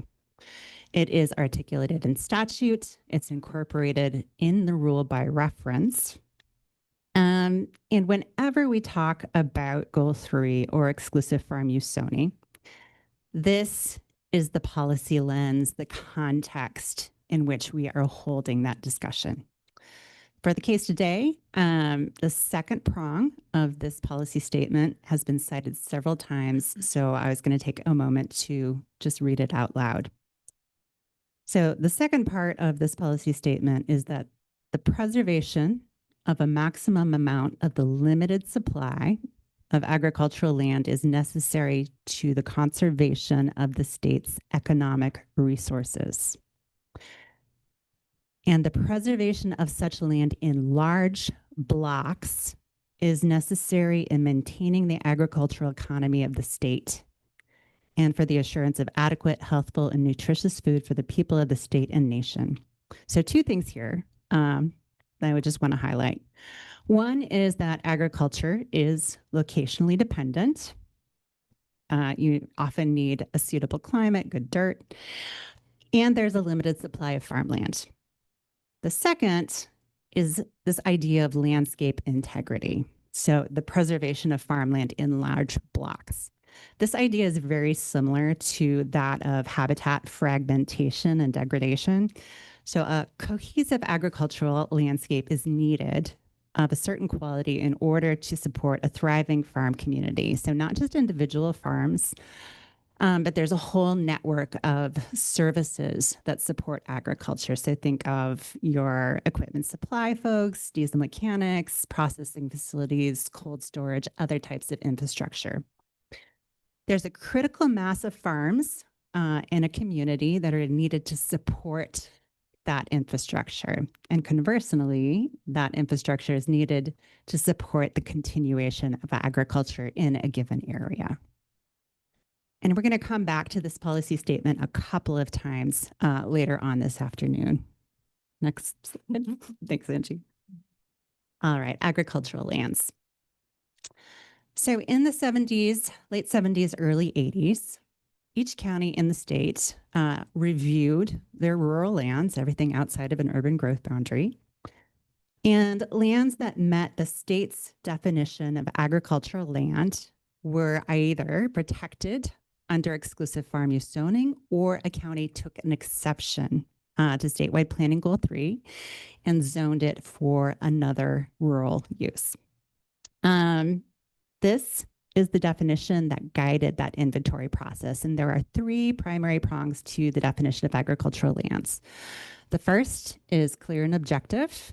It is based on USDA NRCS soils maps, United States Department of Agriculture, Natural Resource Conservation Service soils maps.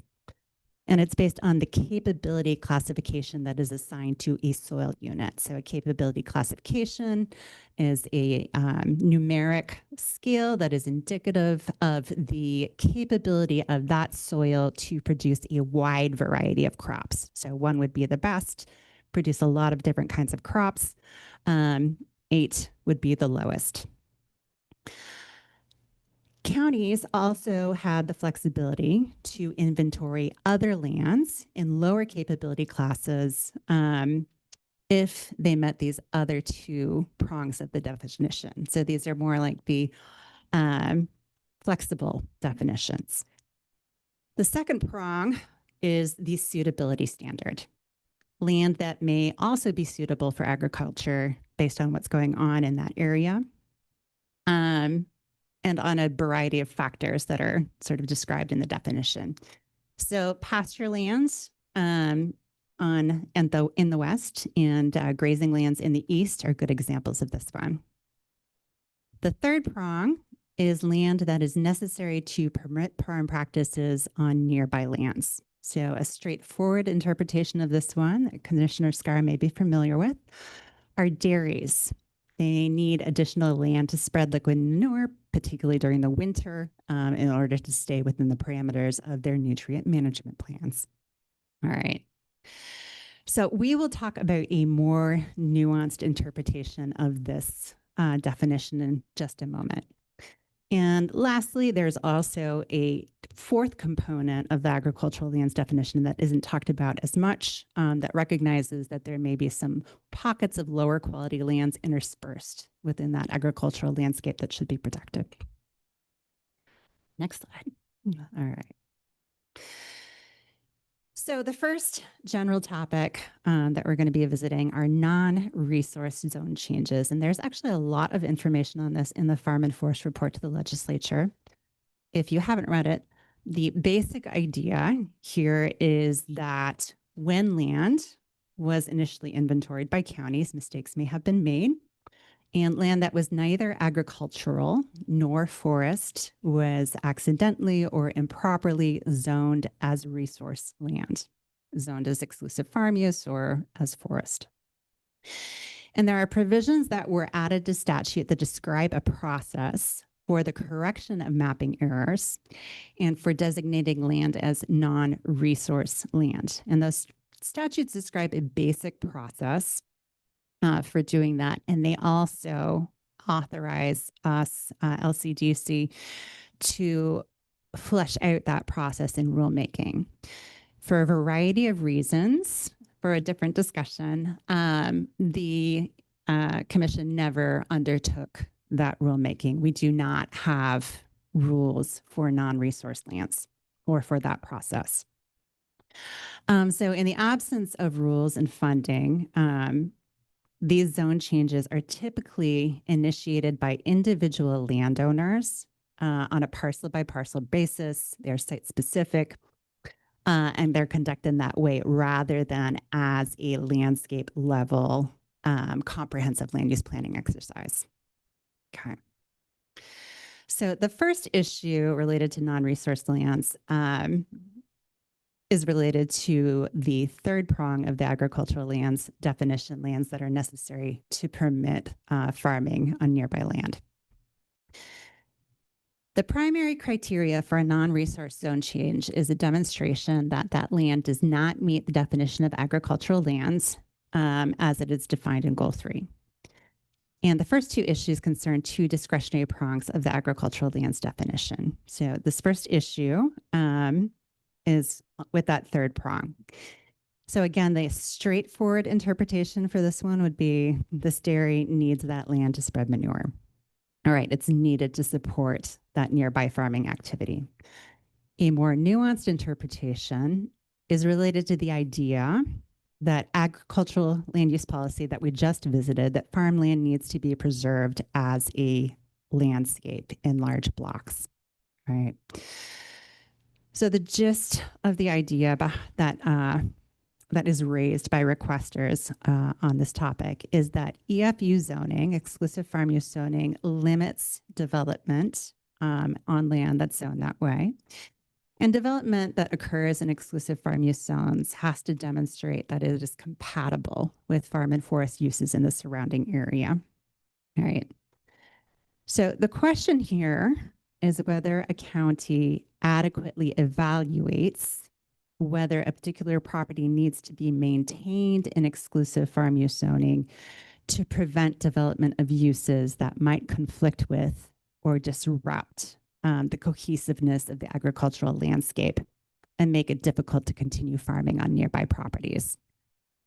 Lori, can I interrupt you with the Commissioner Bennett raised his hand, so he may have a context point. Commissioner Bennett?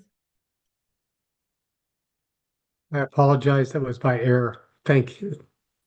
That was just a Zoom error. All right. Thank you, Commissioner. Proceed, Hillary. Sorry about that. Right. Thank you, Chair Lasso.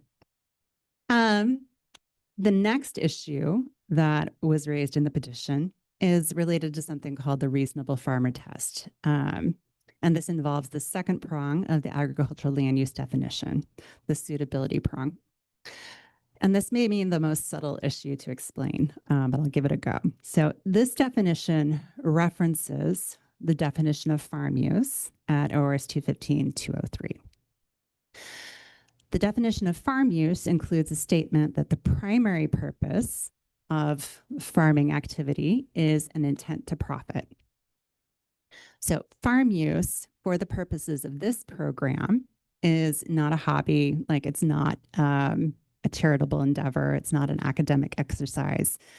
The type of farm use we are protecting that we're talking about here is intended to contribute to the agricultural economy.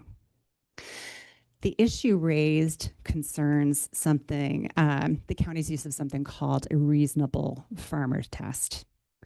So it kind of goes like this. In order to determine if land is suitable for farm use, the county may ask if a reasonable farmer would put it to agricultural use with the intent to make a profit.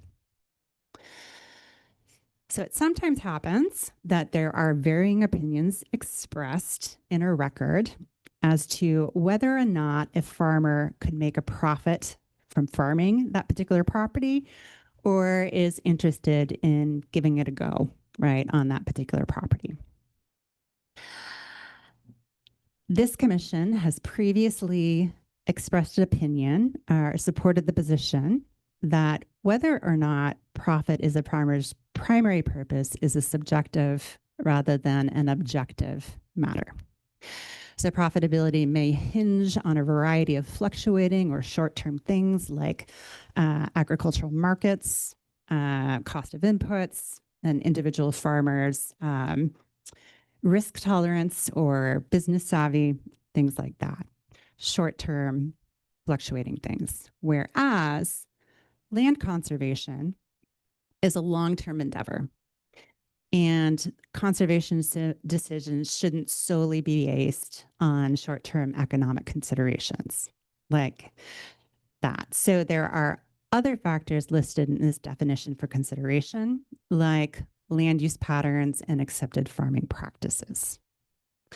All right, so there has been much discussion around the weight that has been given to profitability in these non-resource reviews, potentially at the expense of other suitability factors.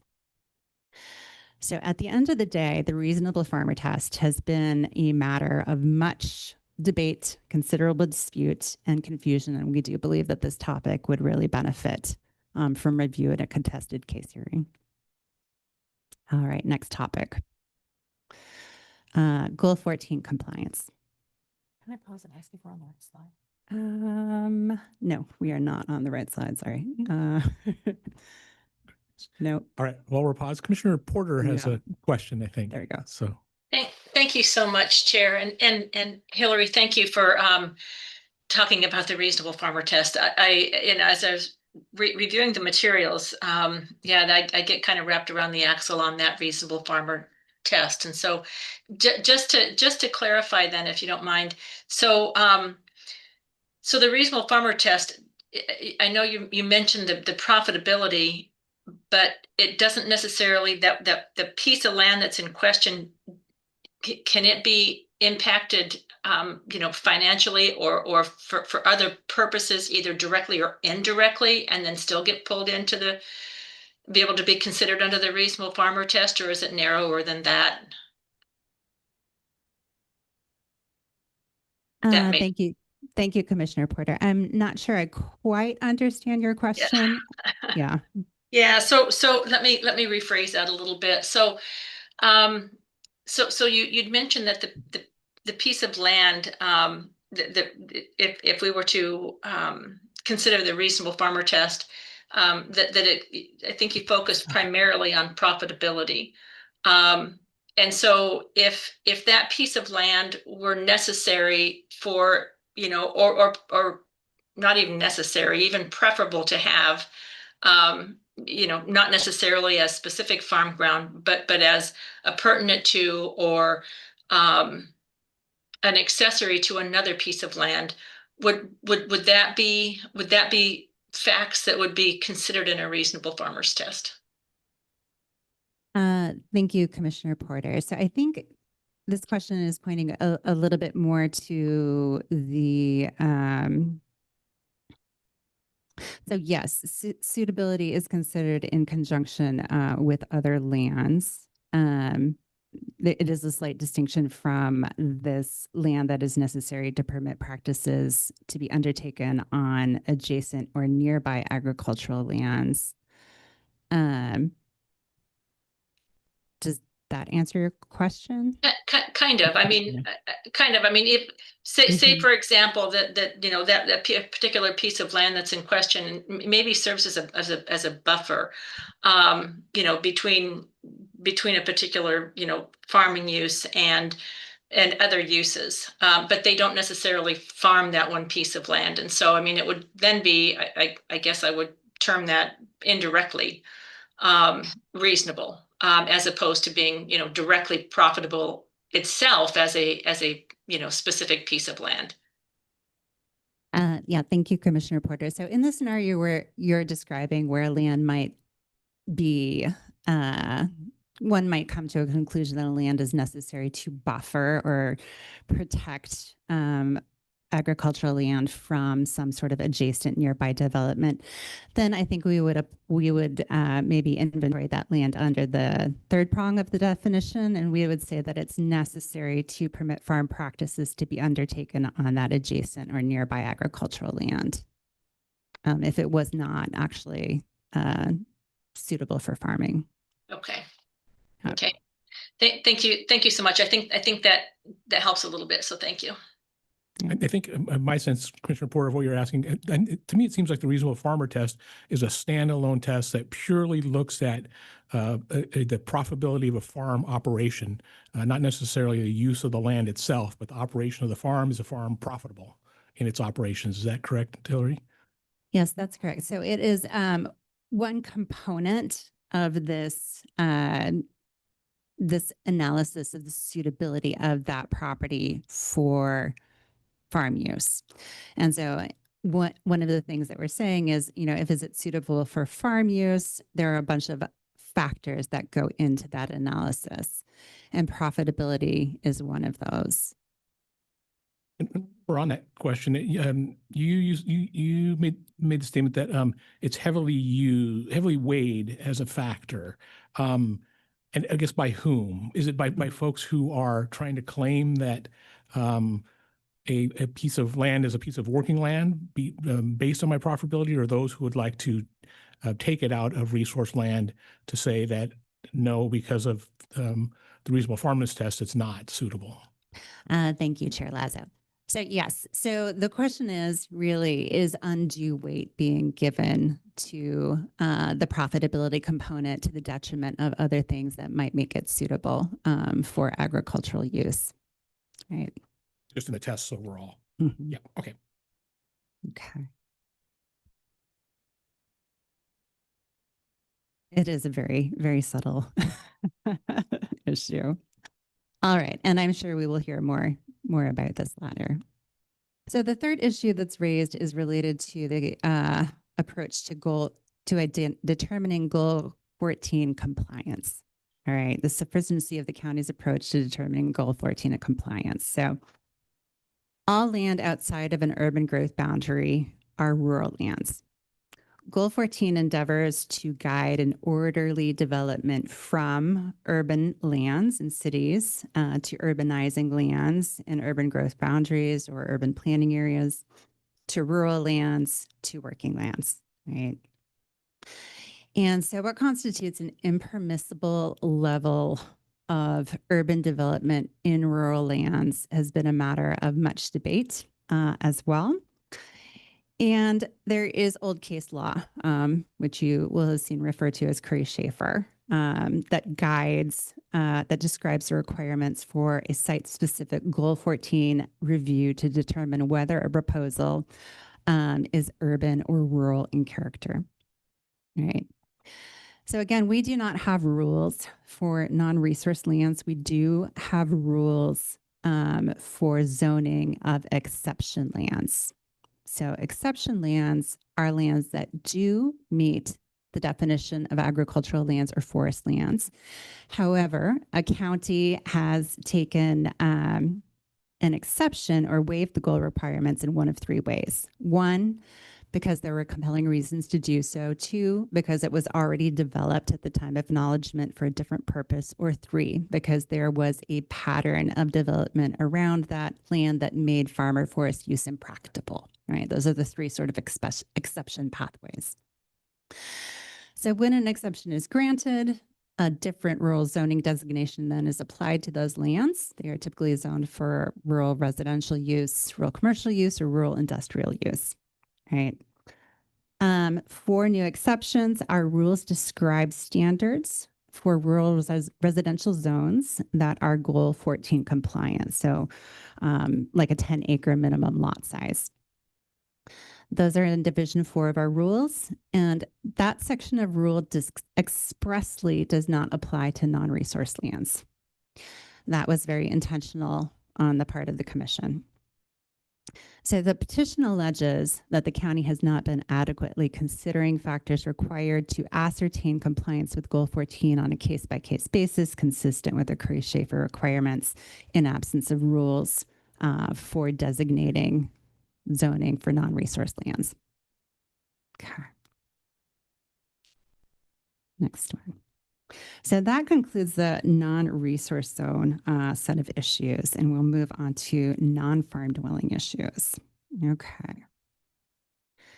So non-farm dwellings this is a review that's very complex, involved as well.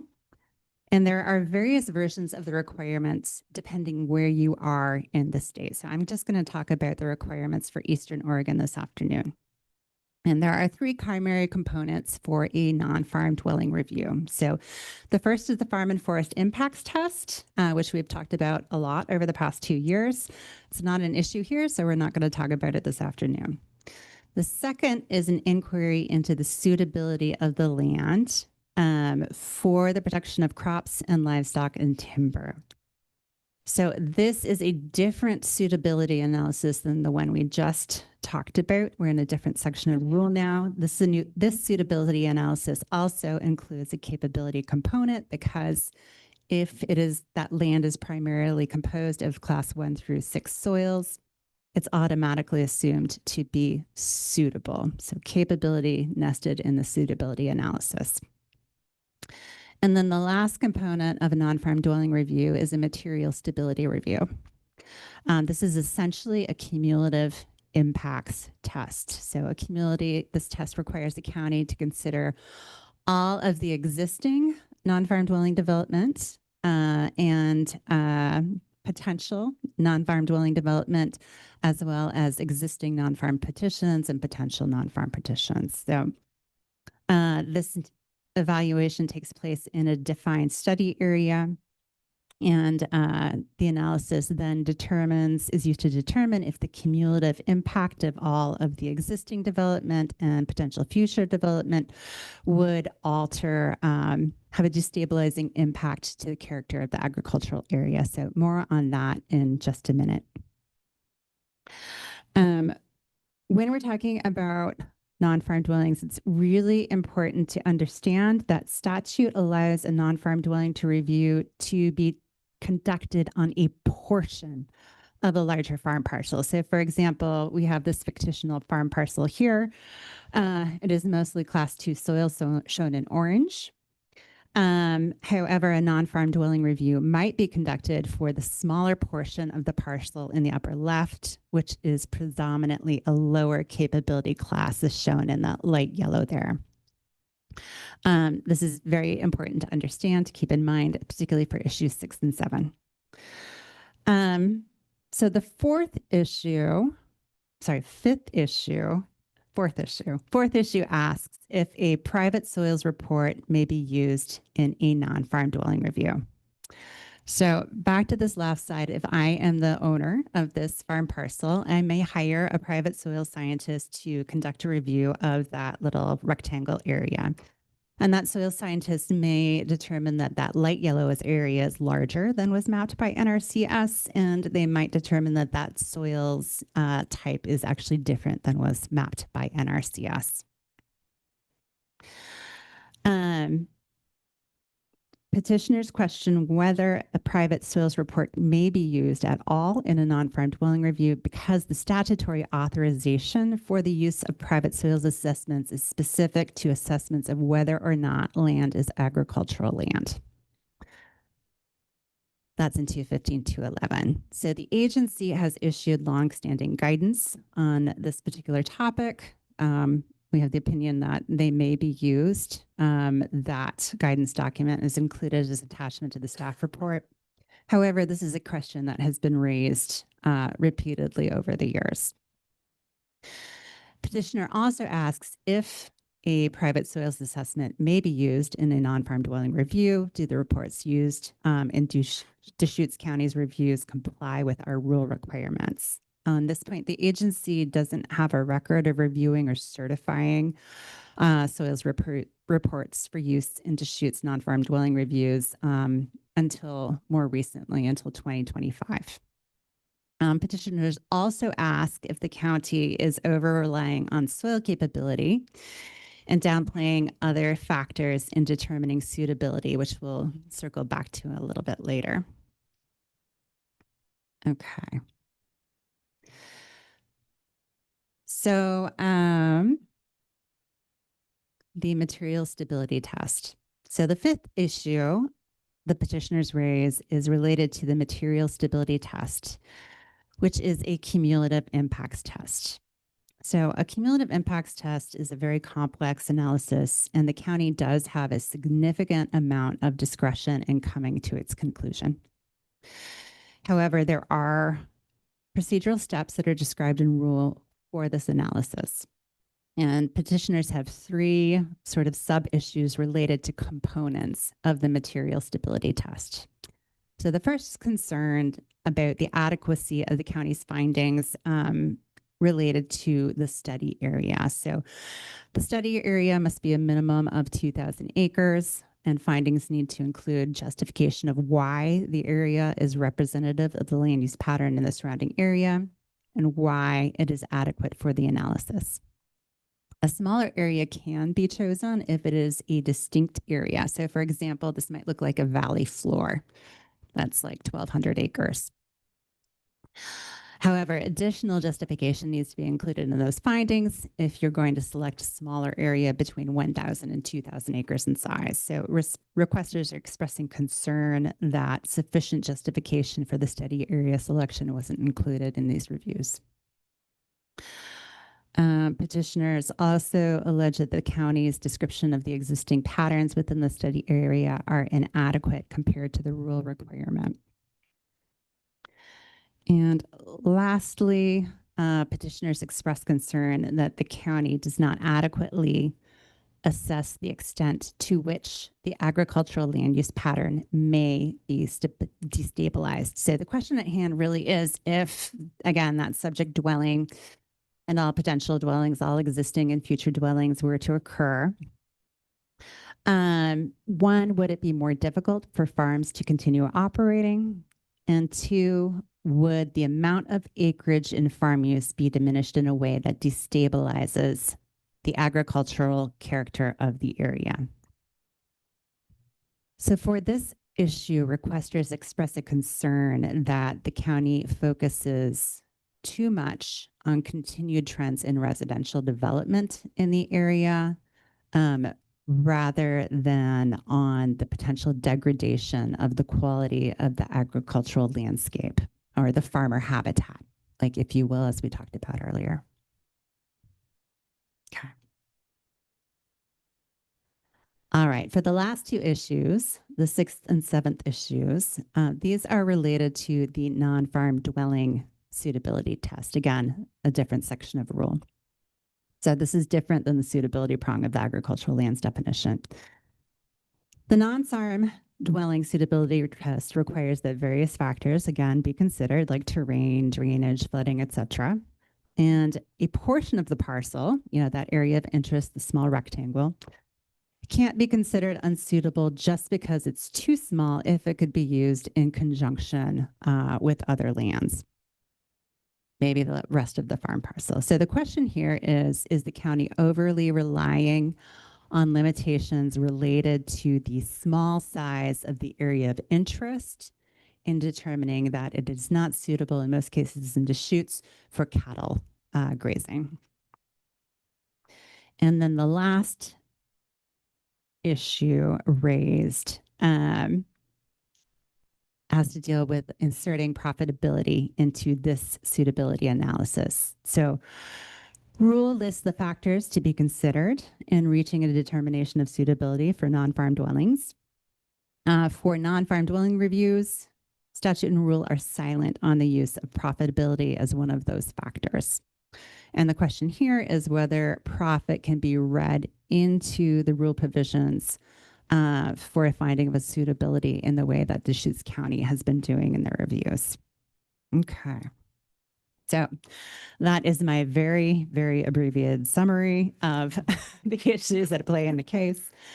The volumes of material submitted in this petition is a lot. There were numerous records, numerous zone change decisions, non-farm dwelling decisions submitted with this petition. Staff has reviewed all of that documentation. And again, for all of the issues that were raised that we've gone over, the department believes that there is sufficient evidence in the materials to refer this to a contested case hearing, and that would be our recommendation. Thank you, Hillary. Chair Lazo, and commissioners, this is a reminder slide. We saw this one earlier of the information that you may consider in today's deliberations and actions. And just a reminder at the very bottom of the slide that administrative rule there's an important shall in there that the commission shall find that there's good cause to proceed if the information contains substantial evidence of noncompliance. So just a reminder. And then I will, if you're ready for it, Chair, now is a good time for the commission to hear from the requesters and the local government. We do have Rory Isbell, Blair Batson, and John Butterfield here from Central Oregon Land Watch and Thousand Friends of Oregon. And Stephanie Marshall is here in person as well from Deschutes County. And there's a combined 10 minutes for the requesters and 10 minutes for the county. And then you may call staff back up if you'd like. Great. Thank you, Angie. So we will begin with the requester team, who has a total of 10 minutes together. And so if we could get a 10-minute clock, and we'll let them get settled. I just wanted to also mention, this is Alexis Hammer again. I just wanted to mention one quick correction for clarity. This is not material, but we received the addendum from Central Oregon Land Watch on June 5th. It wasn't last week. We put it in our packet last week to go to you all, but I just wanted to have that clarity for the record. Thank you, Alexis. Appreciate that.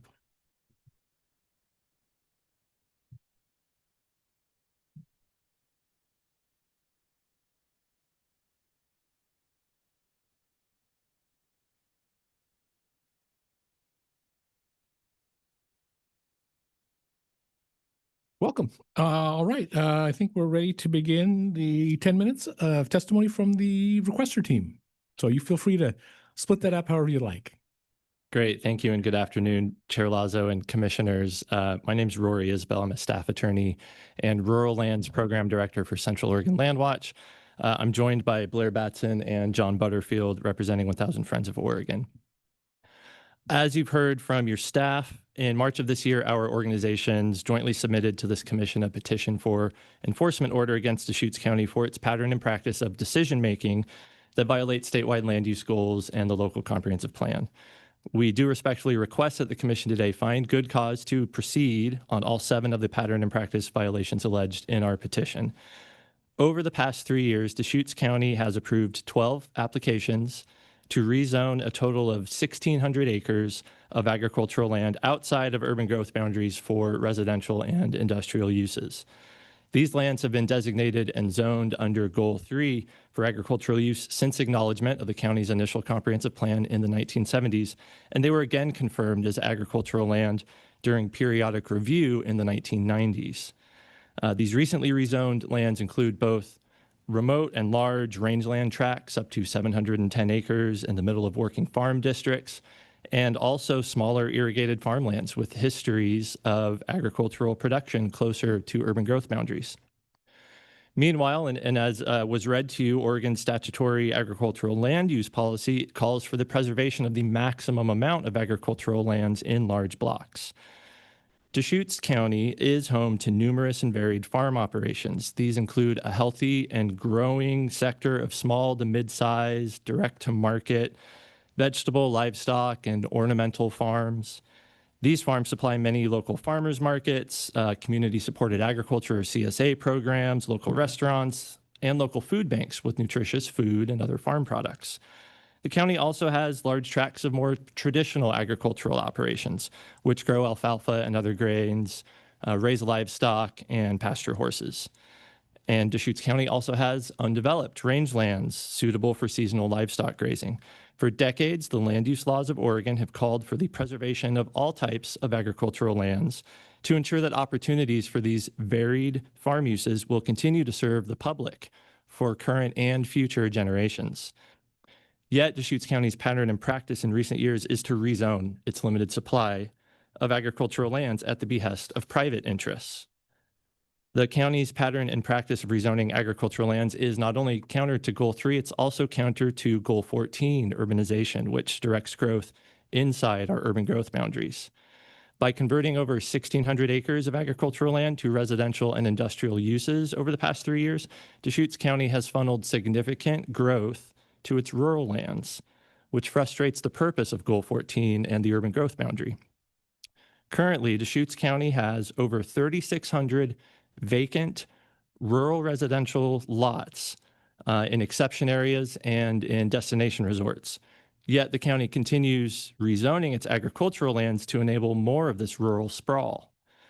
And the residential zones that get applied to these converted agricultural lands over the past 3 years allow new subdivisions with no minimum lot sizes and density bonuses when close to an urban growth boundary.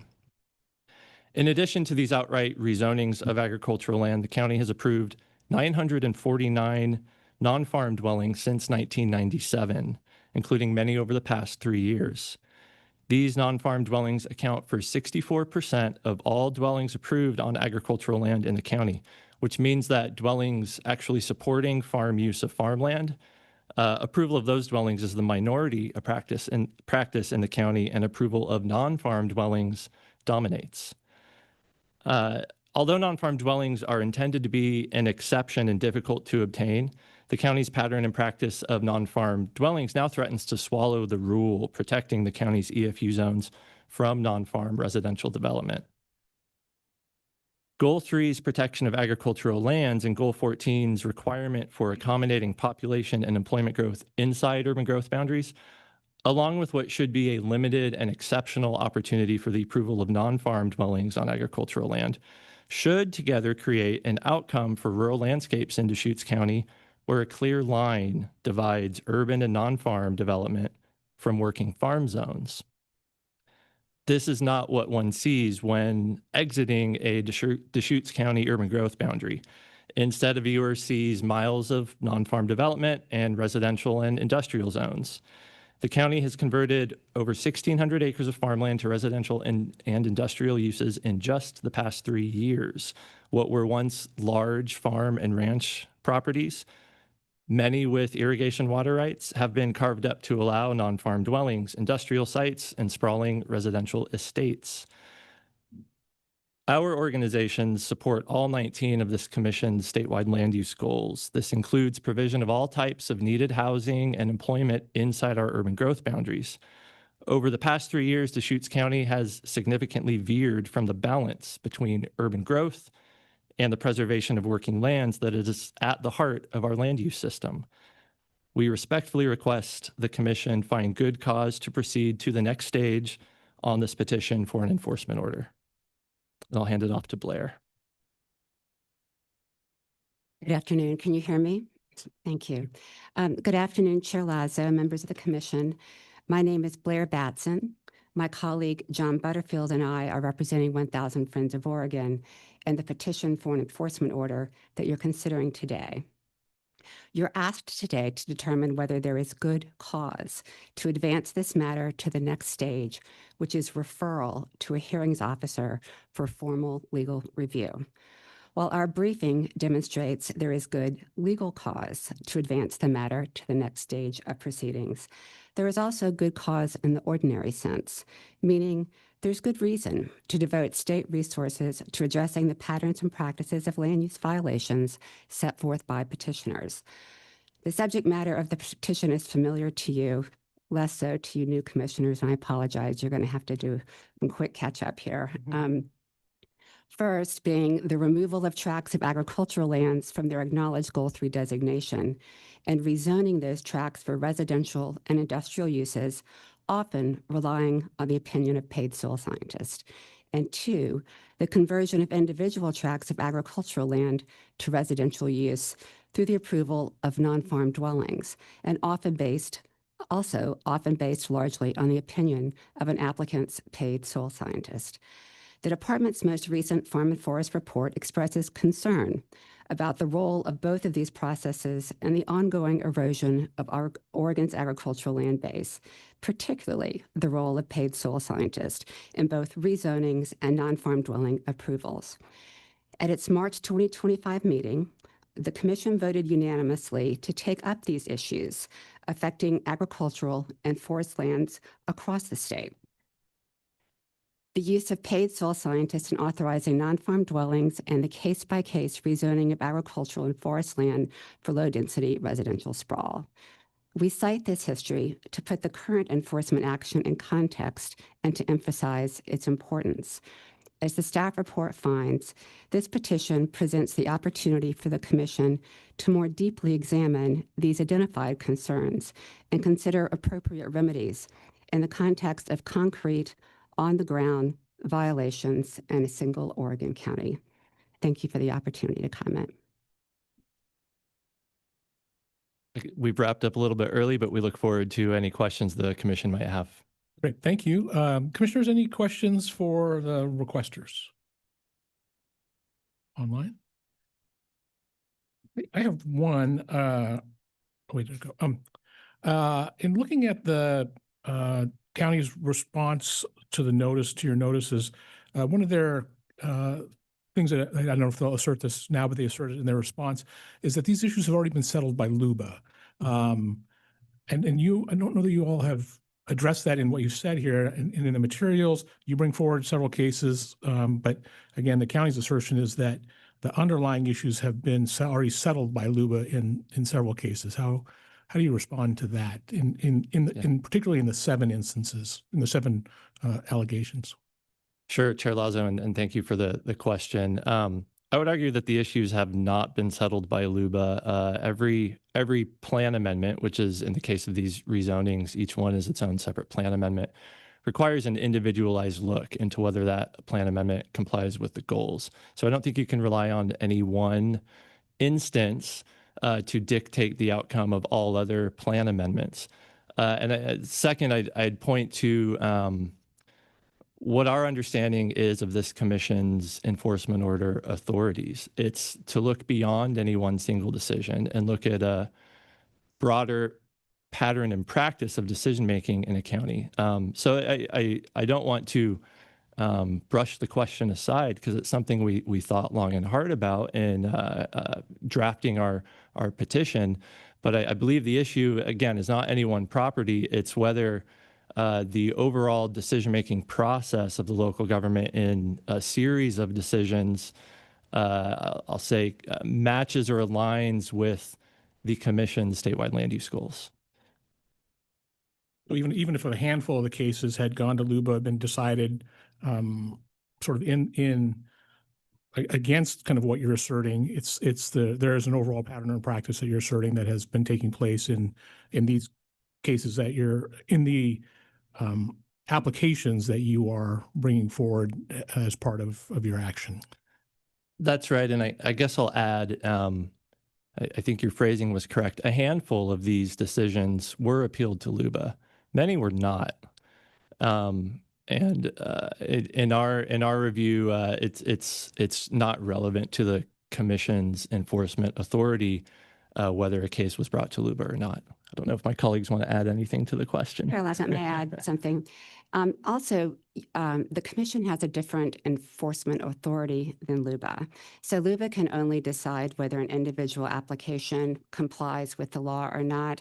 And they can say, oh, the county made a mistake in approving this and send it back, or what the county did is fine and let it go forward.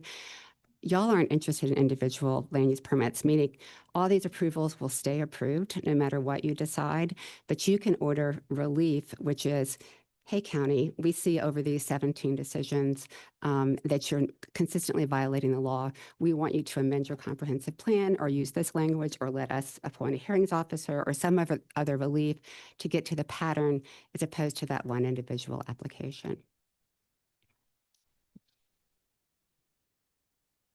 Right, we'll have our 10 minutes. Thank you all. We'll have our 10 minutes from the county.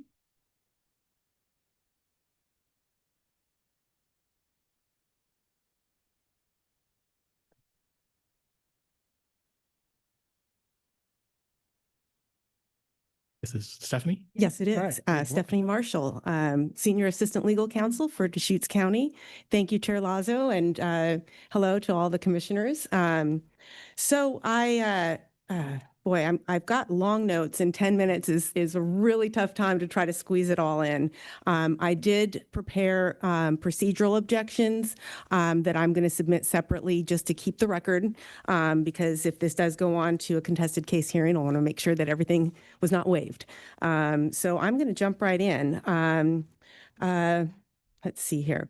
I've been taking notes today as staff was presenting and as the requesters were presenting, and I did not hear any specific violation of the law.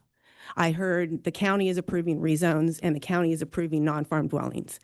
I have not heard what the identification is of what that violation is. And I also just heard from Mr. Isbell that all these plan amendment zone changes, they're very individualized. So that in and of itself will defeat a pattern and practice type of conclusion that the commission might reach. I have prepared notes. I know time's running very quickly. I want to touch first on two issues, the use of soils reports in non-farm dwelling applications. This has been allowed, and not having to go through DLCD for approval of that most recently, and I brought a copy of the Inglis decision, Inglis v. Harney County. This is a LUBA decision June 20th of last year, 2025. And this is LUBA 2025-017. You can look at the slip opinion on page 17 and 18. It's only required when counties are seeking to determine whether land is agricultural land. There's not a dispute when you're having a non-farm dwelling. The reasonable farmer test has been in existence since 1979. Certainly there are other views as to maybe it should be a different test, but this has been affirmed numerous times by LUBA as well. So that cannot be evidence of a pattern or practice of violating the law. And then I kind of wanted to really touch on the staff report. There are 7 issues before you all, and I went through the staff report in great detail looking for the evidence that on which they're saying this is the evidence on which you can rely. This is the substantial evidence of a pattern or practice of non-compliant decisions. And instead I see terms like this is debatable, this is vague. During the presentation today, which I thought Ms. Foote did a great job. I mean, really, really thorough, but very complex and very nuanced. And the other objection that I would make to the staff report is that they tried to boil down these decisions that the county has made on these 2 separate issues and say, this is what they found. And you've got findings on suitability or necessity that go on for 26 pages, that explore all of these different areas. And it's not just like, oh, well, they couldn't make a profit, period, the end. It's just really, it's too much to try to summarize in a staff report. So I do understand, and I kind of have a little bit of sympathy for staff having to try to boil all of this down into such a short staff report. The other thing I heard quite a bit about today is the policy lens. You are policymakers, but in this instance, you are not. You are deciding, you are the gatekeepers on this petition to decide whether it goes forward to a contested case hearing. And staff did a great job, again, of reminding you of what that standard is and what you must find. And I submit that that has not been presented to you today. It's much more of a, we don't like rezones, we want large blocks of land, but not Deschutes County in this case did this wrong. And they've done that repeatedly wrong in these series of decisions. I didn't hear that. I was taking notes. I really wanted to hear what that was so I could specifically address it. So I'm kind of at a loss, truly. There has to be sufficient evidence in the record. And, again, when I go through the staff report and I'm looking for that evidence, it's really a recommendation for further study. This is debatable. We want to explore this further. And The commission certainly can do that, but not at the expense of Deschutes County, not through a contested case hearing on a petition for enforcement. If I had heard one specific example of what the county has done wrong, what the basis for the petition is, I would have a different presentation to make to you today. But I'm still waiting to hear from that. It's really kind of a disagreement, and a lot of it does come down to substantial evidence in the record. You've got, I can just jump right into the reasonable farmer test, in one case that I'm thinking of, this was the one that started out as 710 properties, and then it was remanded and went back up as red side restoration.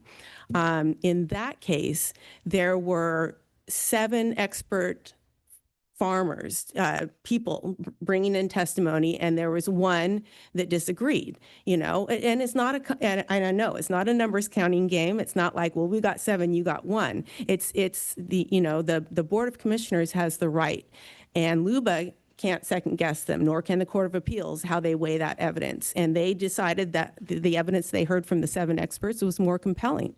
That does not mean that every case it's going to turn that way. And Mr. Isbell, stated these are very individualized. So finding a pattern or practice based on such highly individualized types of applications, I submit is error. There are discretionary prongs. I wrote that down while staff was making their presentation. Finding that the county is violating the law in its exercise of discretion, I didn't hear how that was occurring. And staff also was trying to address the reasonable farmer test and said, this is the most subtle issue to explain. The Board of Commissioners at Deschutes County and also its hearings officers that take on these applications and do the first heavy lift before it's recommended to the board for their action. There is a lot of evidence to cover. There are a lot of factors to be weighed in deciding whether something is agricultural land. And then from there, deciding whether it's necessary to be to remain as agricultural land, zoned as such, to be used by other properties. There's quite a bit, and varying opinions expressed in the record. That was another note that I took today. So, the reasonable farmer test, I feel like I'm kind of bouncing around, but there's so much to cover. The reasonable farmer test, like I said, this has been repeatedly upheld by LUBA as as an objective test. If the commission wanted to make a new rulemaking process, clarify it, anything like that was mentioned in the staff report, perhaps you want to clarify this, by all means, do so. But this is not the right, not the right avenue, and it's not the right tool to use. I don't disagree that some of these issues are complex and reasonable minds could differ. But where reasonable minds differ, that's absolutely not evidence of violating the law.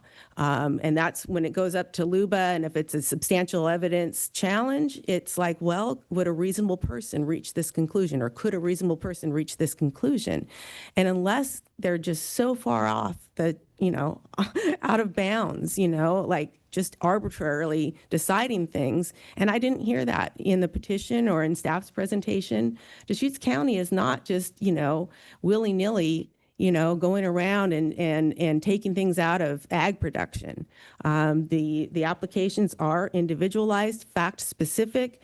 Sometimes they are very small parcels, and they're decided on their own merits. I just want to touch very briefly, on the Goal 14 compliance issue, it's not one size fits all. The Curry-Schaefer test has been applied by the county in its review of many of the plan amendment zone change applications, and the record, which has not been presented to you for any of these decisions, you've only gotten the underlying decision of the county, shows that the county is not just arbitrarily making decisions, which I do submit would be evidence of noncompliance. And I am just about out of time. I have plenty of other things to discuss. So if there's another question that you heard from the earlier presentation you'd like to ask me, feel free by all means. Thank you. Any questions for the Ms. Marshall? Deschutes County? Yeah. Thank you. Okay, thank you very much. I do have my procedural objections. I'll hand a few to opposing counsel.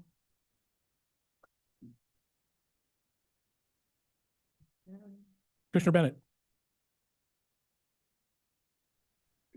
Thank you, Chair Lazo. My questions, I think, are for Mr. Shipsey. I'm presuming that he's still with us. He is. He's here.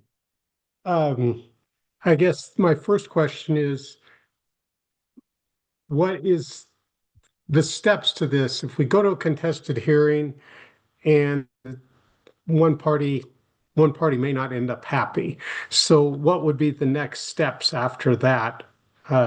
And where does it end up at the Oregon Supreme Court, or how does it go just procedurally? And so if the action today is to refer this to a contested case hearing, a hearings officer would preside over a hearing where the parties would present in probably significantly greater detail than you heard today, the testimony around the 7 issues. And after that, the hearings officer would come up with what we would call a proposed order, a recommendation that is made to the commission. And then the commission would have a hearing on the hearings officer's proposed order, and you would either adopt it in whole or modify it or come to your own conclusion of some sort, and then you would adopt that decision. That decision is what we call a order in a contested case, and it is subject to judicial review under the Oregon Administrative Procedures Act. That judicial review occurs at the Oregon Court of Appeals. The judicial review would be based on the record that was developed here. It wouldn't be new testimony at the Court of Appeals.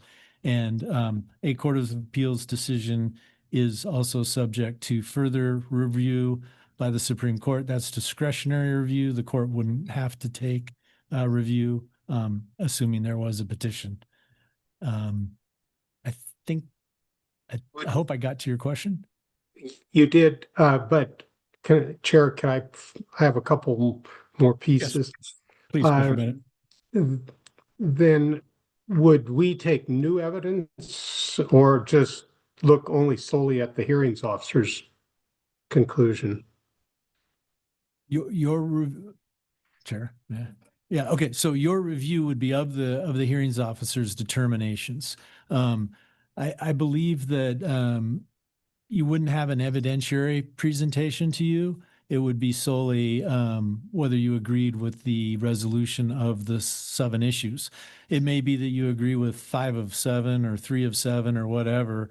And so you would make a determination on perhaps each one if the hearings officer presented them in a manner in which you were able to take them as, the 7 issues that we assume we're talking about today. If we accepted the premise that without the specific cases, that this was a pretty broad general request, and at that point, would those folks that are proposing this, would they be able to gather that information and come back, or what would be the next step there? I would assume that we would, so here, if you were to adopt a decision today that said we find good cause, you would set the issues that you want the hearings officer to entertain in that referral to the hearings officer.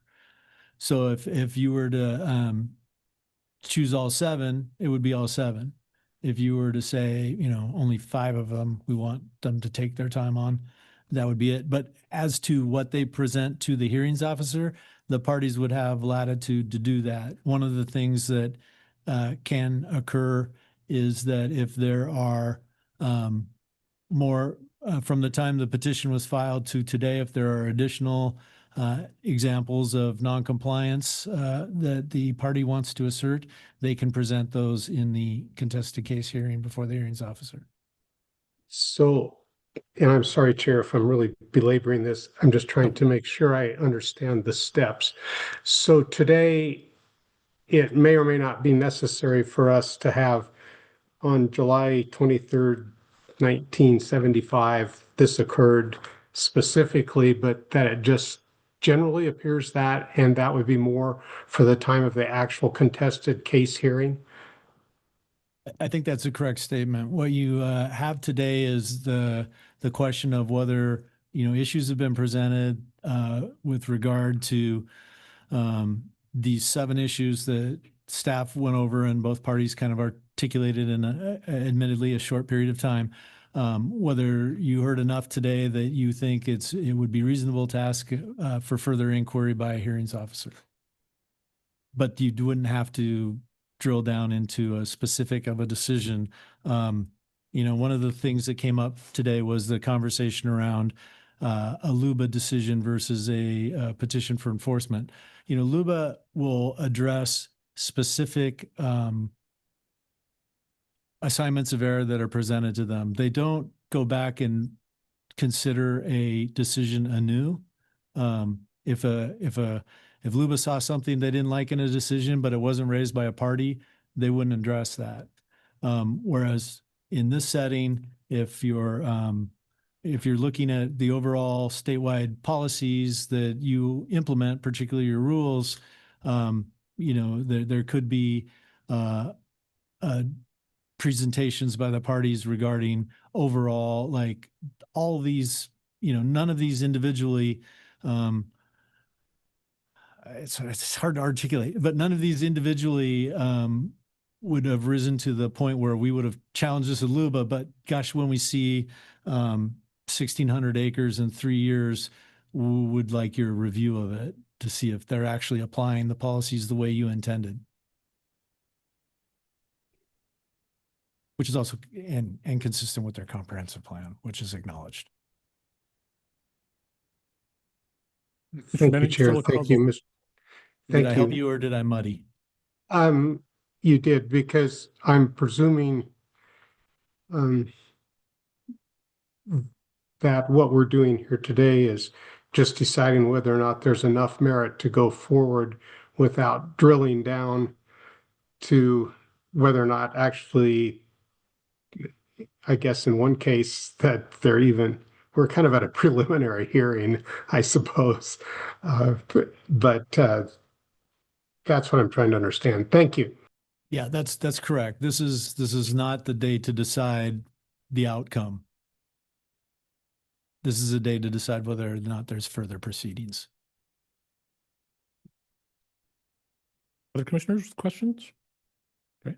And I think my question is along the same lines, Steve, and I think you've answered it, but it's, I think you said this earlier, this is a slightly lower bar, a much lower bar, I would assume, than the hearings officer is going to have in adjudicating these allegations. Right? I mean, what we're trying to decide is there enough substantial evidence here to have these all 7 of these items reviewed by a hearings officer. And again, I guess the assertion by the county that, you know, what she heard was, you know, further study and things that are debatable, that to me sort of leads us down that road that, yeah, she should forward it to a good cause hearing, because then we would get some determinations on that, given the level of information in front of us that says, yeah, these things need to be decided. And is that right? I think that's correct. Just one way to think about it perhaps is, just because you decide today to send one or all of the issues to the hearings officer doesn't come with a message to the hearings officer that it's resolved and you're considering enforcement, you're sending it for further process to determine that and come to you with a recommendation as to what to do. Commissioner Bennett. Thank you, Chair. I think also this is maybe a precursor to us being able to take on the larger picture and provide even more clarity to the counties and the developers on various issues, depending upon the outcome of this whole discussion. Yeah, thank you, Commissioner Bennett. Potentially.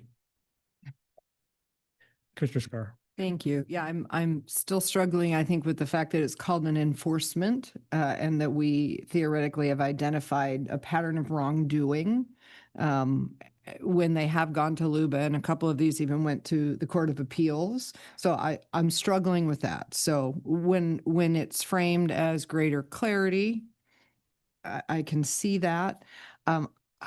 What are the other ways I heard 7 things that appear to be problematic here and based on staff's presentation are probably problematic everywhere. And I guess I'm curious if there is a way to do this that doesn't have to penalize Deschutes County for living within the environment of things which are a bit ambiguous.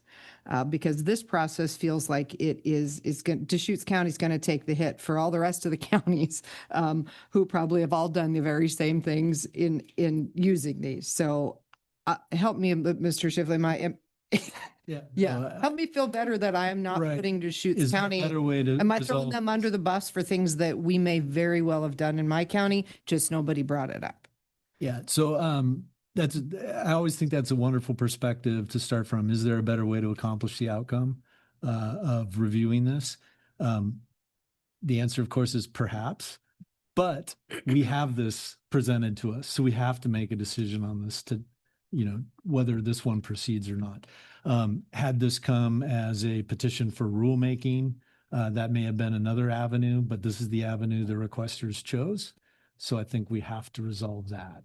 It could be, that part of the outcome of this is you do choose to do some rulemaking or something. We don't know yet. Certainly, I guess the best way to think about it is if there are other paths, this is the path that has been presented to us at this point in time.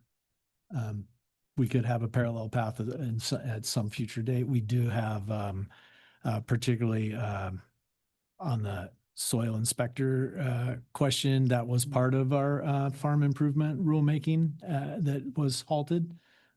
So these are issues that are appearing in several venues, and there could be different ways to resolve them, but this is the one we have in front of us.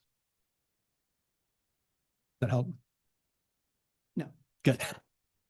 And my job is done. No, yes and no. Yeah. Yes and no.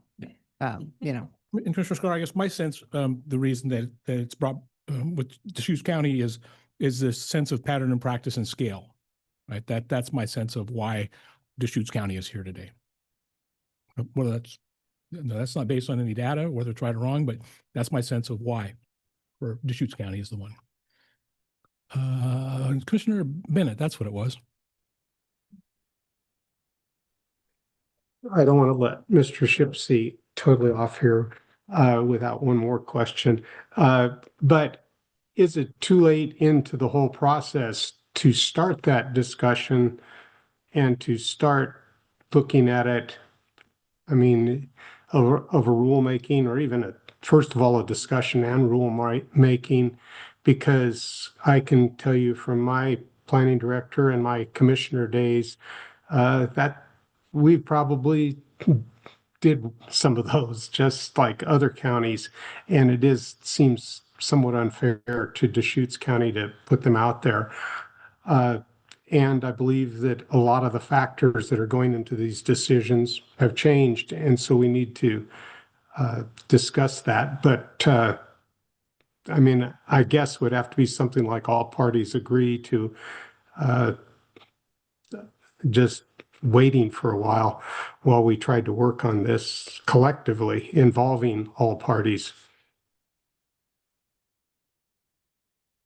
Uh, Chair Lazo, Commissioner Bennett, I believe that, having initiated this process, we are on a statutory timeline. We talked about in the introduction that there had been an extension to that in order to accommodate the ability to have the hearing and bring it back to you and get a decision out.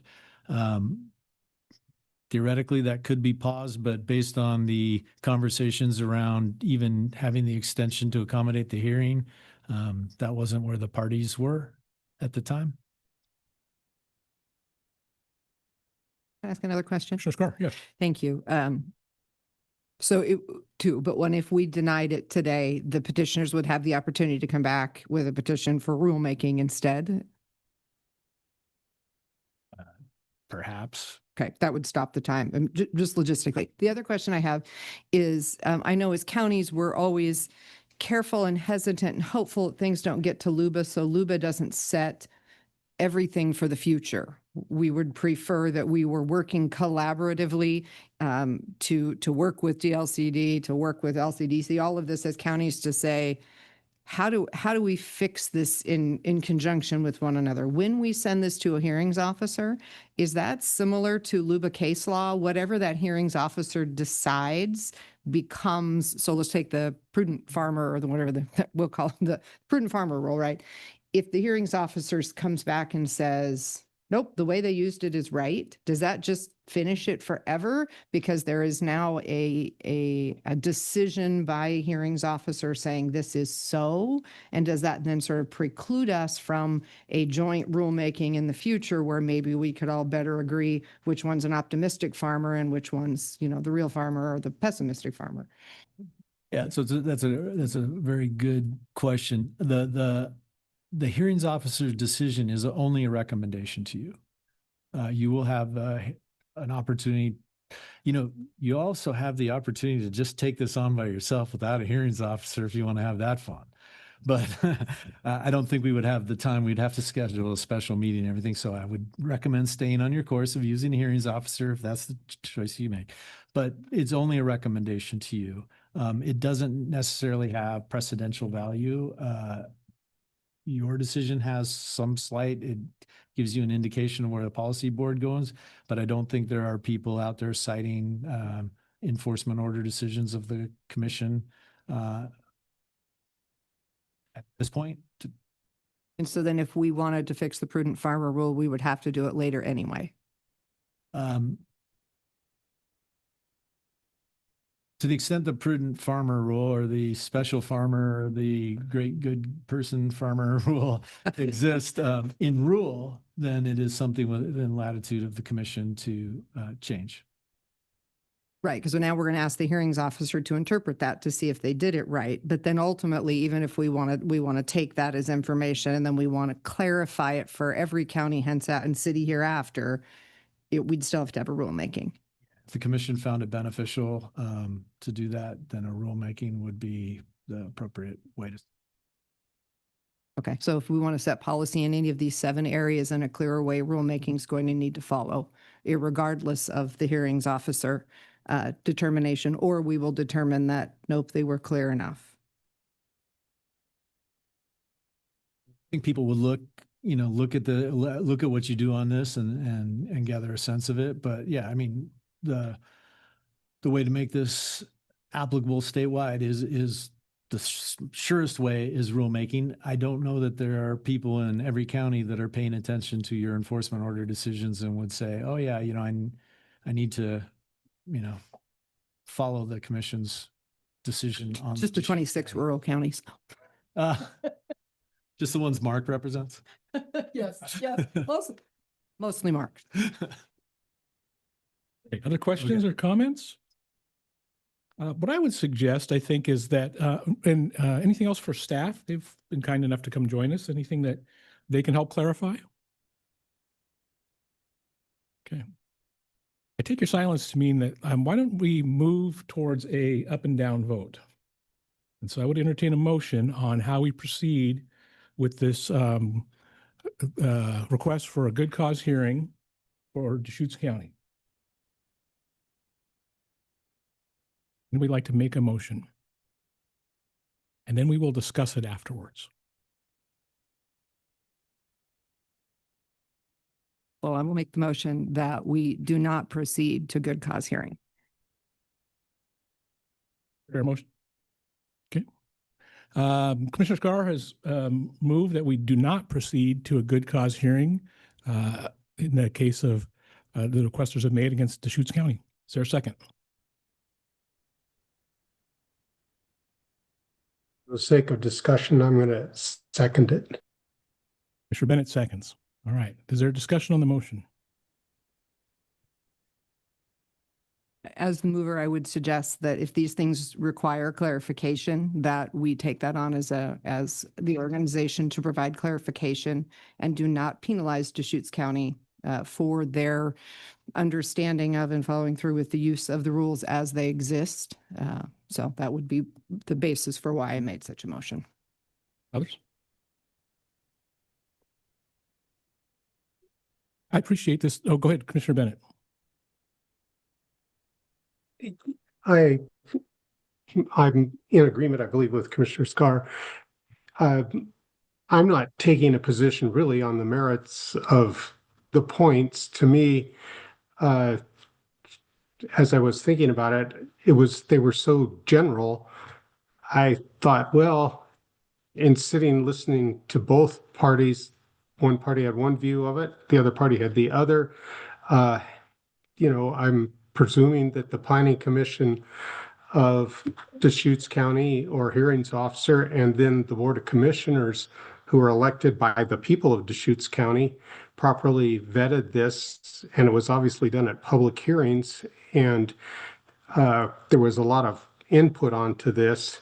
So I tend to always trust my local government former colleagues, and having sat there, I think that decisions aren't made that easy. And I've proposed all along, as you know, Chair, that we need to take these topics on and start looking at what land should or shouldn't be available for development.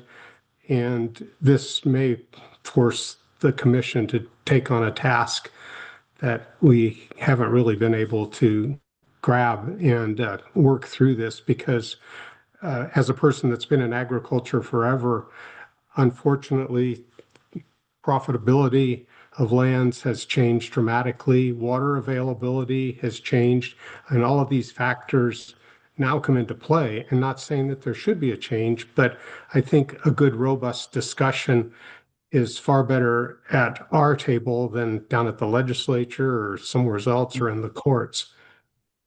Okay, thank you, Commissioner Bennett. Commissioner Porter. Thank you, Chair. There are a lot of nuances in this case, and within some of the criteria that we would need to review. And it seems like it would, regardless of what we would ultimately decide, it seems like it would be at the very least helpful to proceed, to help get some of these nuances kind of refined a little bit, so that we have more pointed topics with which to discuss. And so I think it would be, I don't think it would hurt anything. I think it would prudent and might be more enlightening if we do proceed with the good cause hearing. Thank you, Commissioner Porter. Anyone else? Commissioner Warren. Just a clarifying question. So if we choose not to proceed with this, the petitioners can still take this to LUBA or another court. Is that correct? No. But they could challenge it. No, not at all, right? Okay. I'm forgetting exactly, but if we deny, then I think it would, I'll have to look. I believe it might be subject to judicial review, the decision to deny. It does. Okay. I'm trying to find that for sure. Commissioner Condor. Okay, this has been an amazing first day on the job. Is going on. I really appreciate both sides. I think, I do kind of agree with Commissioner Porter. Did I get that? I'm getting there. It feels like the scale and magnitude and the number has some consistency through it, but I don't have the details or facts, and I'm not in that position. So I would just say a little more research and going forward is constituted here to really get the set of facts. My question is, though, if there is a finding against Deschutes County, what is the recourse? Like, I think that's an important thing to understand. Yeah. Looking at something, but I think what Steve said earlier is that enforcement order from the hearings officer would come before us, and we would then would approve that the actions that were being asked of Deschutes County. Did I capture that correctly, Steve? Yeah, I'm sorry, I'm trying to do two things. I'm trying to confirm the prior question, and then yeah, if you had a good cause determination here, had the hearing, you came back with a recommendation, then part of the recommendation and part of the decision you would make on that recommendation is what course of action to take in light of the pattern or practice, if that was what was determined. And that would come from the hearings officer, so we would have the And benefit based of on this. statute, there are statutory things that prescribe what an enforcement action can be. And I'll get there in a second.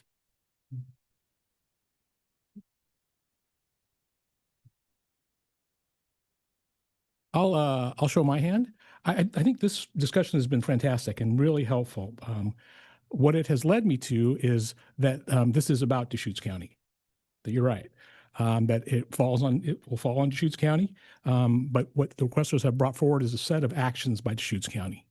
And I think part of what they're also asserting is that that they intend to stem the tide of those actions of Deschutes County through this process. Okay, so I think it will also answer some questions about how these pieces that we don't have rules on should be applied. But my sense is that that's what we're being asked today about Deschutes County. So that's right. My assessment of it.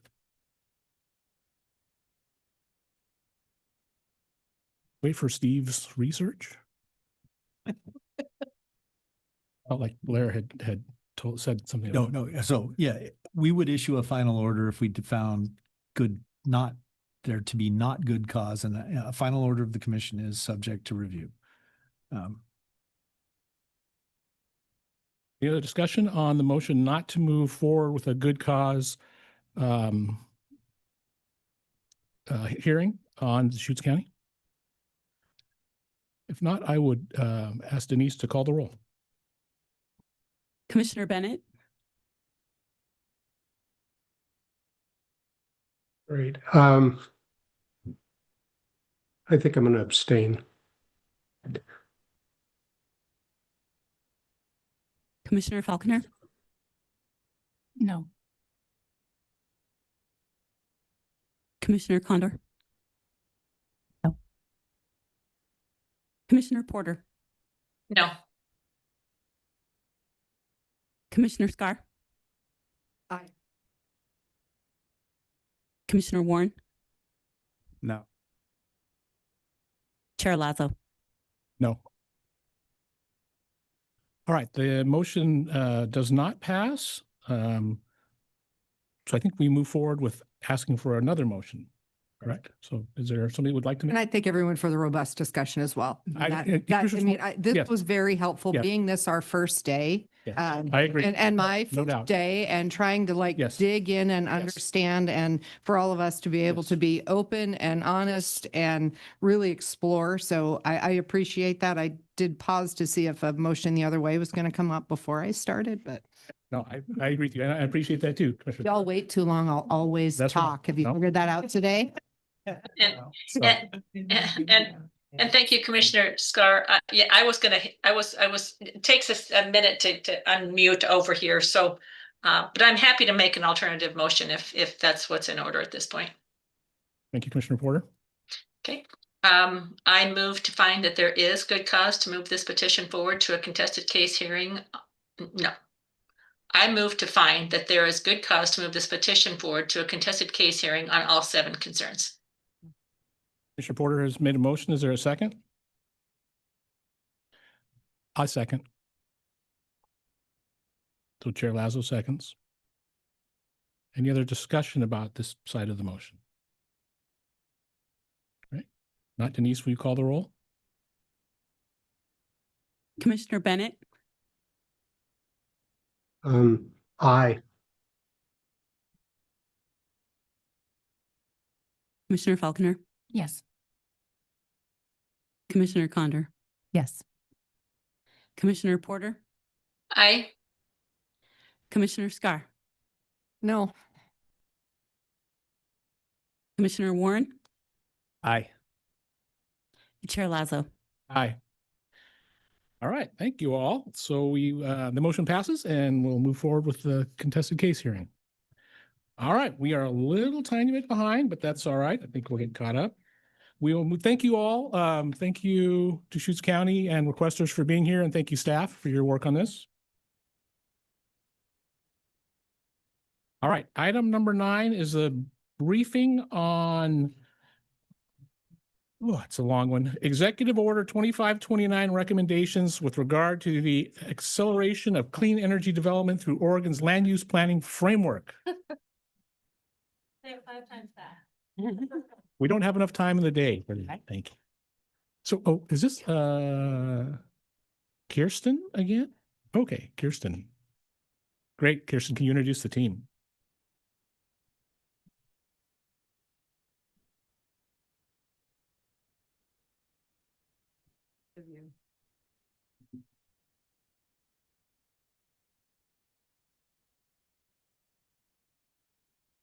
No, we're gonna try, we're not taking a break because we have this and one more agenda item to push through to the end of the day, so fair warning that that's what's left. Yeah. That's nice. Call your own break. Yep. Is acceptable. All right, I think we are ready. Kirsten? Thank you, Chair Lazo and members of the commission. Again, I'm Kirsten Green, Deputy Director, and I serve also at the agency's tribal liaison, request of the director. I'm here to introduce Alyssa Benini, Legislative and Policy Analyst, and John Jennings, Community Services Specialist. And I just wanted to say a couple words about how hard they've been working on this report. This was an ambitious assignment. We're pleased to do it. The challenge to provide clean energy to meet our climate goals is real. And you will see in your written packets that the full and electronically, the full draft report is to you. That was a supplemental. What was included in your printed packet, if you have that, is just the bulk of the recommendations. So if you're looking for the greater report, which includes the research of other states, please look for that electronically as item 9 from Denise. Again, I just want to commend the work of John and Alyssa working with the Oregon Department of Energy staff on this. It's an ambitious and a very important assignment. So I'll turn it over to Alyssa. Thank you. Thank you, Deputy Director Green, and good afternoon, everybody. Chair Lazo, members of the commission. For the record, my name is Alyssa Benini. I am a legislative and policy coordinator here at the department, focusing on the agency's natural resources, rural lands, and ocean and coastal portfolio.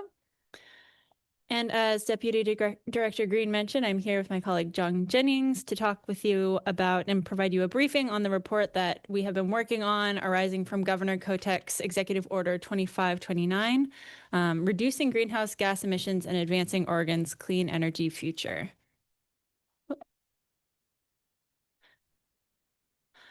So I'll take just a few minutes to quickly review the direction we received from the governor through this executive order, especially for our new commissioners, to make sure that we're all oriented to what we'll be talking about this afternoon. And then how the department's report has really come together since we last presented to this body in April. After that, I'll turn it over to John to walk us through where our final recommendations have landed based on our analysis and from the feedback we have received.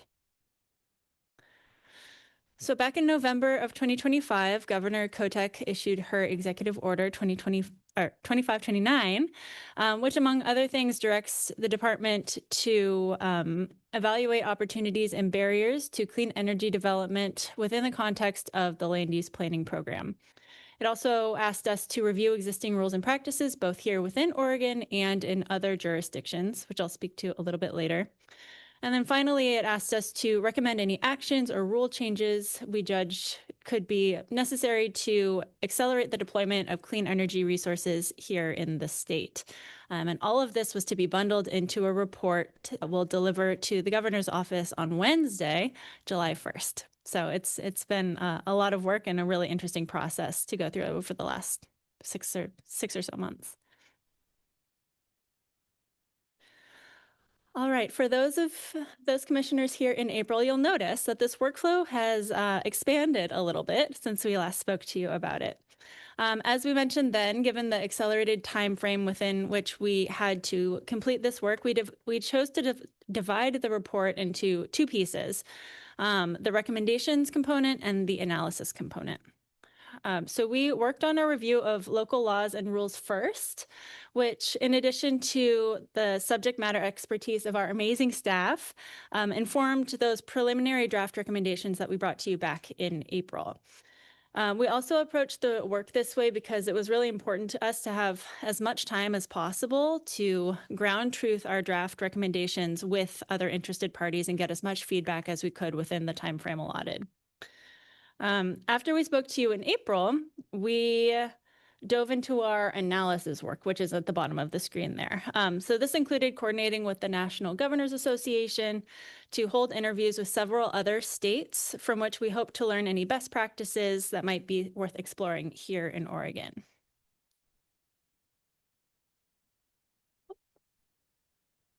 I'll just jump ahead real quick here. So as part of this process, we chose to look at energy siting policies and processes in California, Montana, Nevada, Texas, and Hawaii. And unfortunately, there were not great stock photos for all of these states, which made me realize I just should go on a vacation and visit more of them. But most of these states mostly have a mix of local and state review and permitting authority, which is relatively similar to what we have going on in Oregon. So we thought that that would be a good place to start, especially since, you know, we didn't have years to look into this as we might have wanted to. So we conducted a qualitative analysis of best practices that are utilized in each state.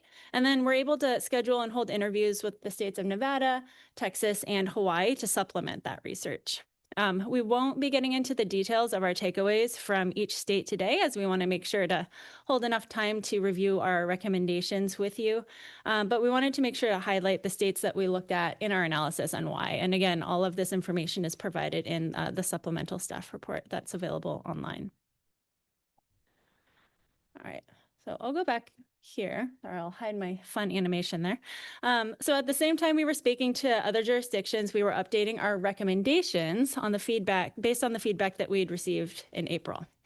So two workflows happening at the same time, which brings us to where we are this week, which is to present you with our final report consisting of both the analysis and our final recommendations, with the next step being to deliver it to the governor's office on Wednesday, July 1st.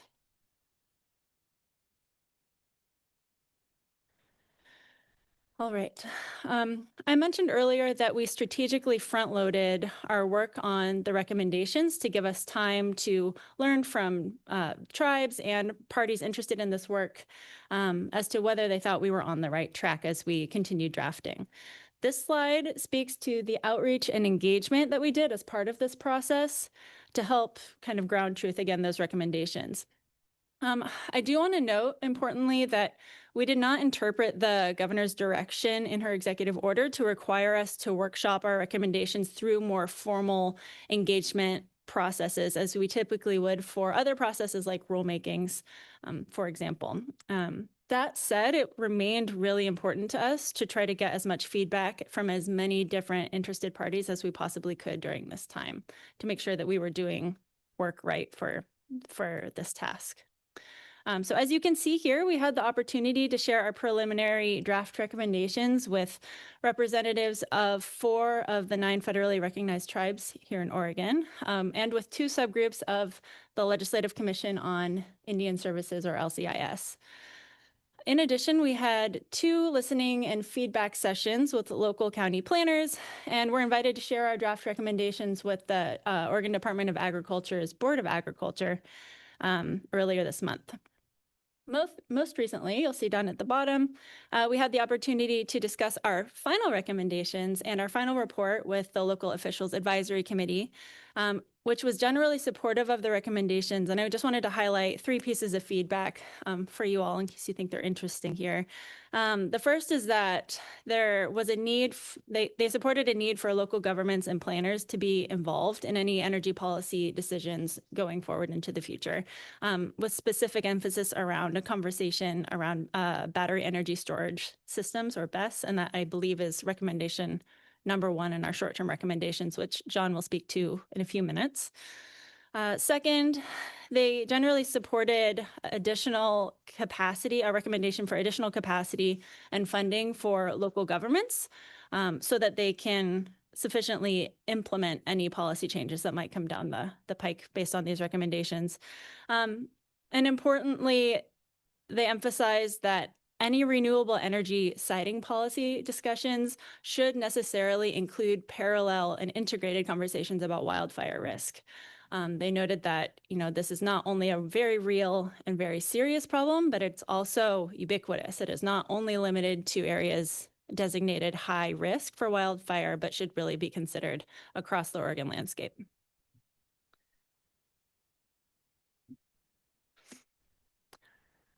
So this final slide, before I pass it over to John, provides a quick snapshot of the written feedback we've received as well. And I apologize if the text is a little bit small here.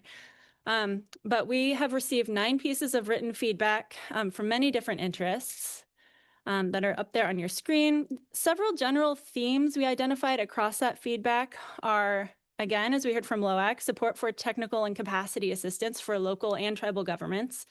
There was an interest in maintaining a balance between resource conservation on the one hand and the development needed to achieve Oregon's clean energy goals. Energy policy change in Oregon requires thoughtful consideration and should not be approached without thinking everything through. Additional rulemaking and agency guidance is generally undesired across the board, which we thought was fascinating. What would be preferable, it sounds like, is deference to local interpretation on how to achieve objectives. And then finally, implementation of state policy should be clearly laid out so that local governments can implement it consistently across the board. But across this entire process, the one theme that really rang loud and clear is that additional conversations and opportunities for folks to participate in those conversations is absolutely necessary. And we completely agree with that. So to help inform future conversations, we are appending the written feedback that we've received to date to our final report that we'll deliver to the governor's office. And we're doing this so that we can do everything we can to create a complete record surrounding this conversation that accurately reflects the broad interest on this important topic. All right, so as you can see, we've had a lot of work and even more to consider as we finalize this report. We've made several changes to our recommendations since we spoke to you in April. And before I turn it over to John, one final note. We've been, over the last week or so, receiving some questions from folks about, what's your implementation timeline for these recommendations? And so it's really important that I clarify that each of the recommendations we are making in this report to the governor are only that. They are only recommendations of potential areas within the existing land use regime here in Oregon that, in our professional opinion, may warrant further exploration. If the governor decides to pursue any of our recommendations, separate public processes and timelines will then apply after that point. But as of now, we are aware of no timelines to move forward with any of these recommendations. So with that in mind, I will stop talking and I will turn it over to John Jennings to walk us through the final recommendations. Alyssa, thank you very much. And Wow, that's loud, louder than I thought. Metro Chair, members of the commission, I'm John Jennings. I'm the Department's Community Services Specialist based in our Central Oregon office. And so we have, as you may recall and have seen, kind of categorized these in terms of timeframes. And we would, I guess, take measure to mention that the timeframes are not necessarily when we hope to start or when we hope to be done. In some ways, they're just sort of an indication of what we think it would take to get across the finish line. The short-term recommendations, again, we would hope to be able to act on them swiftly, given their text and context and necessary resources. Next slide, please. And I'm just going to go over these pretty quickly and be happy to talk about them further. And most of these, I think we've seen before. The battery energy storage system is we think it's a pretty important piece. These are going to be growing in importance, and there is no clear direction on how to site them now. So we think everybody would be benefited by that. Moving in, the substations in forest zones, we received an email from a utility very interested in this. Again, I wanted to make sure that this remained on their recommendations, and we think this makes sense. Again, we recognize substations as being an awfully important piece of distribution and transmission. We think it was a honest oversight that it wasn't included in the forest zones. We think it makes sense to include it, but not just green light it. I think it deserves a conversation. Make sure that the right parameters and the right things are being considered.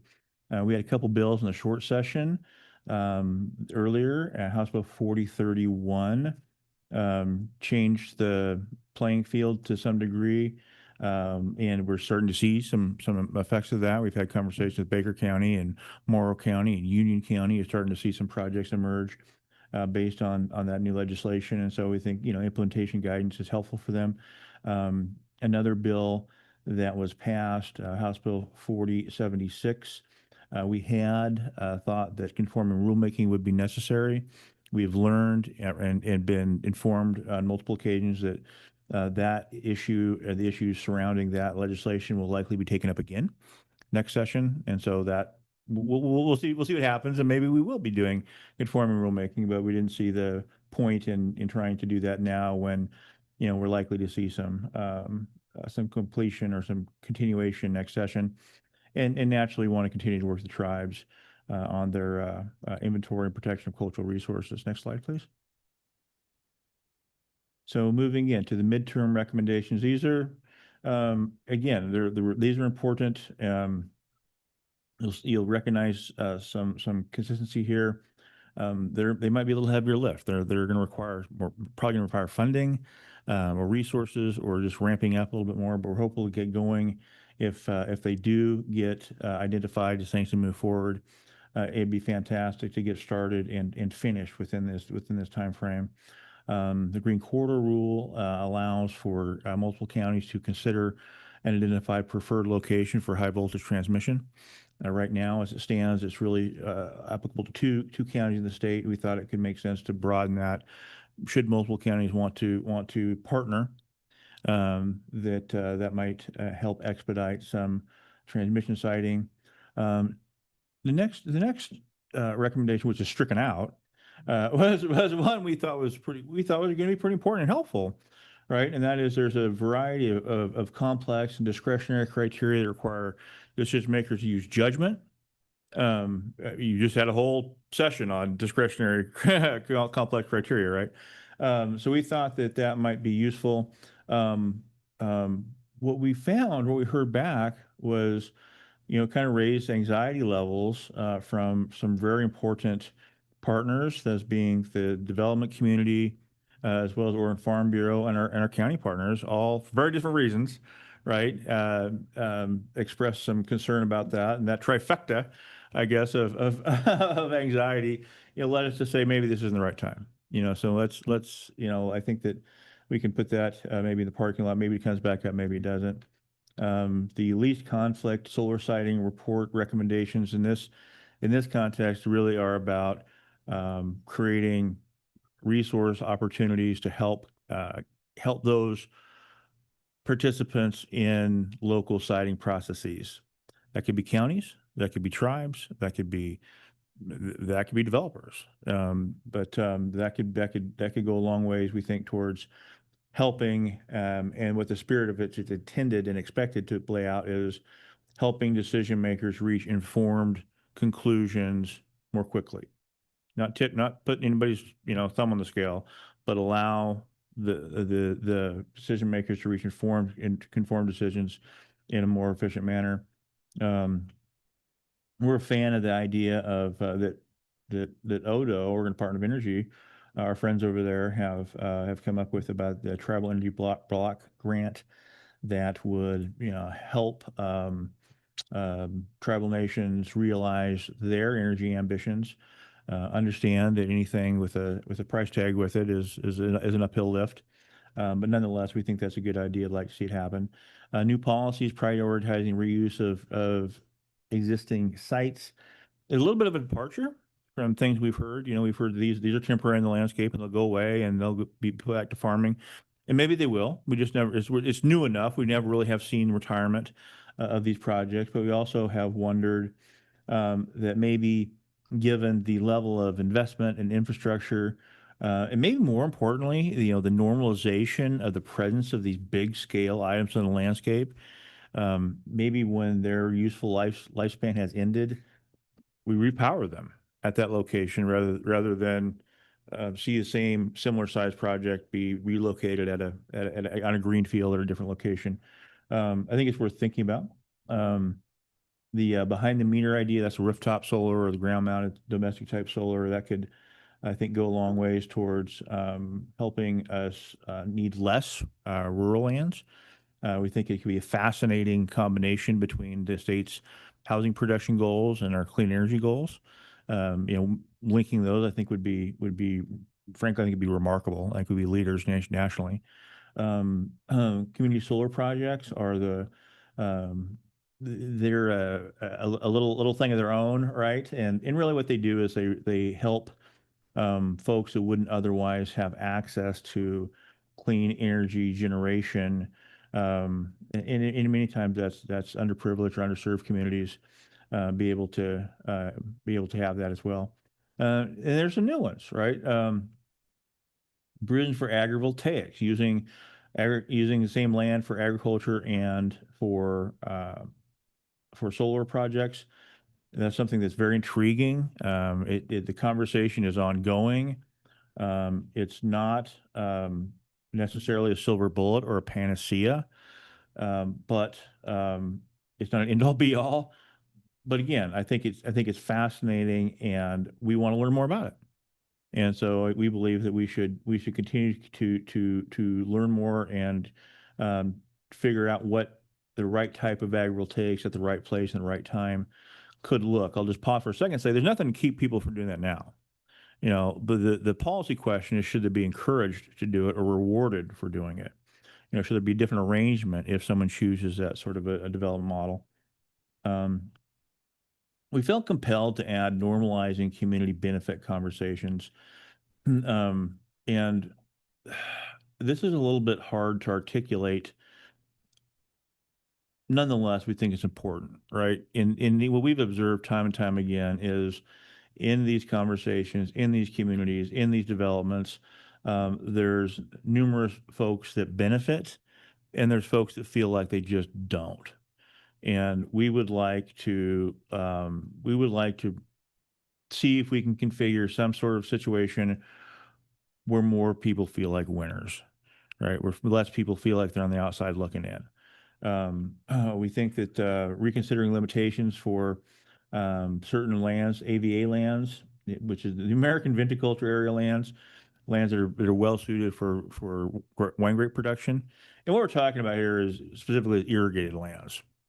Probably irrigated lands, or rather non-irrigated lands in Eastern Oregon. These are broad areas. I think folks should say they're really put together for marketing purposes. Nonetheless, they do have some outstanding attributes. But if they don't have water, they're probably not going to support wine grape production. And maybe because of that, they could be available for something different. maybe not. I think it's an open question, but I think it's one that deserves additional consideration. It's very similar, frankly, to the conversation we had. Was it this October, last October, about the Pendleton housing, affordable housing pilot program. The notion next and narrow opportunities for commercial generation. Right now there's essentially two categories: high value farmland and then non-high value farmland. It's a little different for wind and solar, where there's three categories. We think it could make sense to broaden to three categories across the board, and consider elevating the acre ceiling for what would amount to our cultivated lands or arable lands. We don't see fit to really recommend strong adjustments, major adjustments to the high value farmland piece. We feel that's been vetted really kind of over and over before this commission and other places. But it could make sense to look at the arable lands piece and then offer a non-arable lands opportunity for other disciplines, whether that's well, I tell you what, there are. I can't get off my mind of wind and solar. I think I want to say geothermal, I think was what I was trying to say.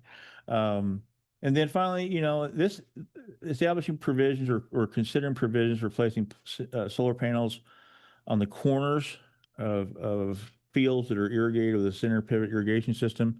We didn't come up with this. This was a bill that Representative Mark Owens from Crane pursued a couple sessions ago. We thought it was a good idea then. We think it's a good idea now.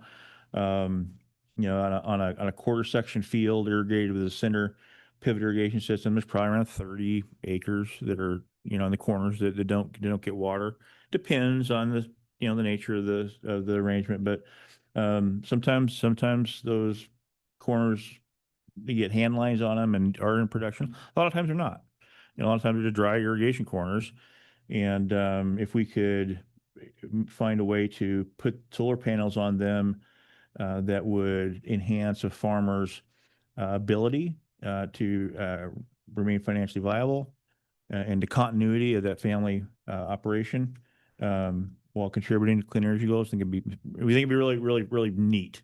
I'll just put it that way. I don't think that's quite a technical term, but we think it's a good idea. So moving next to our long-term recommendations is goal 13, right? That's our singular long-term recommendation, not because we think we should put it off, but just out of recognition that, in order to do this right and do it in a meaningful way, it will require a substantial amount of funding, which we can't expect to even really talk about probably till 2027. And then should we be fortunate enough to receive an adequate budget, it could be 2 or 3 years, to do that the right way, to have the right conversations with the right people. And because it would be a goal update, we'd have hearings throughout the state. Anyway, just again, we would love to start tomorrow. That's not realistic, but we'd love to start as soon as we can. And when we do, it'll just naturally take a few years. That's all I've got, you guys. Actually took a lot longer than I thought it was going to. But then I get going, sometimes it's hard to stop. But I'd be happy to try to answer any questions, and that's kind of what we have. Okay, thank you, John. Questions for the panel? Yes, Commissioner Faulkner.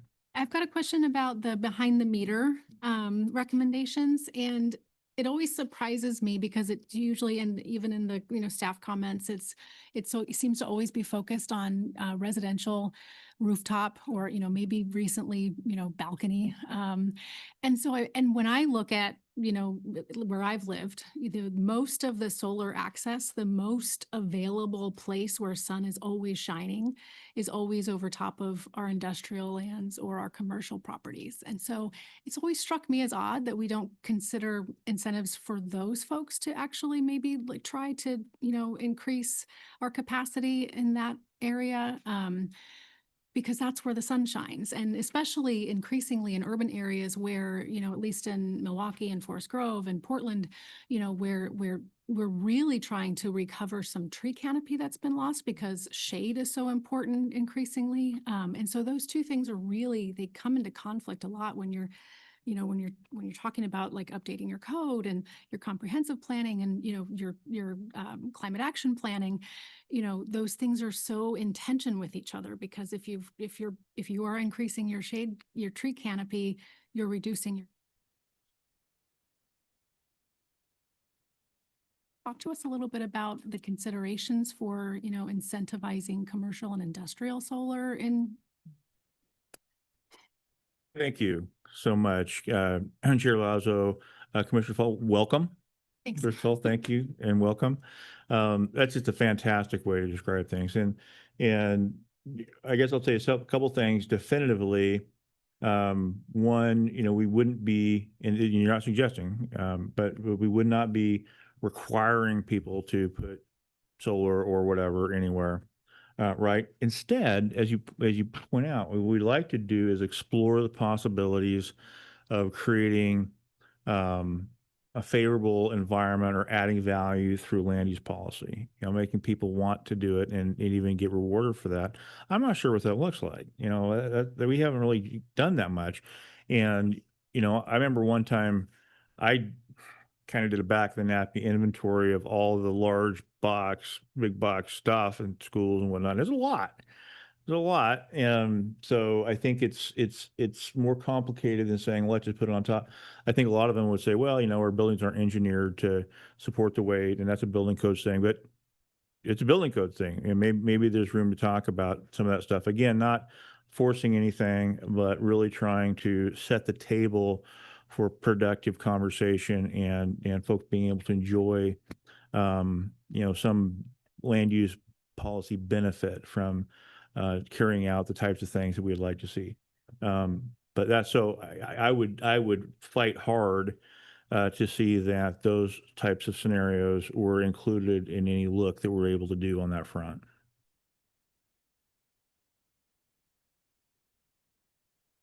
Mr. Condor, and then we'll go to Commissioner Bennett. Okay, thank you so much. I appreciate this. I definitely believe in sustainability and really thinking about our energy and our consumption. Given the fact earlier today we saw a lot on data centers and their consumption, what considerations on putting some kind of conditions on them to do full solar panels, or, you know, there's such an eyesore anyways, you might as well throw them panels on up there. Was there any thought about that? You know, I guess what strikes me is we have these really big goals for, you know, energy and conservation, and yet we're doubling our data centers annually. Is that what we heard today? Something like that. And it just feels like it's juxtaposed. So I don't know if there was any considerations in this research to address those issues. Oh, thank you for the question, Chair Lazo. Again, welcome, Commissioner Condor. You like to take a shot at that? No, I will. I'm sorry. I was gonna put Alyssa on the spot. Kind of. I think the answer is sort of like kind of.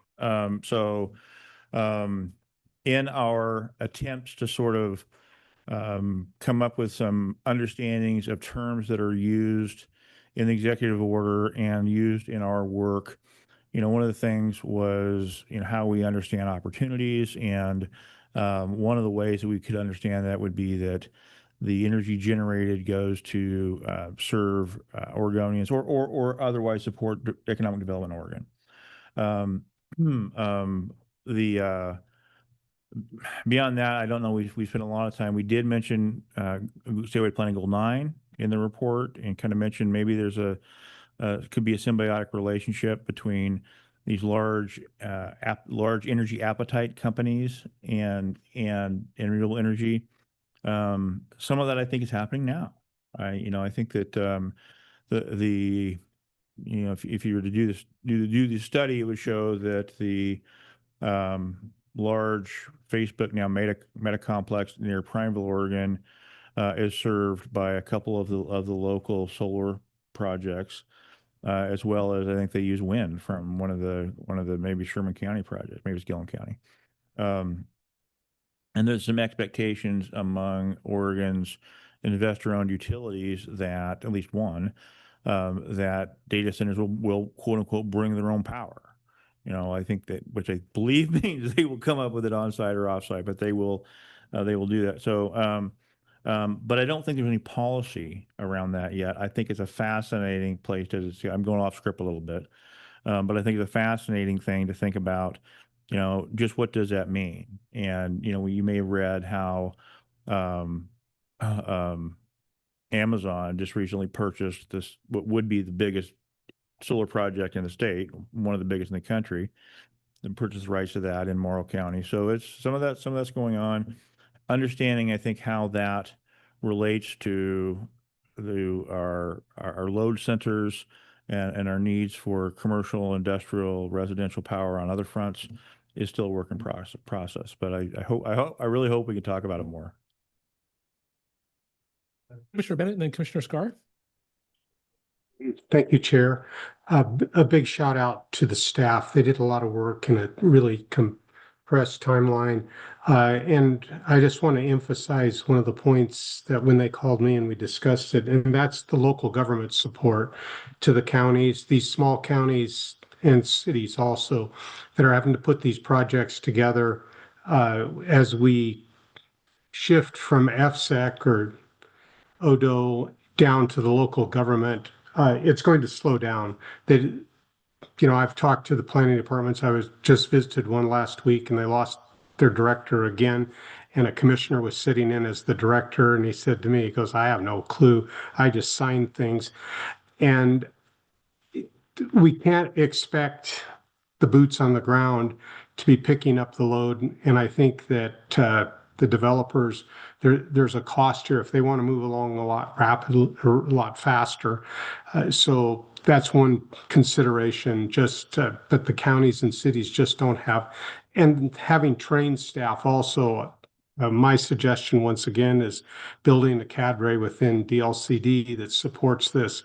The community benefits discussion, as John mentioned, is so critical because you're asking someone that's a planner and doing a bunch of other things to now negotiate with a gigantic firm, multinational firm in some cases, for community benefits, and they don't get a good deal, and the next county over gets a better deal. So the commissioners are looking somewhat crosswise at their own staff, and we're asking them to go way beyond their capacity. And I think that the best pool is to have them at DLCD or on a regional basis or whatever, that they can walk out there, come alongside and help the counties and cities move this forward, because otherwise it is not, every point they made is extremely valid, but it's not going to move forward without, at the end of the day, they're going to show up at the counter of the local planning office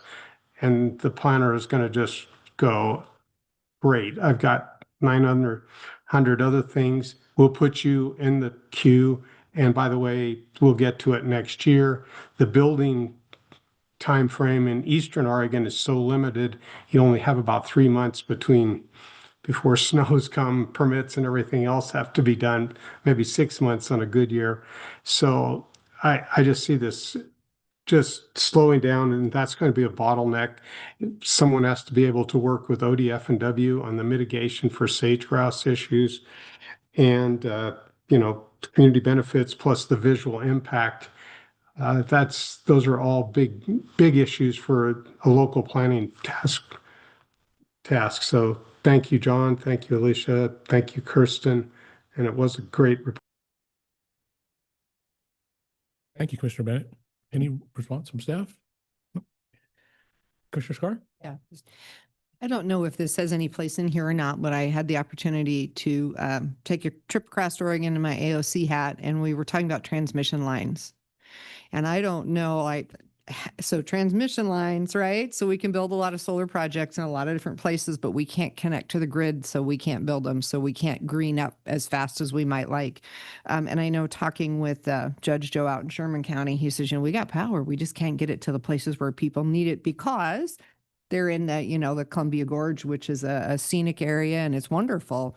I don't know if there are other land use issues that come up with trying to site those larger transmission lines and whether that was something that came up in this report as well, because there's a whole lot of Oregon that doesn't have access at this point to get their power to the grid if they were able to make it. So just a kind of a question and a thought. So thank you for that. And Chair Lazo, and welcome, Commissioner Carr. Fantastic observation. I mean, if we're gonna be able to realize our clean energy goals, that's going to be dependent upon being able to develop transmission. We did look at that. It came up as things stand when we're talking about large transmission projects. That really is above what our rules and your rules do, right? So that really kind of elevates into the Energy Facility Siting Council and even FERC, the Federal Energy Regulatory Commission. But you're right, it's a big deal and it takes years, I mean, and Judge Joe, good guy, is exactly right, on those fronts. Chair Lazo, Commissioner Scar.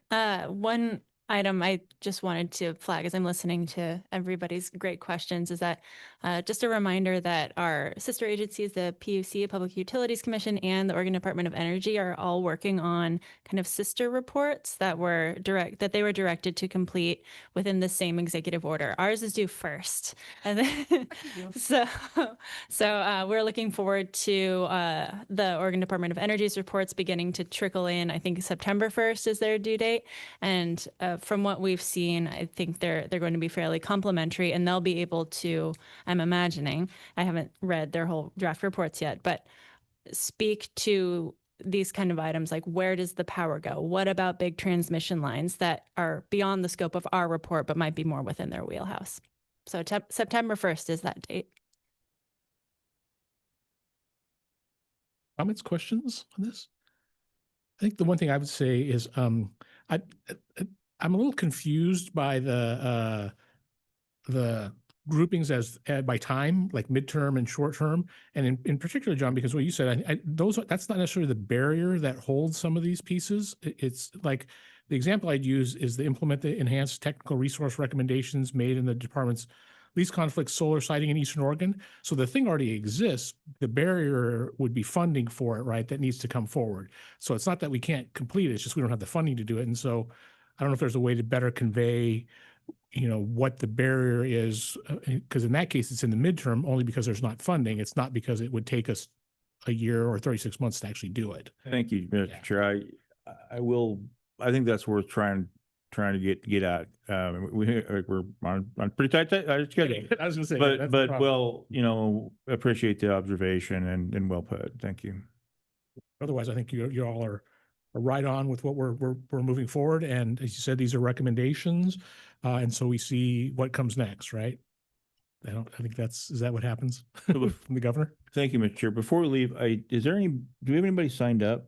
Oh, yes, I'm sorry. Thank you. Yeah, we're not dismissing folks yet, but we do have moving to public comment. Now that we're done with the conversation from the commission, we have Troy Jones is signed up for public comment. He's online. Great. Thank you, Troy. You'll have 3 minutes. Thank you. Good afternoon, Chair Lazo and members of the commission. Thank you for this opportunity to address you today. My name is Troy Jones. I live at 22335 Gap Road in Harrisburg, Oregon, and I am honored to represent a large group of farmers, ranchers, and rural neighbors called Friends of Gap Road. Friends of Gap Road was formed to oppose a proposed 1,588-acre photovoltaic solar facility on the I-5 corridor, 10 miles east of Harrisburg, called Muddy Creek Energy Park.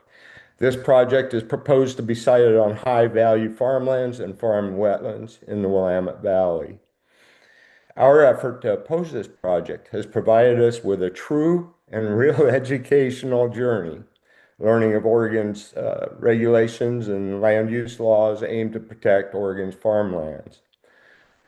I'm sure you're all aware of Oregon's 2022 census. Oregon lost over 600,000 acres of EFU lands to a multitude of industries, including solar sightings. We fear the next census will indicate even more devastating losses to Oregon's exclusive farm use lands. As you all know, Oregon farmlands are extremely important to our state's industry and to our citizens. LCDC's current regulations require developers to consider alternative locations for sightings prior to siting on EFU lands. Dutiful and responsible cost-benefit analysis require developers to consider alternative sites such as brownfield sites and already marginalized lands prior to placing low-efficiency solar facilities in conflict with our most productive EFU lands.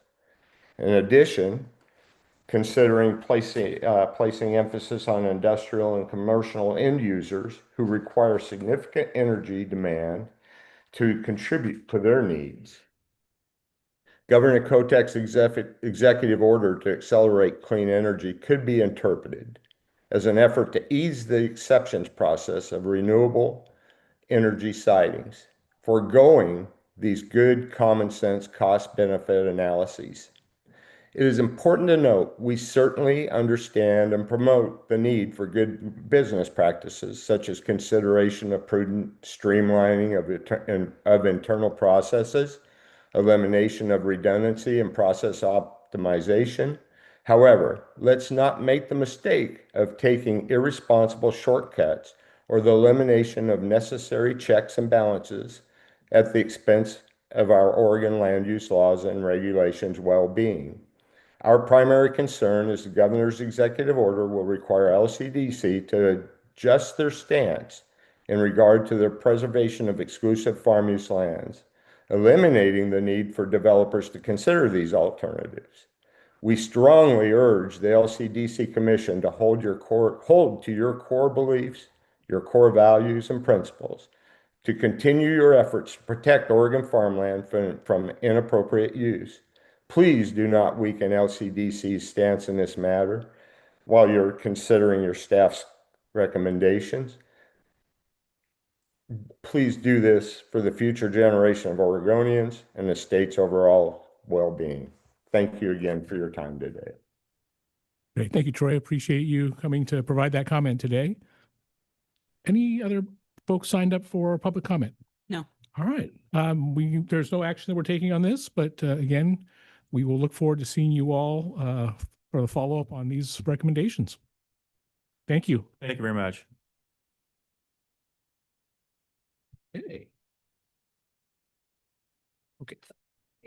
All right. Now for the last agenda item of day one, we've got the housing team again. So we're going to hear from Ethan Stuckmeyer on item number 10, which is it's an actual rulemaking on House Bill 4037, the Urban Reserves Conforming Rule hearing and adoption. Ethan, please introduce your team.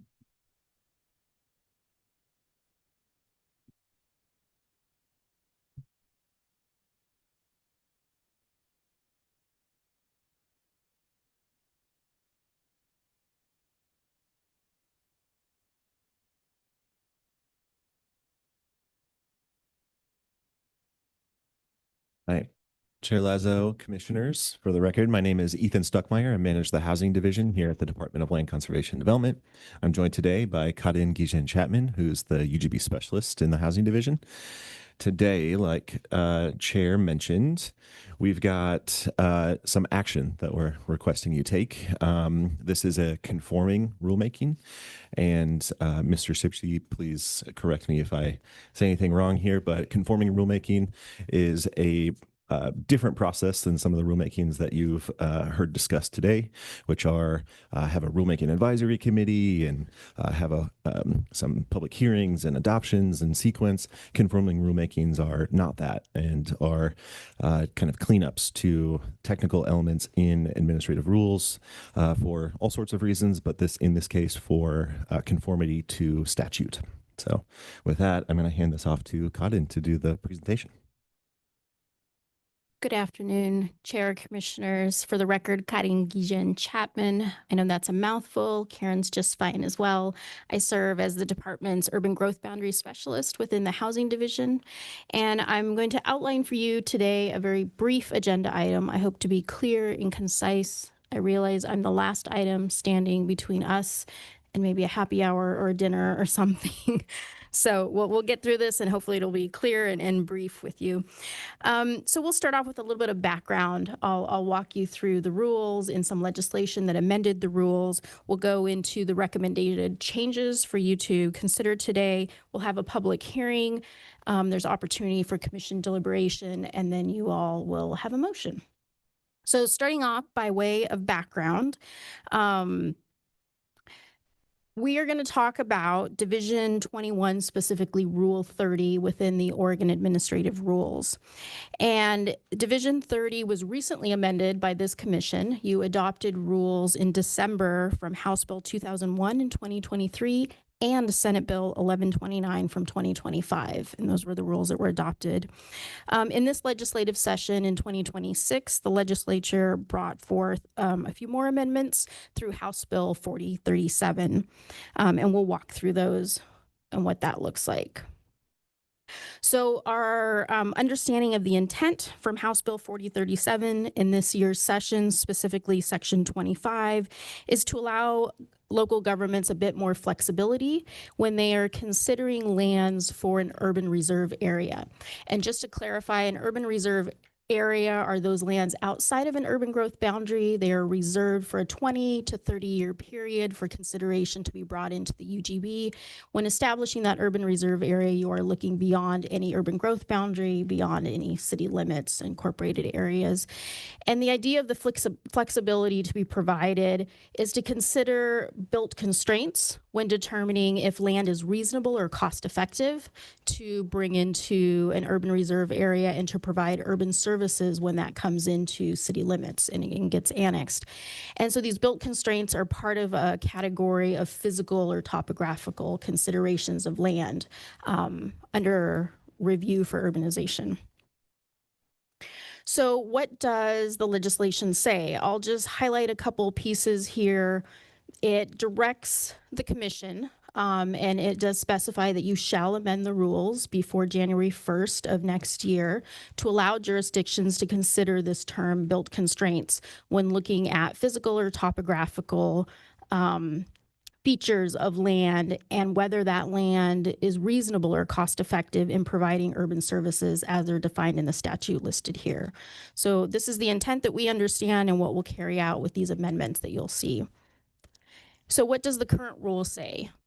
The existing rule that was adopted in December of last year has a similar intent, and it provides a list of examples. So what are physical constraints that might be built, freeways, rail lines, other restricted access corridors. It also has a second option of how a city might determine reasonable or cost effective depending on what current infrastructure exists in the ground or what planned infrastructure. So when we look at the intent of the legislation, we look at the existing rule and what the legislation directs us to do. Here's the amendments that we bring forth and recommend to you.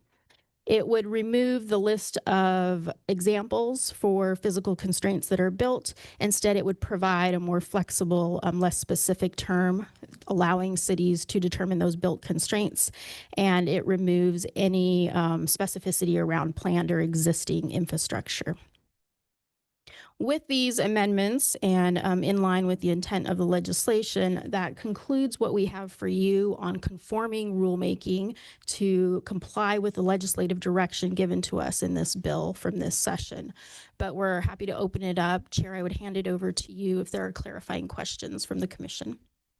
Thank you. Commissioners, any questions about the conforming rulemaking for urbanization? Commissioner Condor. You give me an example. Like I'm tired. It's been a long day. You've had a first day. Yeah. Just like what would be an example, like, practically speaking? That's a good question. So we had examples listed in the existing rule language, but I think it's an opportunity for a city to look at that land and say, are there other built constraints beyond maybe what we had thought of railroad lines? And that had historically been in previous rule language in a couple divisions, Division 24, and we introduced it in Division 21. So I think the built constraints it allows that flexibility for a city to say, we might have significant irrigation ditches and they present some significant barrier to providing extension of roads, water lines, et cetera. So this would give the city the opportunity to say, we don't want to annex this in because the barriers to develop it are too high because of some of the existing conditions on that urban reserve land? You're close. Yeah. Maybe I'll start and see if Ethan has some. You're very, very close. Yes. So land to be considered to annex would first be considered to come into an urban growth boundary. And then it could further be considered even farther out to come into the reserve before it ever. But yes, you would want to determine that the land is able to be urbanized. And the farther we go out in planning, 30 years out, the less we really know. So it's providing greater flexibility at that very unknown point in time. Yeah, Chair Lazo and Commissioner Condor, I just wanted to highlight that point that Karan was making. This is not at the annexation consideration, although that is steps down the road. This is at the determination of whether or not land is identified as an urban reserve area. So it's like a very long range planning exercise that a city might do to kind of queue up both a UGB amendment and then annexation into the city and then development. Okay, and so under that, this gives them the ability, though, to say the barriers are too high to develop this in the future, given XYZ. Correct. I mean, don't they do Yeah, that you're- anyways? Why do we need what are they forced to actually like bring things into the urban growth boundary? Well, I'm just wondering. I don't Might get it. help. This section is about prioritization, correct? And so is this part of the prioritization process? Correct. Yeah. So Okay. it prioritizes what lands come into the URA. That is accurate. Thank you, Chair Lazo. It allows a city to assign a lower priority. So you heard earlier today about farmland and agricultural working land. There's a hierarchy of land prioritization that a city must follow when they consider land, and they must consider the highest priority, the non-working, non-high value farmland. They have to consider the exception land and non-resource land first. And this would allow them to assign a lower priority to some lands if those lands were deemed unreasonable or not cost effective to service with road extensions, utility extensions, et cetera. And in that, it would allow them to look at built constraints to determine that reasonability or cost effectiveness. Yeah, so it does allow for a little bit more.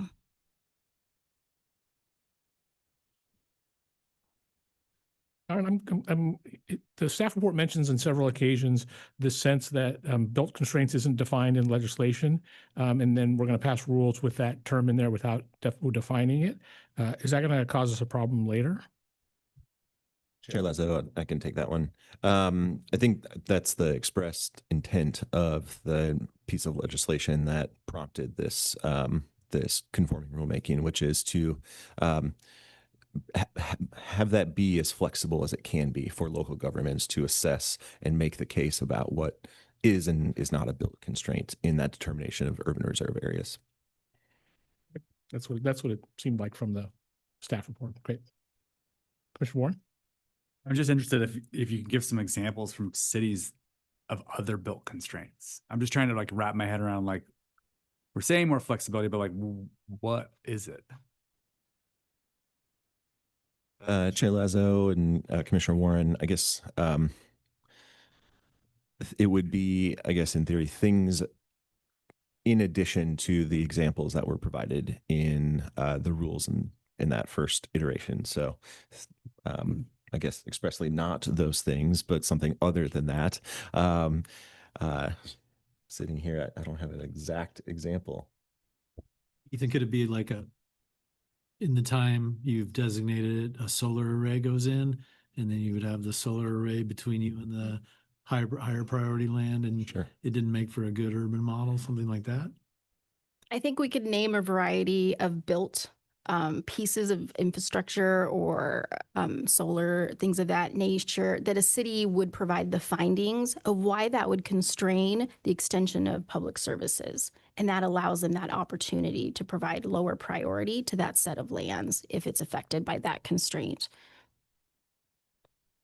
Just to play devil's advocate here, one of the classic things, like we want more flexibility in the rules. We want to make this easier. So we do that, and then it leaves space for appeal ultimately, right? So in the city's findings, they have to find that, let's say, the church is a built constraint. And then that goes to LUBA, right? Which ends up costing time, so on and so forth, and may ultimately being overturned. So like, I'm just trying to wrap my head around, like, what are we gaining here? Besides conforming rulemaking. Chair Lazo, I mean, the flexibility is what's gained. The ability for local government to state that case. Could this create, whoa, did I go on echo? I don't know. Is this on? This sounds okay. Okay. Could this create though an opportunity where you're using this,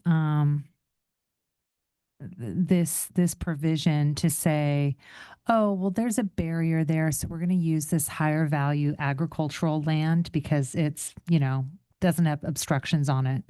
Does that give that ability to bring that in then, where you're taking good farmland in because maybe the less,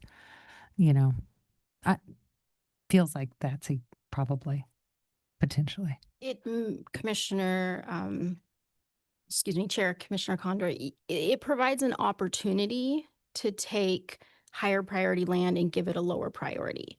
And you would go categorically first to exhaust everything in lower priority and which of those lands are constrained. Then you would go to the next priority. So it does allow for at least a portion of that, maybe not carte blanche.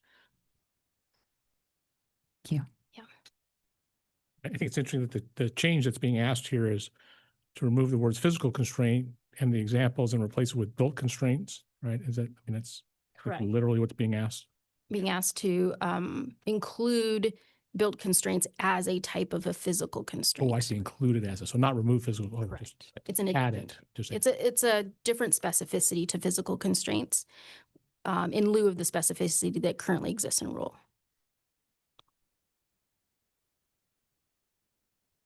And it is. Go ahead. Please. Excuse me, Chair. It is, as you all have highlighted, it is a change that brings up questions for sure. But as I mentioned at the top of the presentation, it is a directive from the legislature that you shall adopt and conform with the direction in these rule amendments. Yeah, and I appreciate the commission trying to understand it. Yeah, thank you for the questions. I appreciate it.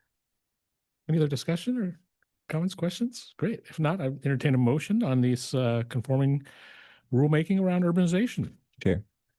I Ethan. just want to mention there's a opportunity for you potential public comment. And we did, Ingrid passed around a comment letter that we did receive today from the city of Bend and the Central Oregon Land Watch joint letter. Yes. So yes, there's a public comment that came in support from, City of Bend and Central Oregon Land Watch together. Denise, is there anybody else signed up for public comment on this item? No, I have not seen anyone sign up. Has anyone? Okay. Commissioner Bennett, did you have a question? I was going to make a motion, Chair. All righty.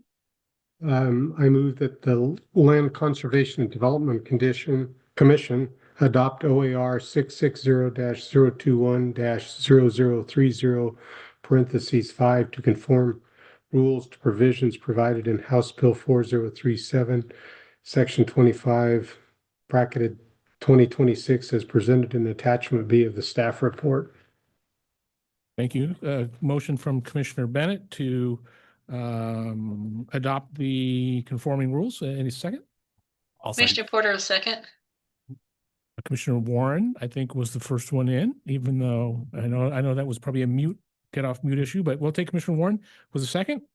Any discussion on the motion on the table? If not, Denise, would you call the roll on this? Commissioner Bennett?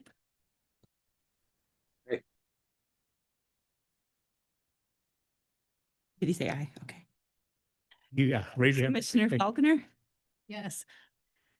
Commissioner Condor, Yes. Commissioner Porter, Aye. Commissioner Scar. Aye. Commissioner Warren Aye. and Chair Lazo. Aye. Great. Thank you all for your work on this.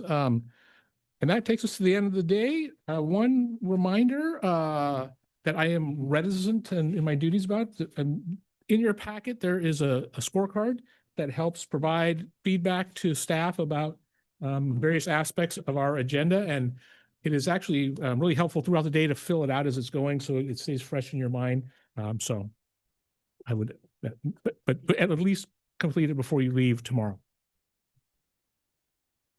Other than that, we are, what time are we convening for dinner? Yeah. 8:15 a.m. tomorrow. And we are adjourned for the day.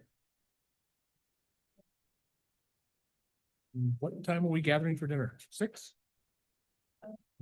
Yes. 6? Thank you. Oh, thanks, everybody. That's fantastic. Welcome. I